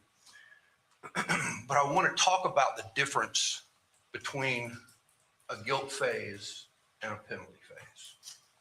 See, now, in the guilt phase, during that 8 hours that you guys were deliberating, the ultimate goal was for all of you jurors to come to a unanimous decision. All of you had to reach the same conclusion in order to sign that verdict form. Kind of like it's either a green light or it's a red light. But in the penalty phase, each of you, each individual juror, as you deliberate, you are allowed to make your own decision. A unanimous vote is only required to recommend death. It's not required for life.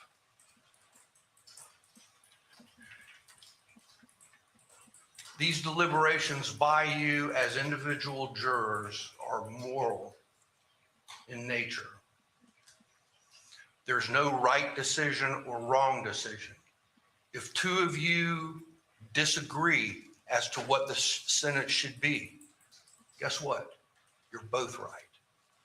There is no wrong decision, and you will have fulfilled your duty. So your job is to find the right answer. Mr. Stone is going to be making his arguments that the right answer is death. We on the defense, we are going to be making the argument that life is the appropriate sentence. Life without the possibility of parole, meaning that Grant Amato will be behind prison bars for the rest of his life. He sits here today 30 years old. That means he's probably looking at 40, 50 years behind bars, and he'll never get out. And that's a consideration that you should think about when you're making your individual determinations. So, what is the right answer? Well, again, everyone comes into this courtroom with their own life experiences, their own moral commitments to how they deal with things. Those can be as different as what church to attend, where to send your kids to school, how you feel about abortion, how to deal with your parents as they get old and begin ailing. Everyone here brings their own life experiences into this jury box, and that's why it's important that you maintain those when you go back and decide the fate of Grant Amato. Now, when we talk about deliberating, again, you guys were out 8 hours during the guilt phase. There was probably a lot of deliberating going on back there because y'all were trying to reach a unified decision. In this case, in the penalty phase, deliberation basically means after carefully considering, which is included in the jury instructions. After you carefully consider the evidence, what is your individual decision to be? There are only two possible outcomes in this case. Only two. Grant Amato will either die at the hand of the governor of the state of Florida, or he'll die by God's hands behind the bars of the state prison.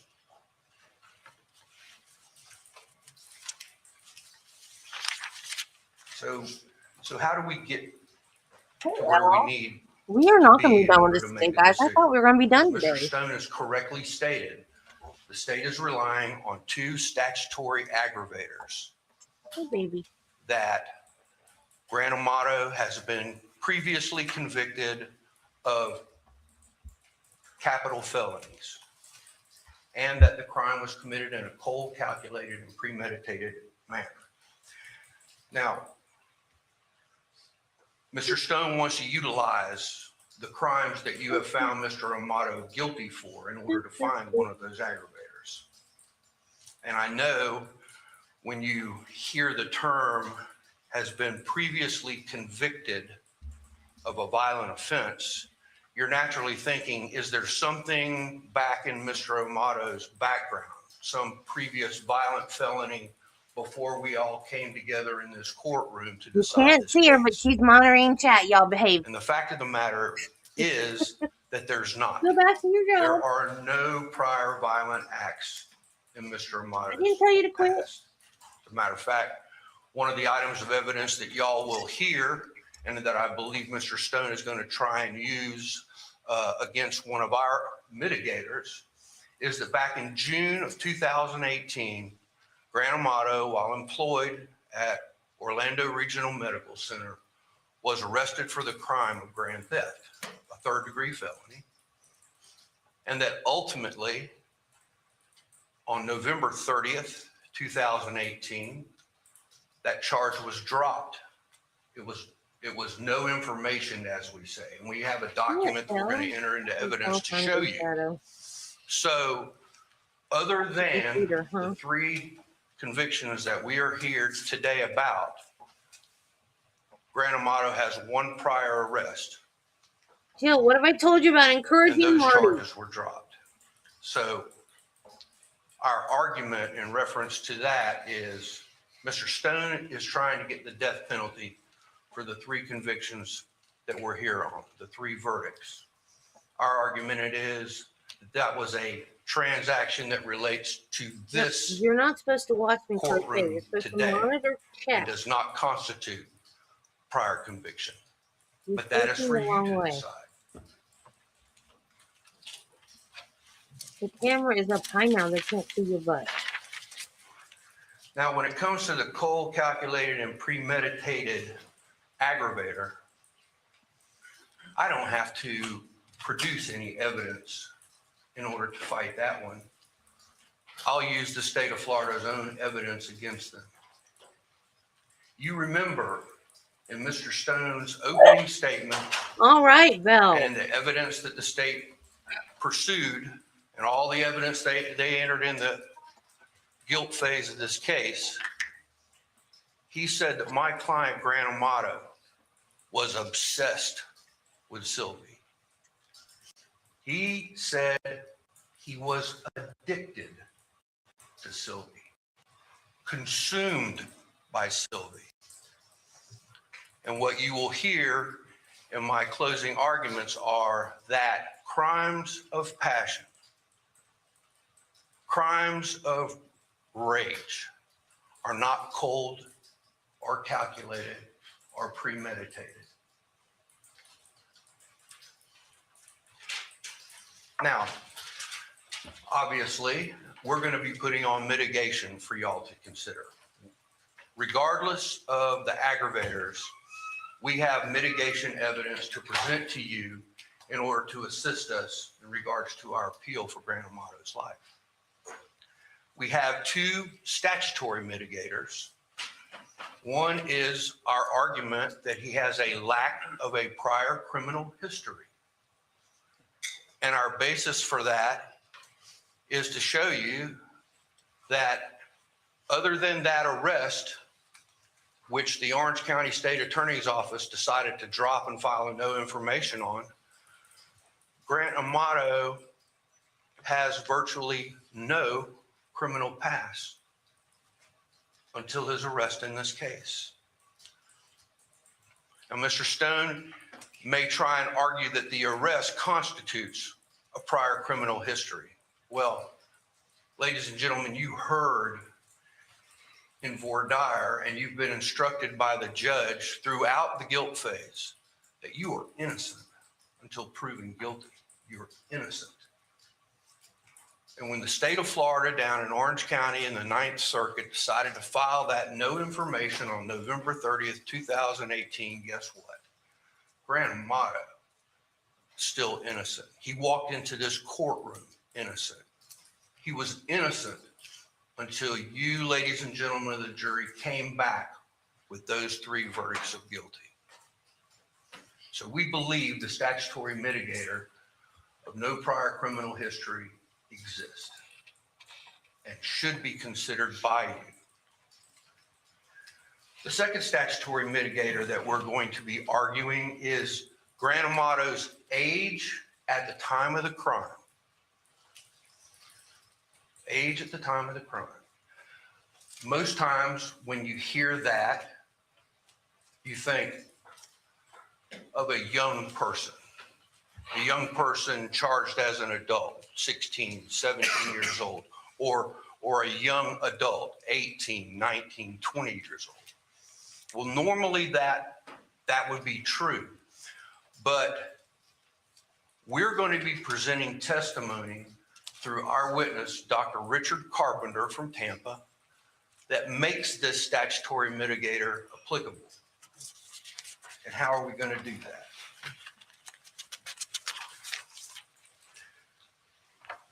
What we're going to be doing, ladies and gentlemen, is Dr. Carpenter is going to be getting on the stand, and he's going to be testifying about a clinical forensic evaluation that he did of Grant Amato. Grant Amato is 30 years old right now. He was 29 at the age of the crime, virtually the same age. And what Dr. Carpenter is going to tell you is that he was provided with historical materials. He was provided with school records, elementary school records, high school records, college records from the University of Central Florida.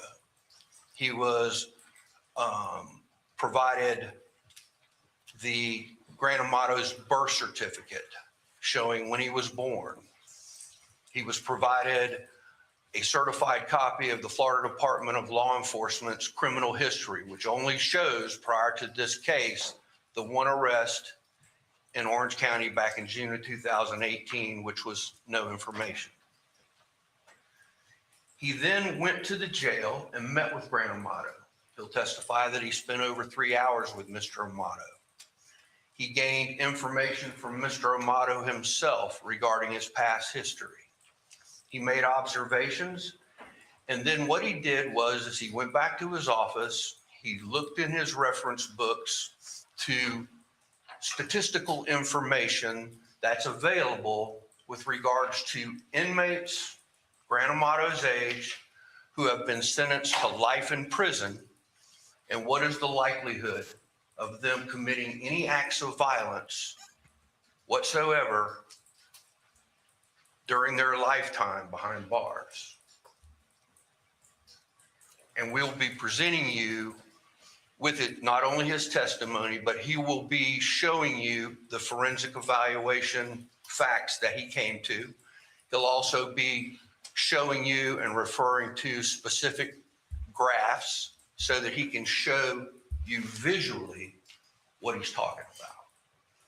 And his conclusion is that Grant Amato does not constitute a risk of future dangerousness if he were to be sentenced to a life behind bars. He will give that to you from an expert witness's perspective. That's funny knowing what we know now. Now, in addition to Dr. Carpenter, we're also going to be presenting some other witnesses as well. The first one is a gentleman by the name of Thomas Pachasik. Mr. Pachasik was also a co-worker of Cody Amato. He worked at Orlando Regional Medical Facility. He worked with Cody for the last 3 years of Cody's life. And during that time period, he'll testify that Cody and Mr. Pachasik had many conversations about Grant Amato, how close they were, how much Cody loved his brother. And after Grant Amato was arrested for these crimes, based on all of the knowledge that Mr. Pachasik had gotten from Cody Amato, when he found out that Grant Amato was in jail, he's going to testify that he went to the jail and he put money in Grant Amato's commissary account. Why did he do that? He'll tell you. He'll tell you he did it because he believed Cody would have wanted him to, because Cody loved his brother. You'll also be hearing from a lady by the name of Terry Robertson. You recall there was a woman by the name of Erica Johansson who interviewed Mr. Amato on the morning of January the 25th, 2019. Terry Robertson is also an employee of Accredo Pharmacy Express Scripts, She was also part of that interview that day. And the reason that I'm calling Ms. Robertson to the stand to present testimony to you is in regard to Grant Amato's employment, potential employment notwithstanding. He has a resume, and we're going to be getting that resume entered into evidence through Ms. Robertson so that you all can consider the fact that Grant Amato, during his lifetime, was a registered critical care registered nurse, meaning that he provided care to the sickest among us. Yeah, did they say That he anything did about it him giving from 2012 propofol to the wrong till the time patient? of his or prior to the time of his arrest. I Up know. till June of He's too old to wear his 2018, hair like that's when that. he lost his job. But up until that I don't like time, his hair either. Grant Amato was one of the individuals like Had his a problem brother, with his hair through the whole like entire Mr. process. Cisco, like anybody that works in the medical field. He provided health care to the sickest individuals among us. Yeah, and he gave propofol to the wrong patient who She'll didn't have also- an order for it. You'll also get an opportunity to look at an interview questionnaire that was filled out during the interview process, which showed that Mr. Amato was an outstanding candidate for that job before his arrest. Next, we're going to hear from a lady by the name of Jessica Bean. Ms. Bean is a physician's assistant. She works here in the Central Florida area. And she first met Grant Amato when they were attending classes at University of Central Florida. She'll testify about that. Later, she'll testify that they worked together at Orlando Regional Medical Center. She'll say that while he was in school, that Grant was a good student. She'll also say that when Jessica needed help with a patient, that Grant was always happily ready to lend assistance. That Grant Amato was a very nice person, I know you're and that she had knowledge of his relationship with Cody Amato, close. and that Grant loved his brother Cody. Finally, we'll hear from a Lieutenant Marshall Gatsey with the Seminole County Sheriff's Department. Lieutenant Gatsey works right over here at the Seminole County Jail. He's important because for the last 7 months, Good Lord, Spike. Grant Amato has been an Shut inmate up. at the Seminole County Jail while these charges were pending. And what Lieutenant Gatsey will testify to is that Grant Amato was a model prisoner during that time period. That he has no disciplinary reports, and that he was otherwise a well-behaved inmate there at the jail. Dad, you remind me of Grogu right Why now. is that relevant as a mitigator? Well, it should help you in your decision to our argument that Grant Amato will be a model prisoner in the state penal system if you give him the sentence of life in prison without the possibility of parole. So, just like Mr. Sohn said, please listen carefully to all the evidence. Give it the consideration that I know you will.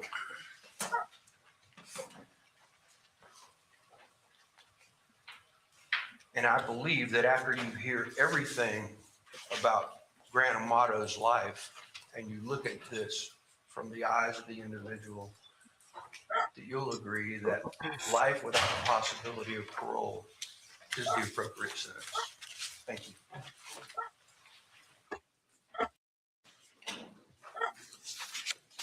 All right, at this point, State, you may call the first witness.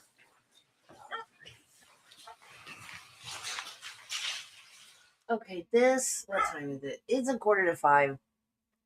This is, The state calls Christopher Cisco. oh. Okay, that is, Shadow, I can't see through you. That is an hour long. So instead of that, we're gonna do, if somebody will get out of my way and I can see what I'm doing.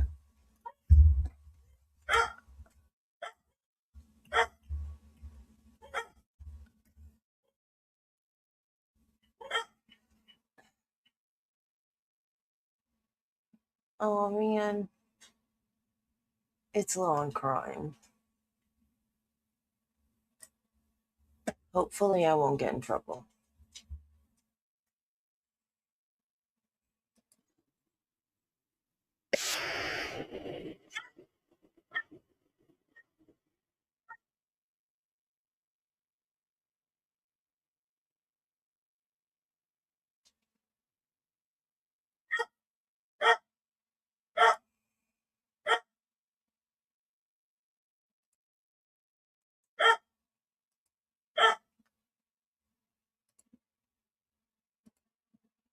I mean, I can cut it out if I get in trouble, but they have also been known to take streams off. So, let me just do that. Presented by Law and Crime, I'm Jesse Weber. What am I doing? Okay, so back to a story that we have been covering since it began. This is a twisted one. Aaron and Victoria Goodwin, they seemingly had this picture-perfect relationship, but unfortunately it was destroyed pretty much overnight earlier this year when it came out that not only had Victoria wanted Aaron dead, but she conspired in communicating with Victoria Goodwin, who, by the way, is referred to in the probable cause affidavit as Victoria Candy. So they say that Goodwin provided information minivan being driven by her husband. During this time, inmate Amato has been in contact with an individual whose name is redacted, who will be taking care of the situation. Inmate Amato and Mrs. Candy also have $11,515 set aside for this individual when the job is finished. Now, investigators also found messages where the two appeared to discuss using PayPal.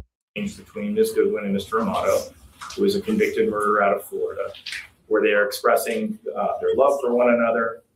She is acknowledging that her husband would never accept a divorce. She says things like, I'm so anxious, I just can't believe this is happening. Like, what the F? How did I get to this point? Am I a bad person? And when Mr. Amato asks, well, why do you say that? And she's like, because I'm choosing to end his existence, not divorce. Those are very serious comments. When you couple that with on that same date, she is relaying information that Mr. Goodwin was in Barstow, staying at a Best Western, provided him pictures of what he looked like, the car that he was driving. Wait, he was in Barstow, Florida? And that there's discussions that Mr. Amato's buddy named Gordo is going to take care of the situation. The facts become more serious.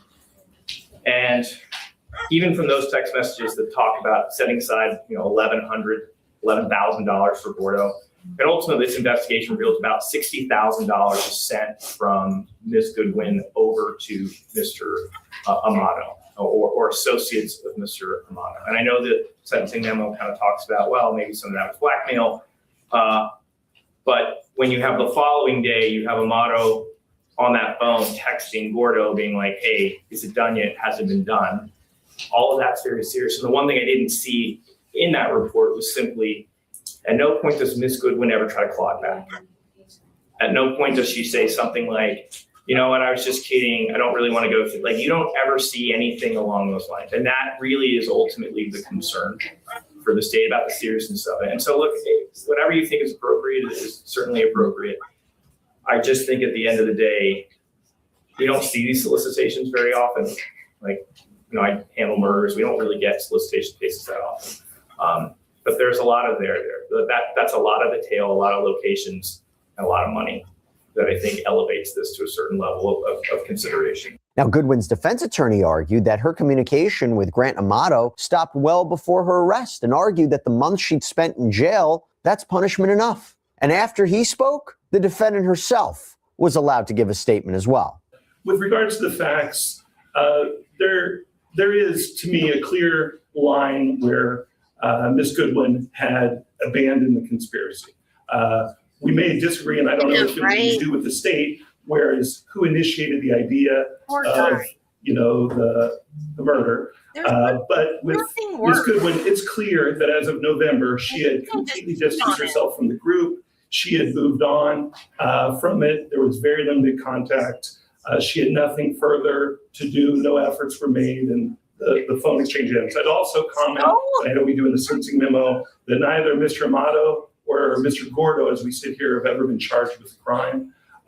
So it's just Ms. Goodwin who sits here today. And as far as I know, there's no intention to ever file charges against either of those two individuals. 92 days has gotten her attention. She's never going to be in front of Your Honor for any kind of violation. She's never going to have any further problems. We, of course, would understand there would be stringent conditions. She has no contact with Mr. Goodman, and she has no need to ever have contact with them. We would just ask the court to give her one opportunity at probation for someone who's lived the life that she's lived, has one terrible mistake, but that's the only mistake she's made, and that she immediately tried to take full responsibility for it. Before she was arrested, she had clearly abandoned any efforts to be part of that conspiracy, and we think she's worthy of probation. And I'd like to have her say a few words as well. Hiring a murderer to hire a hitman is not a mistake.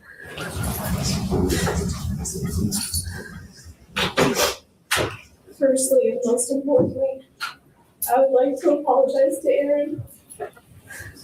I'm so immensely sorry for the pain and anxiety I've caused you, and the betrayal you undoubtedly and rightfully feel by my actions. I need you to know that I will always hold love for you. I genuinely pray you find your joy and peace again, and I will bow out of your life forever to hopefully ease that process.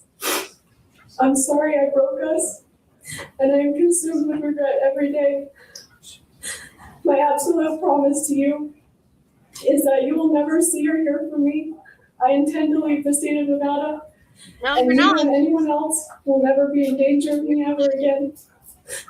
Secondly, I'd like to apologize to my parents.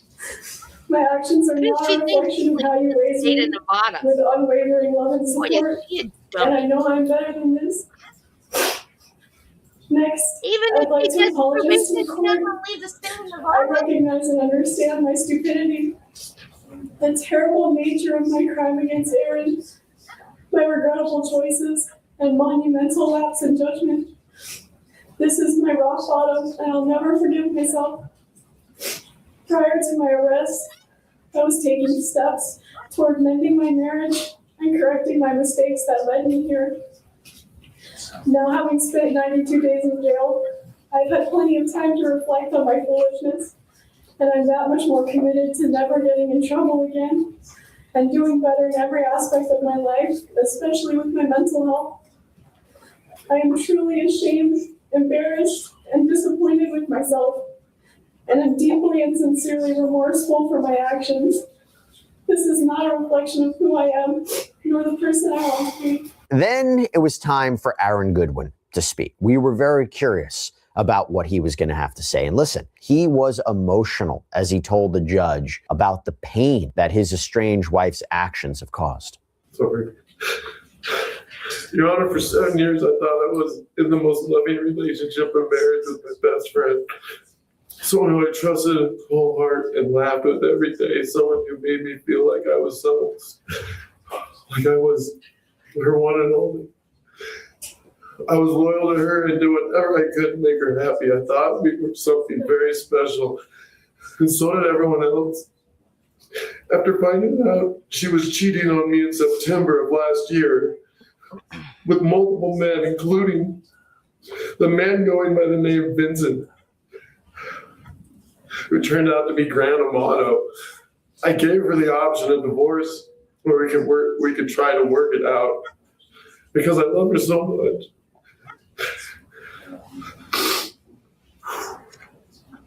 She felt so bad and I didn't want to lose me. Every day she made me feel so more special, and she was so sorry.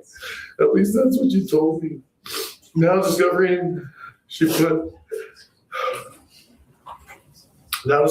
a hit out to kill me more than once. Got blackmailed and spent almost all our savings to keep it quiet. Oh, what? I fell more in love with Amato.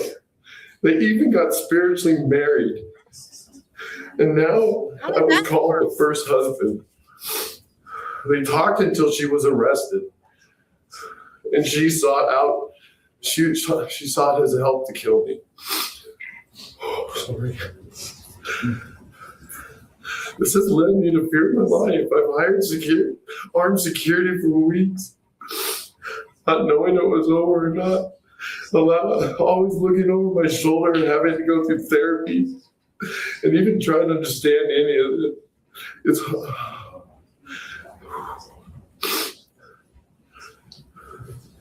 like a heartbreak no one should go through in life.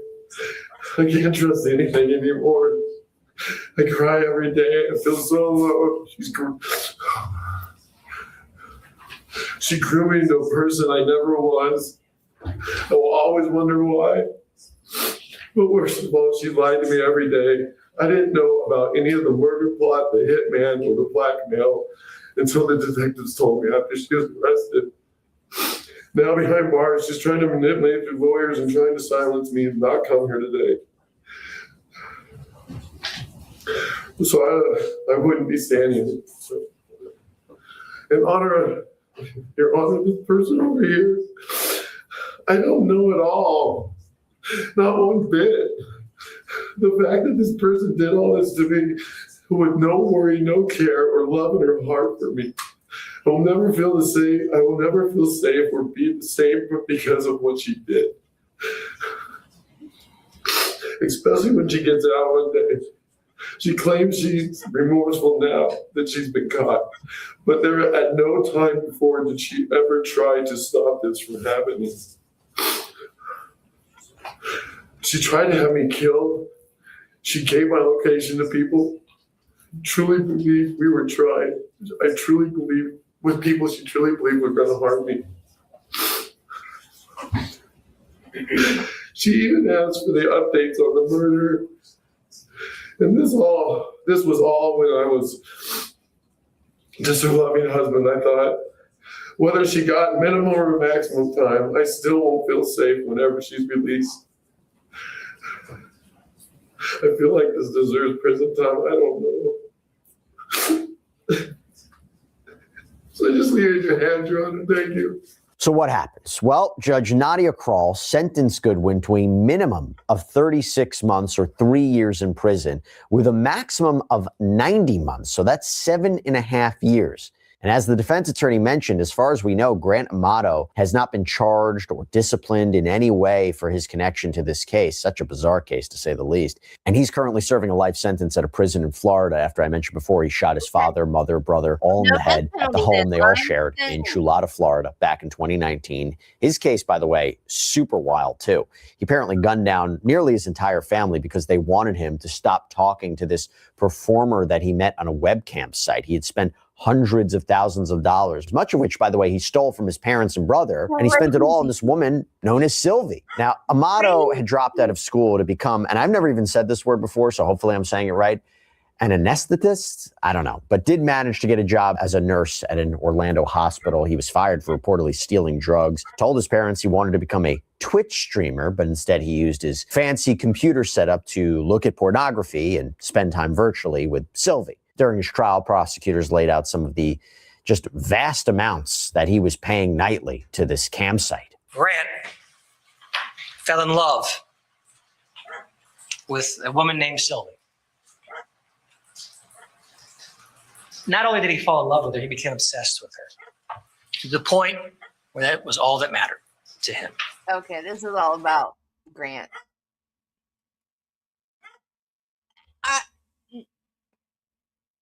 They should have given him the death penalty, y'all. Oh, he's not going to hurt anybody. He's not ever going to hurt anybody else ever again. No. Oh my God.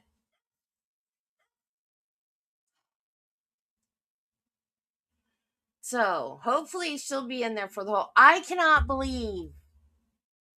Number one, I can't believe this happened to begin with. Don't they monitor mail in prison?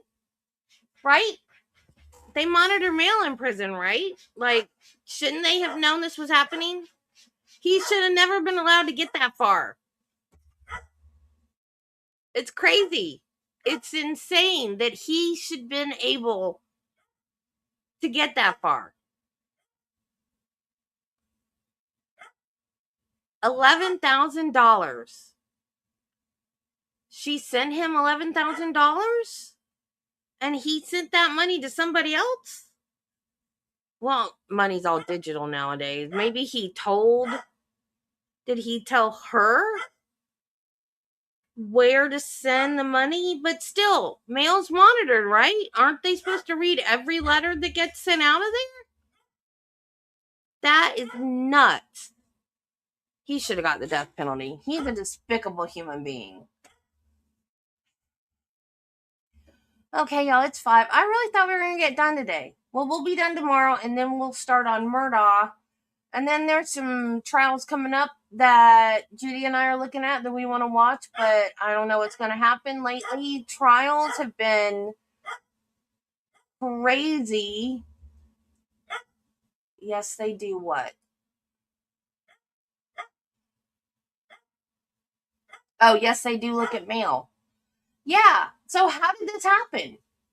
How did this happen? It's crazy. I don't understand. That is why we put people away, because they can't behave in society. I don't understand. What's the point if they can still do crap when they're locked up? I don't understand. Okay, so tomorrow we will finish that and start Murdaugh, and then there's a couple of trials coming up in June that we might do, and what was the other one? Susan Lawrence, Melody Ferris, and then there was another guy trial. I don't remember who it was. Of the 4 trials.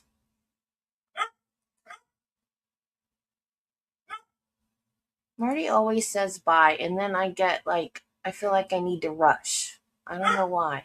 Bye, Marty. Oh my gosh. Billie Eilish is in the news today again. Peter Tragos is doing an episode about the crash. That's the oh God save me from barking dogs. That's the Netflix documentary about Mackenzie Shirley. He's live now. What am I looking for? I don't remember what I'm looking for. Oh, I do remember what I'm looking for. Y'all, I need to get me some of those loop earplugs where it drowns out background noise, but you can still hear what you need to hear, because the background noise throws me off. I can't filter it. Charlie Adelson. So you guys picked Murdaugh, and then Charlie Adelson, and then Melody Ferris, and then Susan Lawrence. Susan Lawrence has a documentary. I don't remember. Is it on Netflix? It might be on Netflix.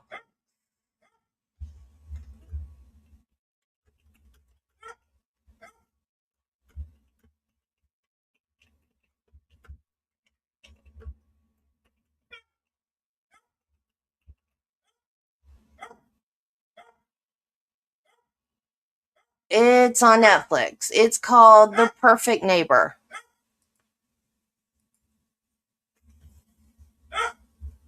Oh, is he really?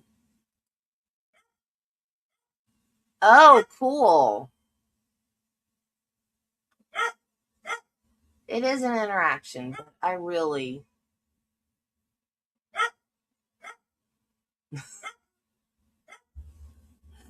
It is an interaction, but I would prefer you didn't do that. Thumbs up only, please. So the documentary on Susan Lawrence is called The Perfect Neighbor, and it is on Netflix. And you guys, because you just haven't heard of her, that one got the least amount of votes, but I'm going to tell you. I didn't watch that whole trial. I watched parts of it. I didn't watch the whole thing, but that lady, she actually told the cops when they went to arrest her, she said, "No, I'm not doing it." She just said, I'm not going. She just sat there. She was like, no, I'm not going. I'm not doing that. She just killed a woman. And they're like, stand up, put your hands behind your back. She's like, no, I'm not going. I'm not doing that. This woman was a racist, kid hating. I don't know what else to call her that I can say on YouTube.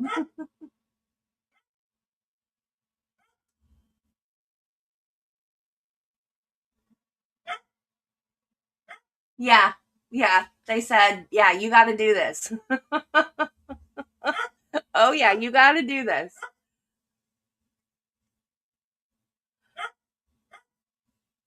What?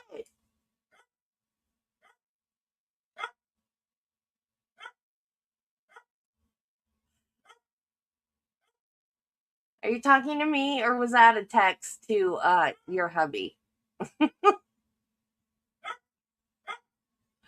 Okay. So tomorrow, hopefully, we'll be done with Grant Amato. He's creeping me out. I'm ready to be done with him. And starting Murdaugh. And that's it. I can't think when he barks like that. I don't know. Does his throat not get sore? Don't dogs get sore throats when they bark all the time? Okay, guys. Be kind to people. Love your family. And Jesus loves you, and so do I. Bye, guys. I will see you tomorrow at 9 o'clock. Bye. Are you kidding? Oh, that's right. I forgot about that. That is stupid. That's what I thought.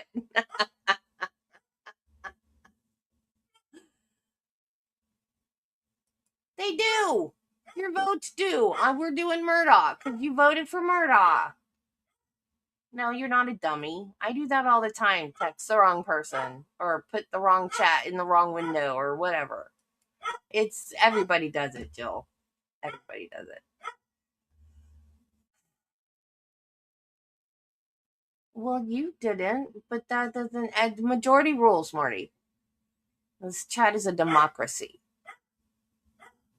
Bye, guys. I'll see you in the morning.